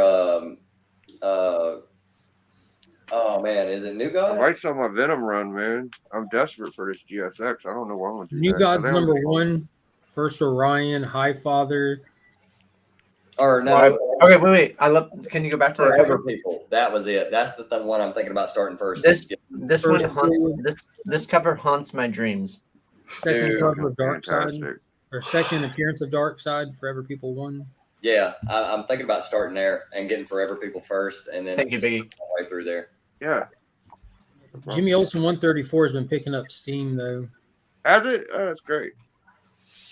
And then New Gods issue number 2 is the first cover appearance of Dark Side, which is funny that they credit that as the first cover appearance of Dark Side because he's just a floating head. But yet they give ASM 316 the first cover appearance of Venom. There's no consistency inside this collecting community at all. Is anybody else keeping their copies of this, or am I the only one? You're the only one. What is it? I've never seen that. It's the first Red Goblin. Yeah, well, I have it. One of those on the way. Mine's the A cover though. I have them because I would definitely. I mean, if you want to believe in the Null stuff and Dylan, you got to get this too. So I ordered one of those off Ryan. New guy just set up a web page where he's selling off his old comics that don't need to stay in his PC to kind of fund putting together a comic book. And he had a 9.6 issue of that graded for $10. Like, oh, okay, that's a good. I mean, it's not an expensive book. That's the thing, man. Mm-hmm. His website is the most Ryan thing ever. Like it's the way that it's set up, and you can tell that he like it comes across the same way that he talks, which is very just like matter of fact. And that's how the website is. Did you read the about part? Fantastic, wasn't it? The greatest comics on the planet, per my opinion. Yep. You can get these high grade of mine books. I was like, everything was just matter of fact, and I was just loving it. It was awesome. I'll be back again. I'm getting the call. Oh, there you go. Oh, cool. That's yeah, nice, man. If I believe in the speculation that Storm is going to go to the Savage Land and get boned.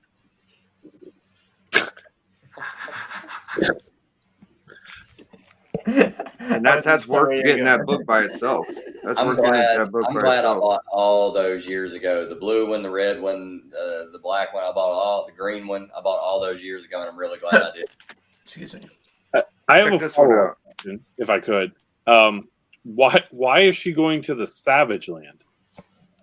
I don't know, man. Maybe it was the cartoon, but it's just embedded in my brain like really hot, sexy X-Men sex and Savage Land. Am I the only one, or?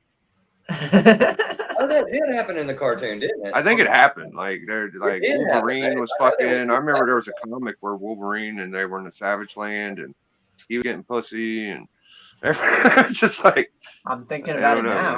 Man. John's Comics with Kids I was watching, and it was pretty obvious.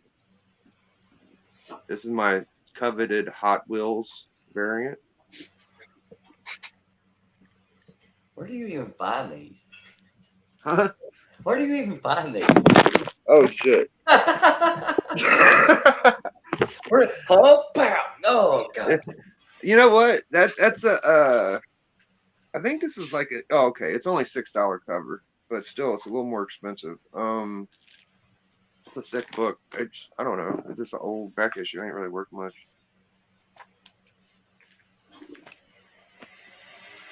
I need to get rid of some of these love romances, man. I got way too many of these.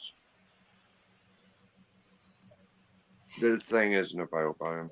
I'm sure. I know some people that buy them. I was about to say, I know people who've been mentioning. I mean, they're great artists, but there's no keys hardly. I've seen that book, the My Love book. I've seen that here recently somewhere. Somebody showed it on their screen. trying to remember who it is. Shit right here is really fun. It's called Grips. What is that? It's called Grips. Grips. It's kind of like a knockoff Wolverine character. And the art in it is like super graphic, so and there's like giant splashes. Anybody read One Piece? I mean, which one of the 1,000 volumes? Like, I've read none of the 1,000 volumes, but I'm aware of the anime show from my time at Movie Stop. So I'm assuming that's what he's talking about is the anime. Are you reading the translated versions, or are you reading the waiting for them to actually be released in English? So I signed up for a Shonen Jump app last night so I could read it. So yeah, it's translated. I don't want to like have to hover my phone over with Google Translate and then flip. There's some fan sites that do like translations, but they're like 90. It's not bad. They're like 95% like accurate, but there's some stuff that's like not. I'm willing to wait for it to hit English. Yeah. To make my life easier. Okay, there you go. Just messing with Justin, because that's a lot of reading. Oh my goodness. It is now my 4th digital comics subscription. Okay. So I don't know how I feel about that. So what do you have? Shonen Jump. Do you have Webtoons? No, Webtoons is free. Oh, okay. So well, don't you have to pay for certain titles on Webtoons, though? Do you? I thought it was all free. I don't think so. I had to pay for this. Lore Olympus, each episode of this one. Interesting. So Marvel, DC, Comixology Unlimited, and now Shonen Jump. Okay. Do you find yourself reading more now that you have those versus trying to keep up with your floppy copies? Yes, 100%. Because I can lay in bed and read it at night with a light off. Like I don't have to have the light on and disturb my wife. I read my comics with a headlamp. Buying the physical copy and then waiting 3 months for it to come out digitally and reading it that way. I still struggle trying to keep up with anything new that I try to read digitally because anytime I open like the DC app, I see all these amazing things on there and I end up just finding myself rereading old stuff. Yeah, I mean, you also can't go wrong with the price for Shonen Jump. It's only $2 a month. Yep.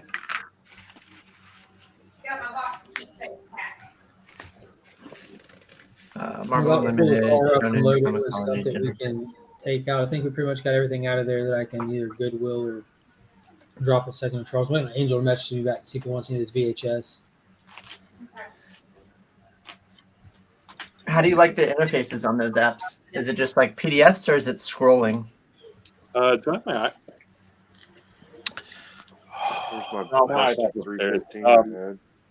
It's the first cover appearance of Venom. Flipping. Okay. So it's just like any other with like Comixology or Marvel Unlimited. Okay.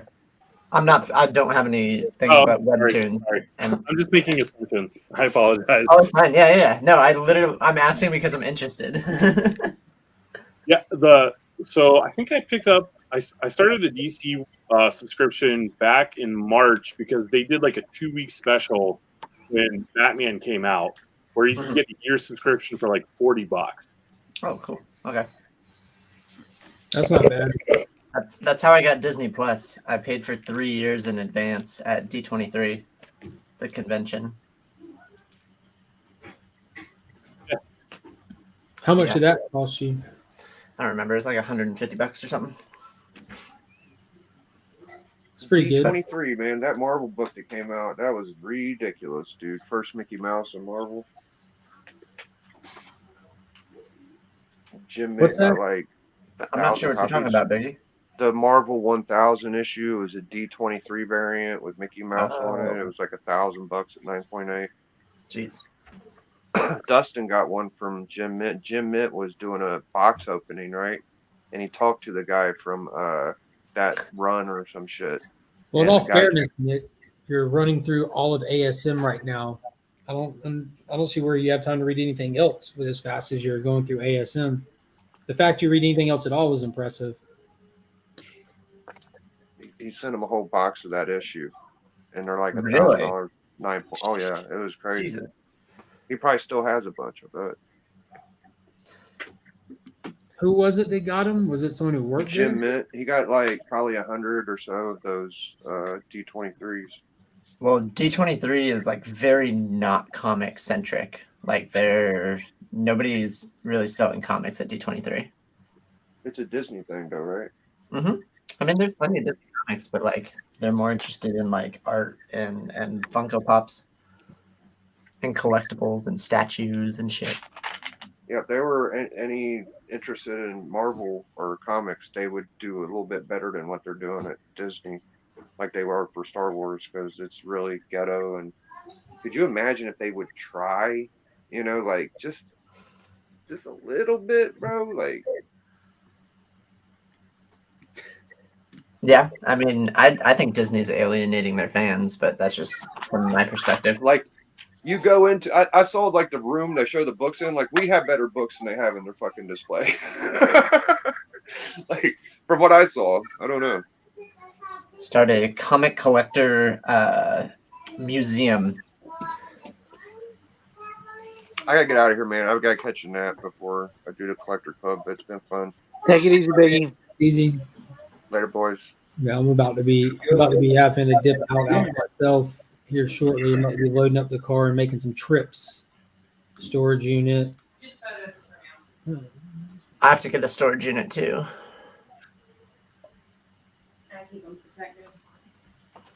So do I.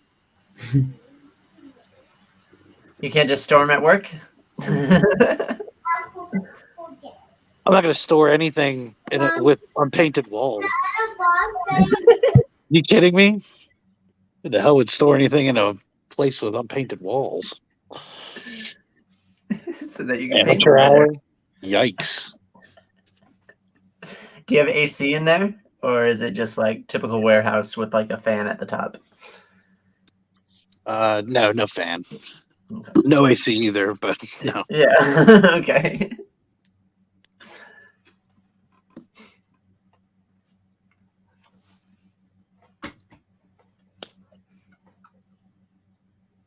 Yep, I'm gonna go walk the dog. I'll see you guys later.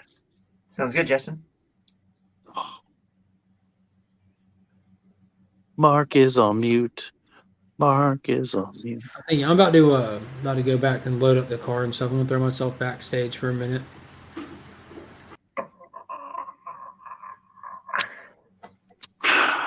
Yeah, I've got important stuff. I gotta do these things. Brimmy's like, I'm gonna make up. I have something I have to do, so I can leave. That's pretty cool. I'm just standing here. Yeah. Yeah. You can just keep eating random things.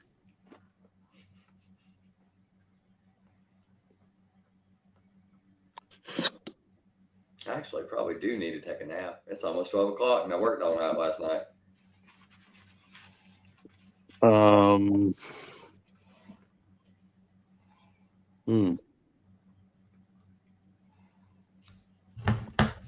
time is?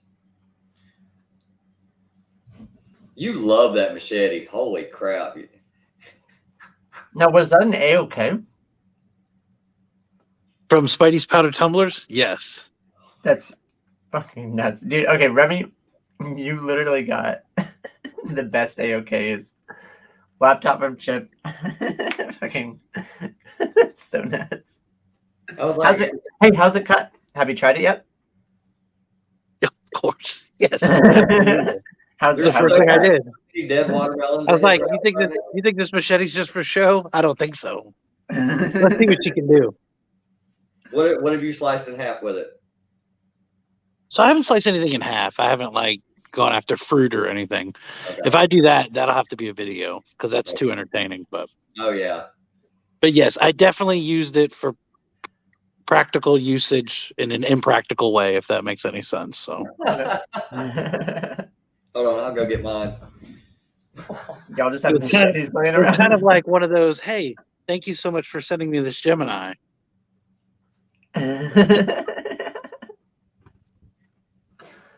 Cool, man. That thing's slick.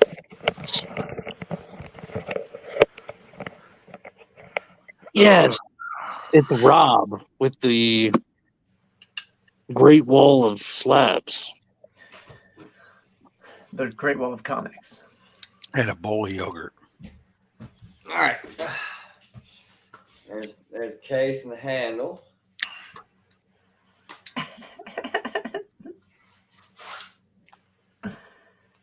Nice. Mm-hmm. Yeah, it's very nice. My machete does not have saw blades on the opposite edge. Yeah. In case there's somebody behind you. Yeah. You gotta have two blades. So yeah. I still don't know how I feel about this handle though, because it's got the guard and the guard kind of, but it fits really well. So yeah.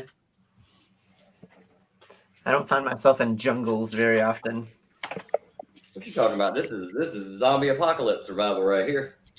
But you don't have a Pocan Joe original. I don't yet. That's gonna happen.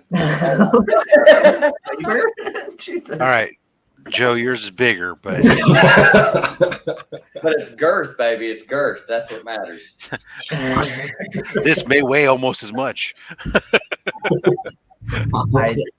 I don't have any sharp objects. I'm not allowed to have sharp objects.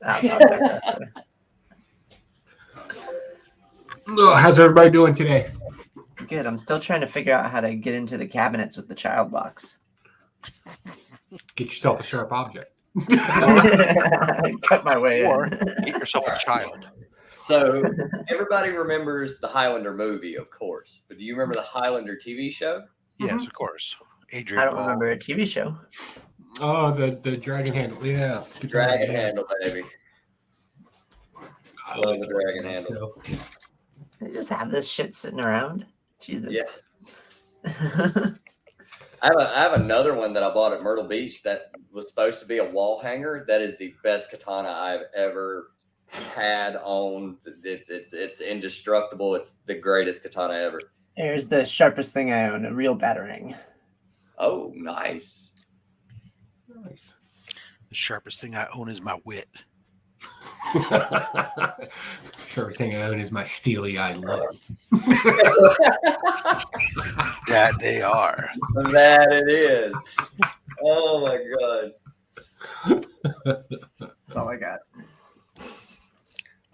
Well, I got a pretty sharp suit. Actually, I don't have it all here because I had to take the jacket in because it's custom made suit. Damn thing shrunk while hanging in the closet over the last year. Have it fixed before I go on this cruise.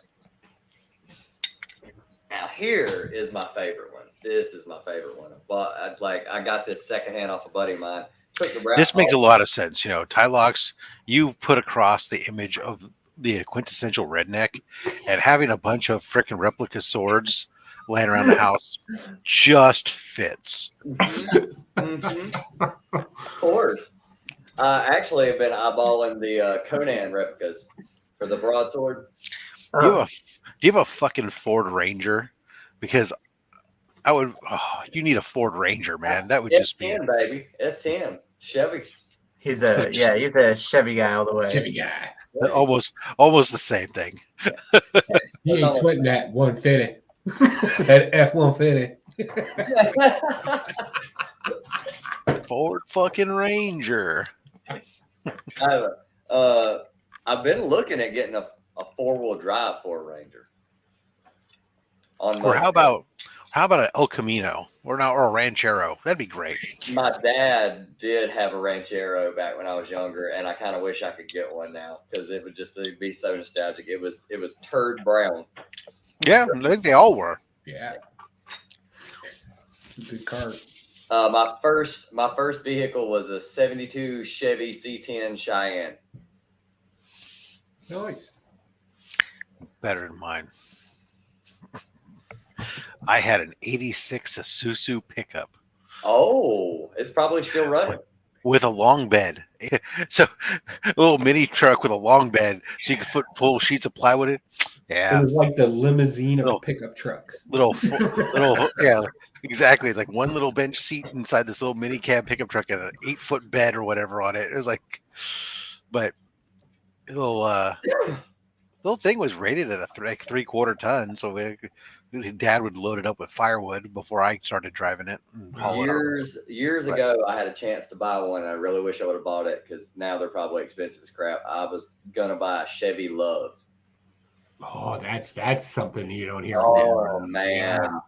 I had a chance to buy one for like $1,500, and I think the girl I was dating at the time was like, "What are you gonna do with this?" And I was like, "It's a love truck. I can do anything I want. Yeah. Like, I mean, I can lower it. I can just leave it like it is. I mean, I can do anything I want to it." And she was like, "You just want it because of the name?" And I was like, "Yeah, baby, love truck." Yeah, Joe, my Isuzu's not running anymore. I totaled that fucker. Don't feel bad. Through high school, I went through 5 cars. I would go pick them up at the auction pretty cheap since we had a barn. You could work on them. And then we'd race them up and down the back roads, and I was not a good racer. It just was not somebody should not have been doing. I could fix a car, but I couldn't drive one. I went the complete. I had the truck.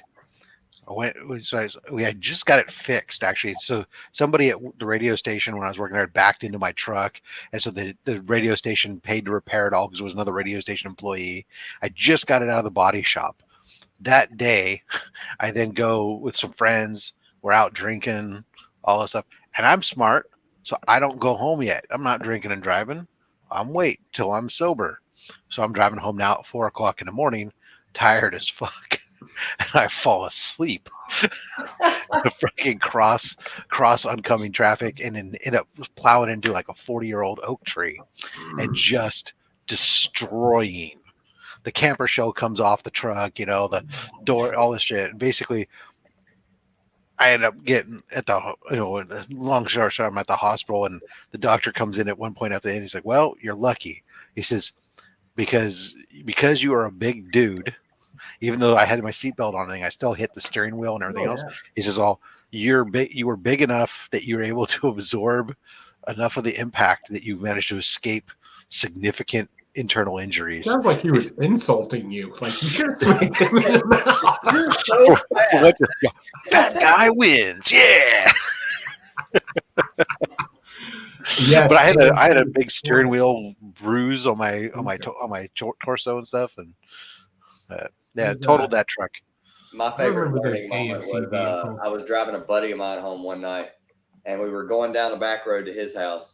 And I was driving down the road, and I looked down at my floorboard, and I kept glancing down into it. And he's like, "Is there a snake in your truck or something?" And I was like, "No, we would definitely be pulled over by now if there was a snake in my truck."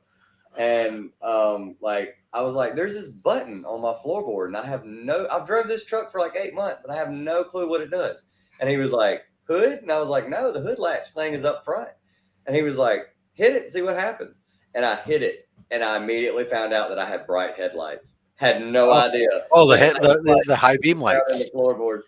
I was just like, "Oh wow! I thought these were just shitty headlights. Had no idea." I was driving around with low beams for like 8 minutes.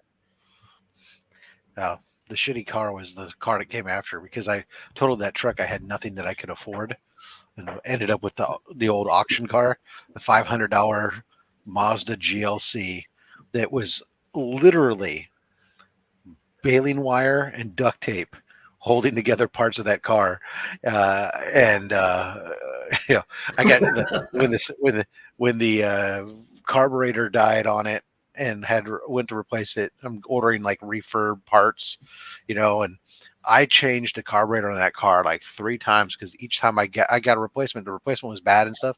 Meanwhile you're driving the car, so thankfully it was a stick, so you're in a 3 pedals at once with 2 feet, put the clutch in, hold the brake, and give it gas to keep it running. And oh yeah, how many times I push start that thing, and because it was like a abandoned vehicle that was picked up, the key was cut so it just barely, just to turn the tumblers.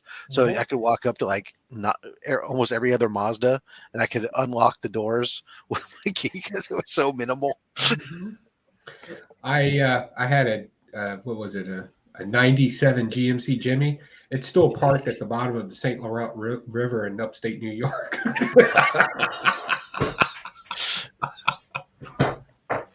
I had my favorite one was I found a little old lady who was selling a 85 Cavalier CTX.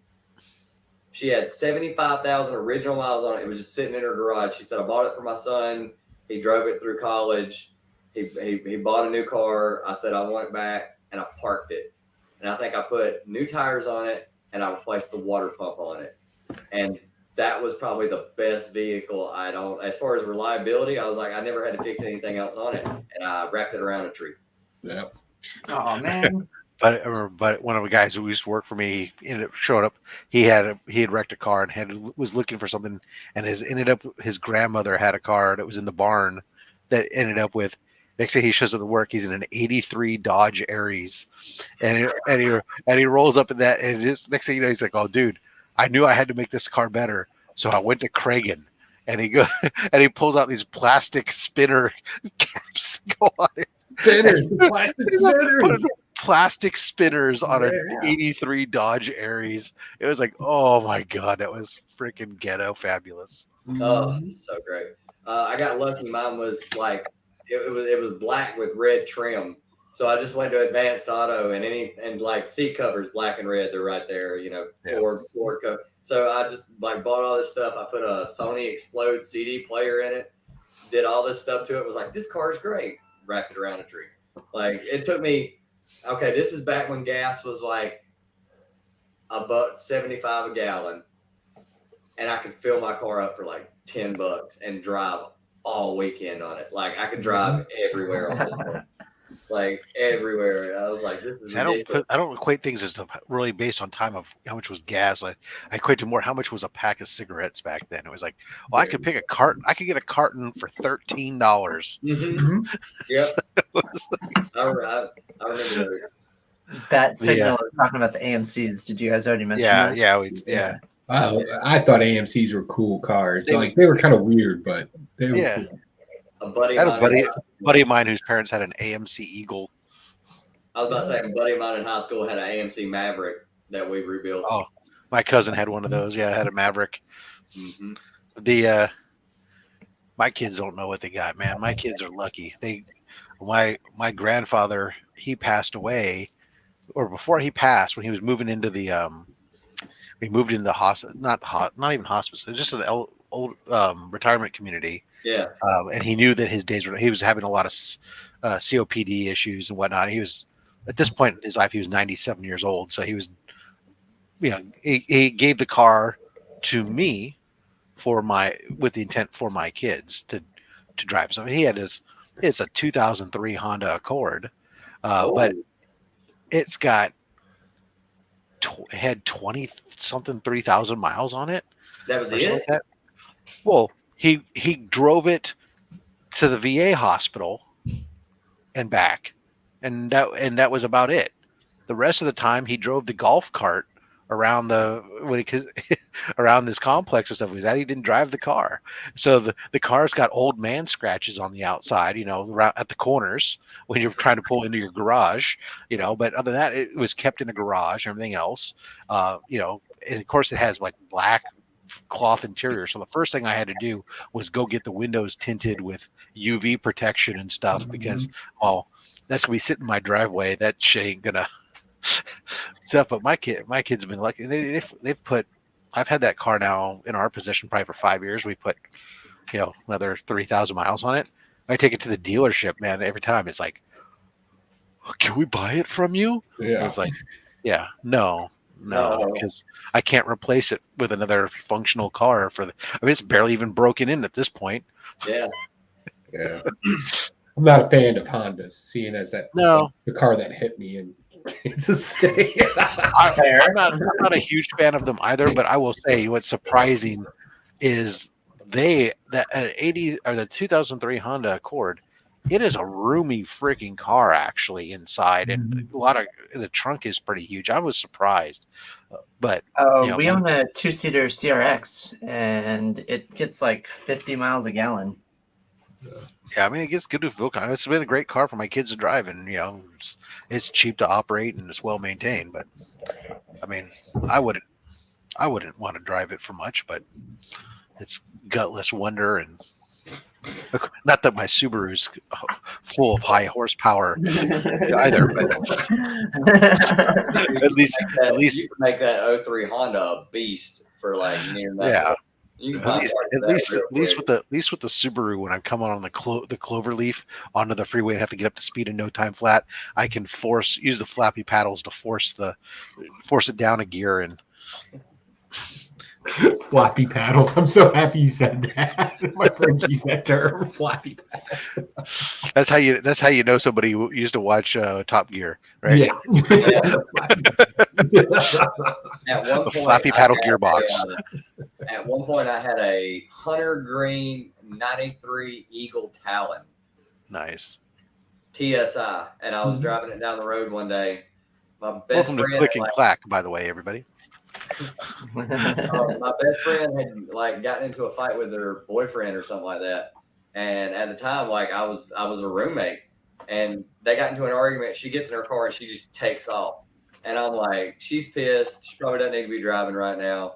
I was like, you know what? I think I'm going to try and chase her down, and she had like smartly just pulled off on the side of the road right down the street from her house. Well, I come flying down the road, and she's and you wrap something around a tree. And so I passed her, and then I slam on brakes, and the next thing I know, there's nothing. And I grab my e-brake and I jerk it, and I stop the car, and they had metal brake lines, and I busted it had like rust on it or something, and it busted them. And I was like, great, how much do these cost to replace? And they're like, well, you have to buy the brake line. Did you bust them, or did you just bust the nut? Mm-hmm. No, that's what happens when I jerk it. I busted it. I get what you're saying, Joe. That's right. Watch out! Be careful. You're gonna get blinker fluid all over the place. I went to a 4-way stop, and that's when I slammed on brakes, and then nothing. And I was like, "Oh my god, I'm gonna die!" Like, so I didn't know if anybody was coming or not. So I went to the parts store, and I was like, "All right, I need brake lines," and they was like, "Yeah, there's metal brake lines," and I was like, "Yeah." They was like, "Well, you have to get the brake line, and then you have to get the brake line bender, and you have to rebend all the brake lines, and then re-put them back in the car." And I was like, no. So I ended up buying a Subaru station wagon. It was like a 80-something Subaru station wagon, and I drove that. I paid like $200 for it. I drove that thing for like 3 or 4 years before I even popped the hood on it to even look inside the hood. And I popped the hood on it. My buddy's like, "That's a Boxer motor." And I was like, "Are you serious?" And he was like, "I'm pretty sure that's a Porsche Boxer motor from like back in the 80s. And I was like, "Who put this in here? Why would you do that?" Like, I would do that. Yeah. You know what I miss? Joe? Why this thing sounded so great when I drive it down the road. This crappy little Subaru station wagon. I miss bleeding brakes. I'm going to say that 9 out of 10 times, if you're in a 4-way and somebody's jerking it, there's going to be somebody coming. Yeah. Few nuts might bust. Depends on how many guys you got in the car. You got to have more than one. I was about to say, I always had a carload, so there was a lot of busting going on. If you don't have a full load, oh, nice. Yeah, there you go. Heck yeah, that's awesome. I don't know how I feel about the handle, but it fits really well. So. Yeah, that is sweet. Mm-hmm. You know, if you send that to Spidey's Powdered Tumblers, he'll be able to engrave it for you. Good, because it's been used a lot. I don't know what the process. I don't know if he needs to recode it or not, but Spidey's Powdered Tumblers. That's the guy you want to talk to. Tell him Remy sent you. Tell him Remy sent you.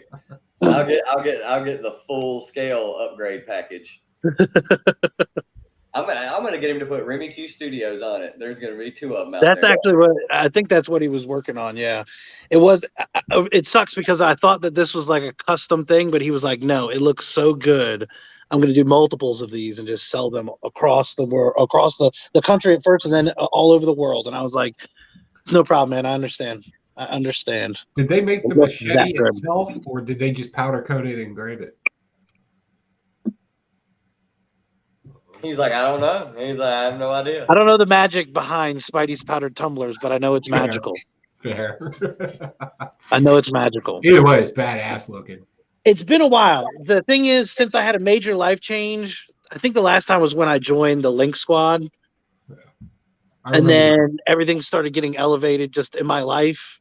And then this I thought was just one more thing, but it actually has elevated it even more. So it's great. Gets me out of tickets. Now I know. Like anything like okay is because of these promos that you cut. I got it. You can go full nerd though and get yourself a bat lift. Ooh.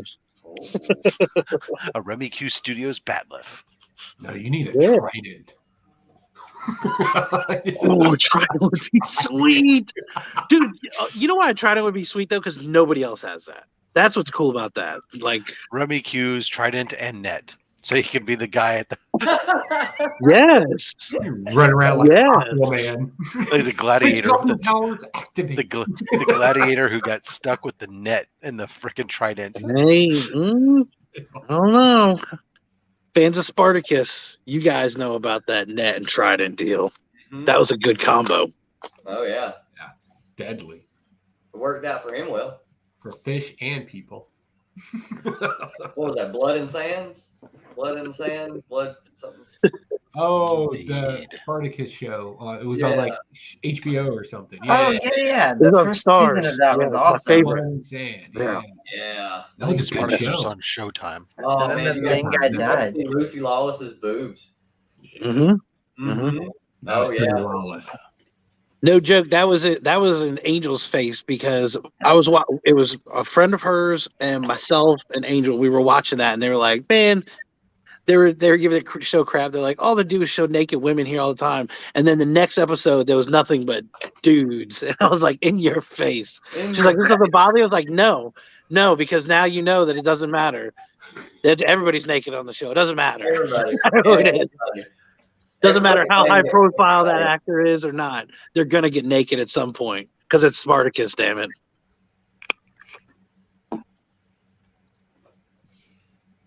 I remember when I watched it, I was like, the dude just has big muscles. That makes me feel better about myself. Big veiny muscles. Big throbbing veiny muscles. I'm gonna stop. Everything doesn't need to be sexual.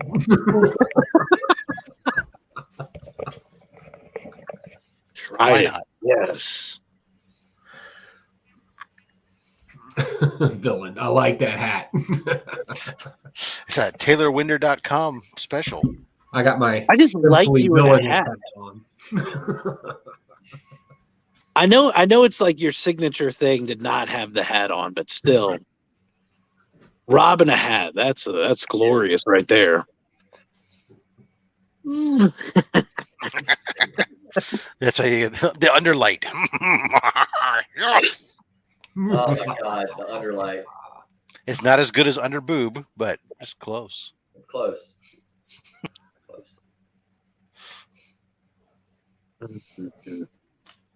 That's good. The problem is that it puts that shade because all my lighting is overhead. It comes down, so then it makes my face dark. Unless I guess I could put on these lights. Or you That can helps just a leave it little and say bit. it matches your soul.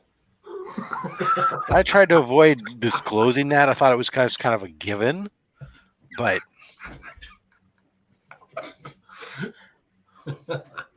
that's right, E-Man. You got the sweatshirt. I got the hat because I know what it's like in California, unlike you who got a sweatshirt in the middle of summer. in Oh, California. he was rocking that sweatshirt though. That pose with the hair, it just was so wonderful. Right, but I I was mean, like, man, that's a picture right there. but it's Damn. 90 something degrees out. It's like Uh, 70 some. I mean, bet you money sweatshirt. that- It ain't sweatshirt weather. I'm just saying, if you need to sell something, yeah, that might be the guy to send it to put it on because. Oh, Is it no. Batman really? Happy Meal? Steel Is it Batman Well? Is it Oh, it's the Batmobile? car. Oh, man. Oh, with the little car that comes out. Oh, yeah. Yeah, with the little you push it. And it yep. Yeah. Dude, I had one of those. Yeah. Oh, he opened it. Smell it. What does it smell like? Oh, totally. Yes. Yes. Dude, my grandparents hated that damn car. That was the best. I would make sure to try to fire it up underneath somebody's foot every time they walked into a room. Shoot it off. Yeah. Mm-hmm. Love shooting it off. You can't get spring loaded anything now from those toys. Yeah, we can't hear a thing you're saying, Mark. But not a thing. My wife wants y'all to know that was hers. We have the Catwoman one. You know, the little purple car with the tail and her sitting in it holding the steering wheel. Oh my god! We got that from Dead Media a while back. And yeah, they made the penguin that comes in the little yellow ducky. I mean, I remember them. And then there was wasn't there a Riddler one that had like the little a different movie? Oh, You have a wife? Where's your frog, buddy? Yeah. Well, back to the attic with me. You have a wife. Okay. You have a life outside of this? I'm expecting List Eman to be my hair competition for the CBCA awards. Yeah, I'm pretty sure it's going to come down to me and him. It's going to be a close vote there, no doubt. I got a envelope from Biggie. You just got a letter. Oh, you just got got a letter. You just got a letter. Is that filled with cash? What? No, it's been through some. It went through the ringer. Yeah. I was about to say. It looks like every male postal worker in the post office handled that letter. Either that, you might want to run it under ultraviolet light before you. Oh, luckily it can't be damaged. There it is. Look at that. Now he's gonna. Yeah. He's just to show me wrong. He's gonna say, I'll wear it. I'll wear it. What are you talking about?" Well, I guess I'm the top and you're the bottom, huh? That's how we're seeing it right now, too. With that voice, it's hard not to give up the top to you, good sir. I just had to show it off because, I was super happy when it came in. I was like, this is pretty dope. I really, really liked it. I'll tell you, I don't know about those ones, but the evildoer ones that he did, the material on those damn things are so soft and comfortable. And I had to ask him what was the supplier on it, and we ended up buying a couple of sweatshirts directly from the supplier because they're perfectly super lightweight, so they're perfect here for California. Mm-hmm. When you really oh, it's cold, it's 58 degrees outside, and you just need a little light sweatshirt is all. Anything under 62 is cold for us over here, right? Anything under 62 degrees here in California is just super cold. That's so this right. one right here, anything under 62 is freezing if you ask any female. Oh my god, it's freezing outside. I'm freezing. I got my big giant parka and my polar boots and my Uggs and my or whenever we get that meme on Instagram. Oh, look, it's Han Solo weather where everyone's wearing the puffer vest. Puffer vest. They'll be wearing They'll wear the puffer vest with the freaking Uggs boots, but freaking yoga pants. And it's Han Solo weather. This one right here, though. This is a champion sweater. So it's really just a basic white champion sweater with the lettering on it. But still, though, I just like this idea right here. And I was like, I gotta get that. I got it. You're talking out there. Yeah, he's here. I was like, "What's up, Remy? Man, what is going on, brother? Man, recovery." We were just talking about that sexy picture that you posted. It was like, bro, I have to. Am I going to look as good as this man if I wear that? Because that's what I feel like I need to do right now.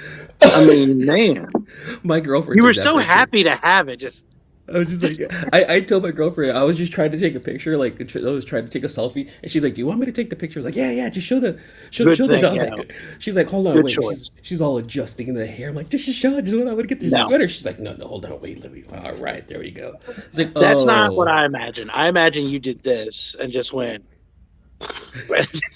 flowed out, and everybody behind you had to move because they were like, "Get out of the way."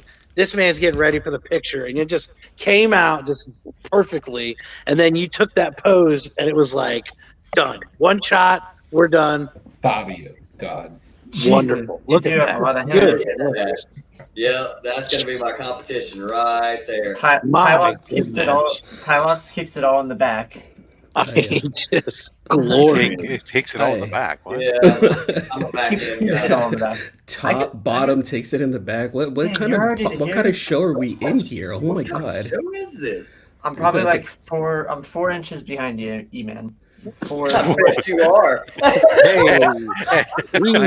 I am half Asian, so I understand that. I understand that a whole lot. He's like Eman's all, like you're a right lucky here. guy. Yeah. Eman's like right here, and I'm like right here. Oh, your hair? Oh, that's Yeah, what you're that's talking what about. I was Well, reading, I hey, wasn't and that's sure. after a round. That's after a round of AOKs that he sent out little locks of his hair to everybody. So you got some catching up to do, Kyle. So That's freshly trimmed. Everyone's Gimli and everyone's receiving like Galadriel's just one lock. Is that what's happening? From Lord of the Rings. I don't want anything. Just a lock from my youngest grew their hair out until didn't get their first haircut until like the first grade or something. Oh wow! It was cut like 15 inches off, because she was donated. I don't know, it had to be older than that.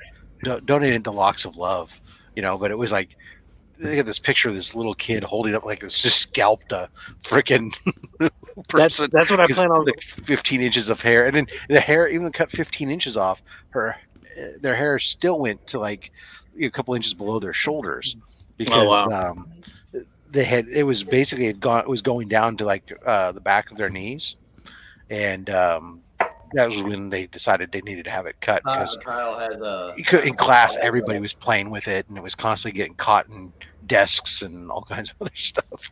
Kyle has like the worst porno star hair ever, like the male porno star long hair. I can't hear anything. I don't have my headphones. Yeah, that's what I'm gonna do is when I get my lock of hair from Eman, I'm gonna have to pair it with that picture so people know, like, oh, this is legit. Now I get it. Yeah, so I'm not a weirdo, because otherwise they'd be like, you have another man's lock of hair, and it's like, well, no, wait a minute, it's this guy, and they're like, oh yeah, I get it now. Okay, I legit would carry that around with me as well. Just send some COAs with it too. Print out that picture, put it like on cardstock, and send it into CGC. Have them grade it. But make sure that you accidentally include the hair. It's okay. This is the one time that CCG can accidentally include a piece of hair in grading, because it comes from natural. It's such a creative play on words too, because it says villain, and we all know there's no villain there. Absolutely not. No way. I think someone mentioned on that poster, like, yeah, right. You're one of the nice guys. And I'm like, yeah, it's the nice guys that you have to watch out for. Yeah, you gotta watch out. It's true. Yep. I know that smile totally doesn't say villain. That smile says like, dorky, I'm happy I got a sweater.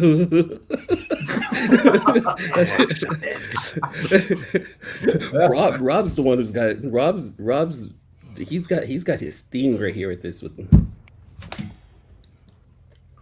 Oh yeah. Whoa. Well, it's also the mustache. Yeah. You have to go like straight out like this. Yeah. Whoa. Yeah, see. Yeah, Rob can pull off the villain just by turning around. Like that's like if he swung that chair back, and he just turns around, you're like instant villain. Yes, right there. Say no more, sir. Say no more. No, Rob, do that again. But you have to do it with your fingers. You need to timestamp this. Yes. Yep. That should be your intro. Look, I'm not going to help you all the time here, Rob. No.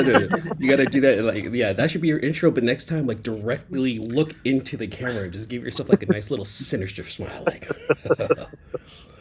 Welcome, comic book friends and friends. It's Rob in front of the wall of comics. That's the video clip that you get when you apply for Slab Hub. It's him, and he's like, "All right, I actually did it. We're going to start this interview off right. Are we talking about comic books or Pokemon cards?" We did it actually for one of the guys at work was having their birthday, and they were soliciting people to do video.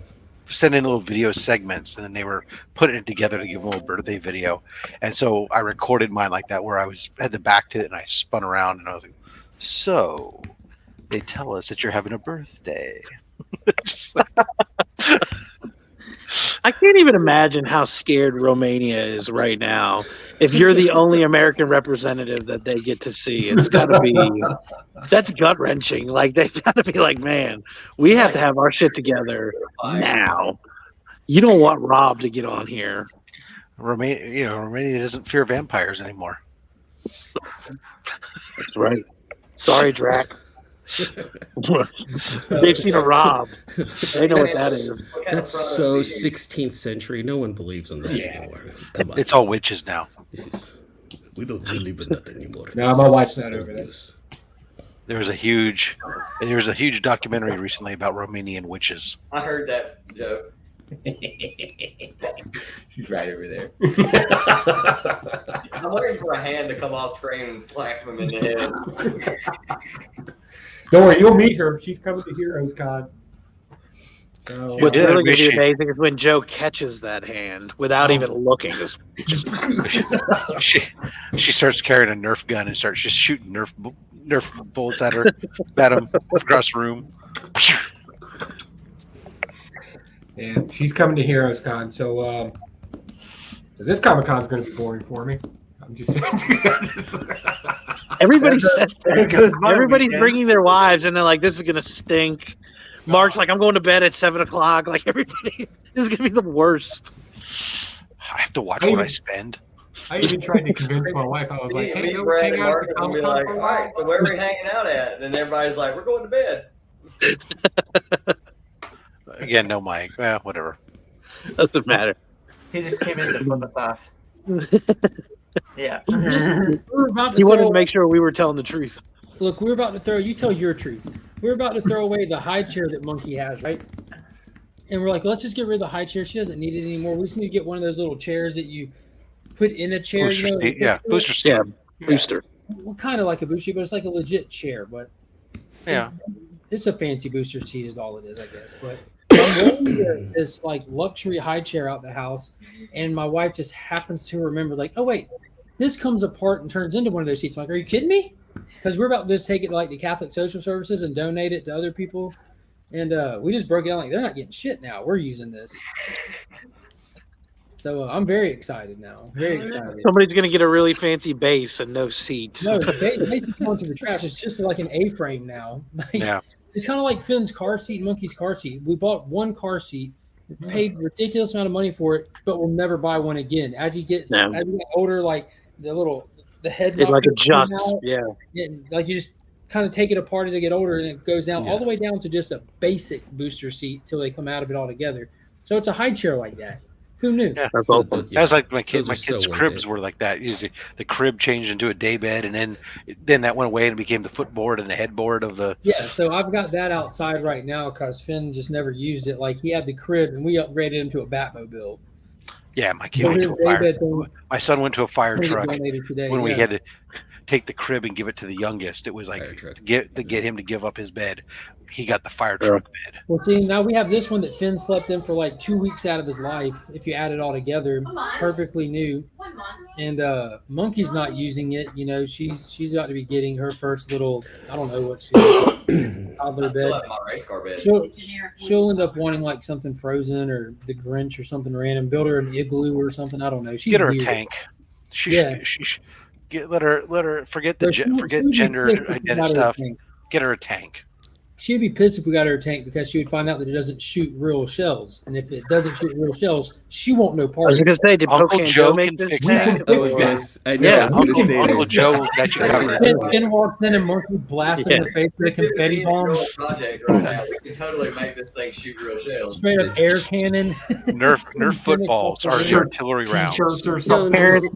Parents all around Joe are afraid of what their kids are going to come home with. Some kid on his Hot Wheels. Joe, you know that those or Nerf Power footballs Wheels are the perfect. Especially those with the spirals into it, so it's all rifled. I mean, no, just turn it into the potato gun from Iron Go Man long. 3. Parents and Potato kids, the gun. kids hanging around me. My niece and nephew last weekend stayed with us, and we went to a little mini Comic-Con again. You know, kind of like what I did with the haul video. We went to another one, picked up some posters and stuff. And the kids were literally like, "Hey, we want to go into the evil layer and make something." And I'm like, "All right, call your parents." These two little shits acted like they were on the phone and said, "Yeah, our parents are cool with us." And I was like, "That's weird. My sisters aren't like that. They're not that cool, right? They're like Karens." So I was like, "Screw it. I'll take your word for it. I have no reason to disbelieve you." So we went in there and we even did some filming. We even filmed an evil layer project in there that we're going to put out, where we made some frames for their posters or whatever. And then I'm dropping the kids off. We had a great time. They're hugging me, thanking me. And of course I'm giving them cash because I pay for their love. Right? Joe, this is getting increasingly not okay. Drive my sisters crazy. I'm just like, filming. We had a whole weekend. It was crazy. It really is. It's really sounding bad. Yeah. Well, in Joe's defense, they left the kids with him. Yeah. They knew what they were getting too. Yeah. That's true. Someone willingly said, "Here, supply them with stuff." Yeah. Joe's just that guy, though. Like I said, from a kid's perspective, no matter what they have, if you were the neighbor, it's like Joe would look at that thing, again, Power Wheels or whatever, and be like, "You know what? You can make that faster." And they're like, "What?" And he's like, "Yeah, we can put some real wheels on it and then put an actual motor." And then he makes it, and it's Let's strap a bottle rocket to it. Watch yeah. Oh, you guys are playing Joe... laser tag? That's cool, but what if an actual laser shot out of that gun? Actually, what I would have really loved is back in this when I was running a scout program, in order to keep the dads from taking control of the kids' Pinewood Derby cars, we would run an unlimited division that was for the adults, where anything goes. You just had to start with the kit, which had to be the base thing, right? And other than that, you had some certain size restrictions because you had to be able to fit in the lane underneath the sensors. But other than that, you're good to go. And there were some pretty impressive ways that some of these guys came with. So I would be interested to see what Joe would have come up with to fit in there, because there was guys who were trying to do stuff using compressed CO2 and other stuff, but that's always the first thing to get. It's easy to get a hold of. Yeah, you can do it. But we could put a small rocket engine on it. That's easy enough. A small rocket. I want to know what a small rocket engine is. So you go to Hobby Lobby, you go to Hobby Lobby and get the rocket kits. Yeah. I feel like Joe's the only human. I feel like Joe's the only human in the world that can actually make those Mento Diet Coke bottle rockets actually work and propel these children into the next zip code. I feel like Joe's the only one that can children. Maybe. Yeah. I said we used to have already done that. We did a. So instead of using Diet Coke, what we did is it's not really just Diet Coke, right? It's the amount of carbonation inside of something that creates the bubbles that excites it. So what we did is we just recarbonated 3 times the amount of carbonation inside of a soda. And then we just dumped the Mentos into it. I still can't find that bottle today. Yeah, see? That's what I'm talking about. Mr. Wizard, eat your heart out, okay? So we son of a bitch. We got Joe. We just had to use simple rig back in our day. It was just a 2-liter bottle. You filled 3/4 way with water, and you put it on the rig with a U-line on it. And you just hit it with the bike pump to pump it up, and you get to a certain PSI, then you yank the thing and launch that fucker.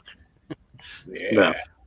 When we were matter of fact, the Scouts even did the Scouts had a rocket contest where they gave all the kids the smaller bottles, and then they gave them construction paper, all that stuff to build their decorate their rocket and make it look like a rocket, and then do that and launch those things. And it's like we have our own Mythbusters Joe over here. Like he's gonna be able to like just break through like everything like he's like the continuation of Mythbusters. And then Rob has the mustache, so I mean, oh my god, yeah, I just about to get off. I just need that hat with a beret. Yeah, I got rid of all my scout berets. Sorry. Speaking of which, Rob, are you gonna go to Silicon? Silicon, no. Okay. Because Silicon is not a comic convention anymore. Yeah. If you look at every announcement that they've made so far, it's all about builders and the cosplay. There's not a single announcement of a thing. Because what will happen is you keep your eye out, though. San Jose Con. So last year was the first one. They're supposedly they're going to do it again this year. It was purposefully counter-programmed to the exact same weekend. And that's where all the local shop people and all stuff, they went to that. It was at a hotel ballroom thing. And last year they had like Sam De La Rosa, and they had a bunch of comic creators there and stuff. And it was like, $10 and it was just comics. Crazy expensive for what it is. Yeah. And they want you to pay right now, but they have like no there's nobody, no guests. Yeah. And it's like, I keep railing on them all the time about it. So no, I'll go to San Jose Con, and then I'm going to SF Fan Expo. Yeah. I didn't get my tickets for that one. I'm going to get that one though. Like that's a for sure thing, because I told my girlfriend, I was like, I'm going to get the expensive package. Yeah, I don't know. I got the VIP pass for all 3 days, but I honestly don't know if I'm going to go all 3 days because it's Thanksgiving weekend. Yeah. Oh. Yeah. It's. So aren't you thankful to be at a Comic-Con instead of with family? Well, so here's the thing, right? It's like, but it's in San Francisco. Yeah, it's not that far. And so that means either I have to drive to San Francisco, or I get a hotel in San Francisco or something. Just take the train. The train go by Moscone? No. It's not that far of a walk. It's a 15-minute walk to Moscone from the Oh train my god, station. that's ridiculous. Forget that shit. It's ridiculous if you go up. It's ridiculous if you go up 6. You know that you can't walk 6th Street in San Francisco without running. I don't know any of that stuff because I don't go to San Francisco. Okay. I avoid it like with every possible option. Avoid it like Corona? What? You avoid that like the Corona? Well, I got Corona, but I haven't been to San Francisco. Look, if I got to go to Richmond or something, I'll go up the East Bay and come around. I don't know why I ever want to go to Richmond, but. So then, like Fan Expo, you're gonna go, but not all 3 days. Yet you paid for all 3 days. Man, you just. I gave myself the option. I gave myself options. Whether or not I choose to go all 3 days will determine based upon what's going on, who's actually showing up there, what I see, who from the communities in this area is going. Yeah, cons take a lot out of you too, man. Like if you do the whole experience, that's rough. What's my family's plans? What days am I smoking turkeys? These are important things. I get too drunk at cons. That's my problem. We're frying ours, so it's be easy. No, I have like a roller. Yeah, dude, I have a roller backpack and I fill it with cosplay stuff, and the rest of it's just all alcohol, and I just get plastered walking around conventions. Nice. Now I'll smoke the turkey over pecan wood. Dude, pecan like Puerto Rican. Take a couple drops of food coloring, and I call it my potions for my cosplay. And then we're good. We're passing out blue, red, green, yellow potions. That's brilliant, actually. That's absolutely brilliant. And nobody has any idea. We're just completely just drunk walking around. But yeah, it takes a lot out of me, though. Potions. So in between 8th and 9th grade, we found a cool dad who taught us how to make a potato gun. And we built one. And we were like, all right, well, we got to try it out. And we got our friend who was like the not so street smart one. The cool dad and the one that you can clown on. Got it. Yeah. So we get him to shoot it, right? And we get the worst lookout of the group to be the lookout for a car because he's going to shoot it across the street. So worst lookout to be the lookout. He's sitting there and he's getting ready to fire this thing off, and as soon as he touches, just car. And everybody immediately scatters. Dude was driving down the road with his window down. Potato just what the I feel like you don't kill him. locks the brake down on the car. My friend turns around and goes, "Oh my God, what are we guys?" And we are gone. We were like taking off through the woods. We're like, and he's just like, "They left me," and we were like, "Run! What are you standing there for? Like, this is not going to end." Like, dude, I think almost like he had a bruise on the side. He's lucky that's all he got. Yeah, especially you could crash. Potato gun in the head. You take a potato to the head, it kill you. It was the worst timing ever. Him coming down the street, the dude touching it off, like worst timing ever. And there's a reason why they're illegal in many states. You know those snap it things that you can throw at the ground and they pop, or you could snap them in your fingers? Yeah. We'd take a bunch of them and we put them out in the street, and then people would run over them, but they'd be in like one little clump, and it'd sound like they get a blowout. And they'd run over and go, ah! They pull over, they're like, what the hell happened? They're looking at their car, and then they get back in and walk away, and we're sitting in the corner giggling. Yeah, that's just mischievous, but yeah. It's nobody it's just a loud bang. It doesn't do anything to the tires. What was we used to skateboard up and down the road, and if a car came down, one guy would act like he'd fall, and the rest of us would run around behind it and grab onto the bumper and oh my God. Grabbing bumpers, I used to do that while skateboarding in the 80s. Yeah. And I lived. The 80s were a much safer time. We did lots of things that today are very dangerous, but back then it wasn't dangerous. It was just normal stuff.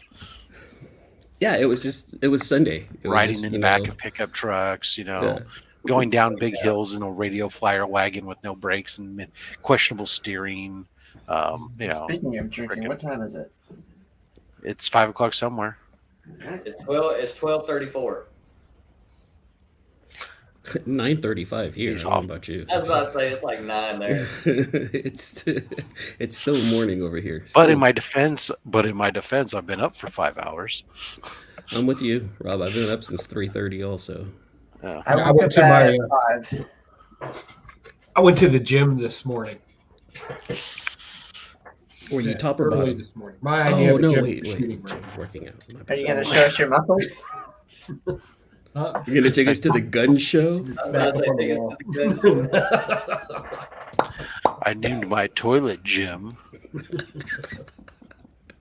I go to the gym every morning. No, a couple times a day. I was going to the gym for a little bit. Like the guys are like, hey, look, I bought you a shirt, but it's like a size too small for me. And they're like, all right, well, you're just going to have to lose weight. So I'm like, all right. So they issued a superhero challenge to me. So I'm like trying to lose the weight, like by going to the gym and still eating trash. Like, I think it works. I think eating trash and going to the gym, I think it works. I want to say that I lost like maybe a quarter of an inch off the waist. And I'm thinking, all right, well, this is, I'll be able to lose some this way by Rose City Comic-Con and make sure that this shirt doesn't look so snug on my big ass belly. It'll work. Eat junk and go to the gym. I think that's the way to go. If you want to lose a couple pounds real quick, just go eat some Taco Bell. I swear I thought you were going to say meth. I don't know why. I thought you were going to say meth. I'm so sorry, Tylox. I swear I thought you were going to say meth. That's so terrible. I apologize. Here's Taco Bell. If you really want to lose a couple pounds real quick, just stick out your left arm, Remy will chop it off, and no problem. Yeah, I don't need it. No, I do need it. I do game. Wait, are you left or right-handed? Because you want to keep the one that you're. I'm right-handed. Okay, there you go. So you're left, definitely. Yeah, right-handed. You can always elect for a leg instead if you'd rather. That'll be a bigger weight loss. I don't need the left leg. That for sure. Like, if I'm going to lose a limb, I would probably give up the left leg. But then I can't play kickball. No, we're retiring kickball. Yeah, no kickball. No, but we're retiring. Now all of a sudden, I'm having pictures of like an old episode of Teen Titans Go or something, where it's like Robin was like the left leg or something. Like all he was exercising was like this left leg shit. All right, if you guys are on, I will come right back. There's actual work I got to get to, so. Yeah, pretty soon I got to take off to go do some work too. So. I just watched a hummingbird steal spider web from a spider for its nest. It's wonderful. I can go around to my girlfriend and be like, "Look, I have a fan. Like my hair has a fan. Like I think I created the hair Instagram Jason Mamone page specifically for Remy, just so he can Absolutely. just see my hair. Yep. So if you guys If I'm ever having a find- bad day, I know I can always depend on that picture to be there, just waiting for me. Not on Instagram, in my personal pictures, because I download it. I'll create a poster for you. Watch, I'll just for you. It'll say villain at the bottom. I don't know. Life size. I want a life size. Yeah, it's got to be in the background of your next video. It's got to be. You know what? I'll do it. And so when people come to the house, they're like, "Who's Maybe this from guy?" behind. And I'm like, "Does it Email matter? Be Look at leaning him." over, be looking over his shoulder with the butt shot from. Does it matter who the hell that is? Just look at him. Why wouldn't I have a life size picture of him? You make me blush, Remy. All right, you guys. I'll talk to you guys a bit. It's like E-Man. It's like E-Man on a cloud. Just he's like on a cloud, like a cherub. Sad. Little angels holding it up. I don't want to answer any of these questions at work today. Yeah, I'm not trying to work today. I got like a ton of emails over here I've looked at, and I was like, "You people are stupid. And you're not worth my time." Yeah, all these questions are stupid. It's like one guy I'm going fighting back and forth with because this company wants to add something to this amendment. I'm like, "Oh, I'm not going to put it on there." No, why not? I'm all because it's not. It's part of the original contract we're amending. Why would I? The amendment is for things that you're changing, not for things that already exist in the contract. I'm not going to restate. Unless you need to move it in the contract to make it a higher priority. Are they doing that? No. It's just strictly on it's payment terms. Yeah, it's simply stating that they have net 45. It's like you already have net 45. I'm not going to freaking restate You it. think you got to deal with that? I got 4 emails here that people that took out EIDL loans, economic injury disaster loans, and we're like, "Do I have to pay this back?" It's a loan. It's a loan.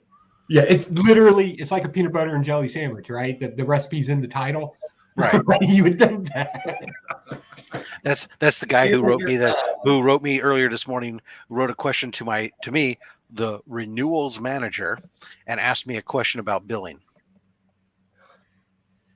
Yeah, I don't know. Yeah, you might try the billing department. I'm just going to throw that one out there. Yeah.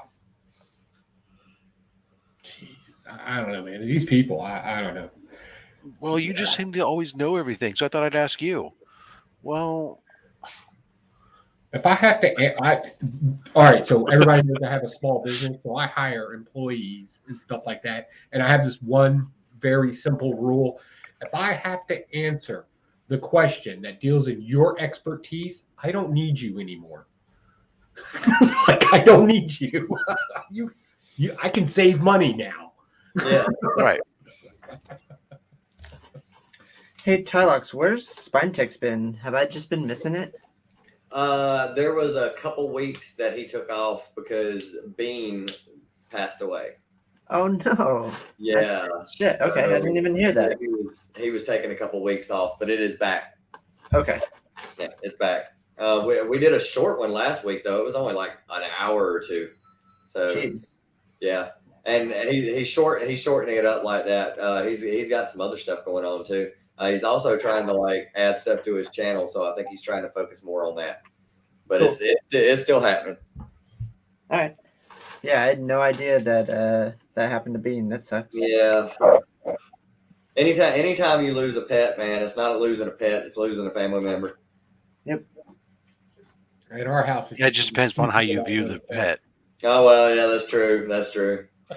I named my cat so that I wouldn't attach any emotions to it. I named my wife's cat when we first started dating Lobotomy. Oh my god! Sorry, cats I are nicknamed dumb. my wife Bird. So I can say your old bird. Actually, okay, so I had to buy because the cats kept getting in the trash cans, so I had to buy trash cans that have like the foot pedal that opens them up, and I was like, "There, fixed y'all." And I think it was like last week or something. I see Salem, the black cat, walk into the bathroom, and I was like, "Okay." Sometimes he like goes and chills in the bathtub. Don't ask me why he likes to chill in the bathtub. I don't know. So I was like, "All right." And then I see the tabby walk into the bathroom, and I was like, they're up to something. And then I hear the lid open on the trash can. These fools, one of them is standing on the foot pedal, opening it up, and the other one is taking shit out for them to play with. And I was like, you fuckers. Like, I was like, you guys are not supposed to be this smart. Like, what are you doing? Like, they figured this out. So. Sounds like it's time to get a Polt. Booby trap the trash. Never know. I'm not going there. Joe, what would you recommend? How would you booby trap the trash? Please answer this question. Yeah, there's gonna be less cats in your house if I get them. Joe, fill in this word. Blank a Polt.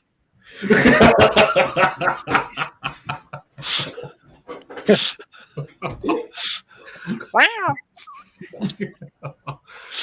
Pull.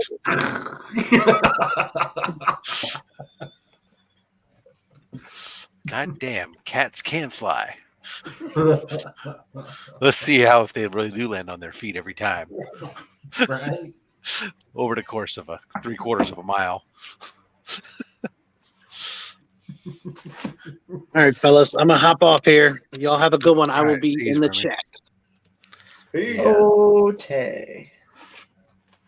Oh wow! Yeah, no, I used to get the grief from my vet when I would take my first Basset Hound had reoccurring bladder stone issues and had multiple surgeries, and they'd always like you'd take them in for surgery or something, and they're all, oh well, blah blah blah, what if something goes wrong and this, that, and the thing. I said, look, and I said, as a matter of fact, I said, look, my pet insurance covers up to $8,000. You have up to $8,000 worth of measures you can do to save that dog. After that, it cost me $200 to go rescue another one. So, and I get this look like, how are you so cold and fucking? Yeah, pets are just like people; they're replaceable. That's right. Until you can't have more. And when that dog finally was like getting ready to was having issues, the issues turned out that dog had kidney or was having kidney failure, and they're like, oh, we can do dialysis and do this, and I'm like, oh, yeah, no, that sounds like that's a lot of fucking pain in the ass and all this other stuff. I said, I think it's time. And one of the nurses looked at me like I was a fucking ass, making that decision so cold. Meanwhile, the doctor took to me aside and said, "Thank you," because too many people fucking aren't willing to make that poor animal. They make a decision for them and not for the animal. And putting the dog on dialysis for the rest of its life when it's not playing that game. A maintenance guy I work with now, him and his brother said that when they were kids, they were like flicking pennies and stuff like that. They figured out like they were perfecting how to flick pennies.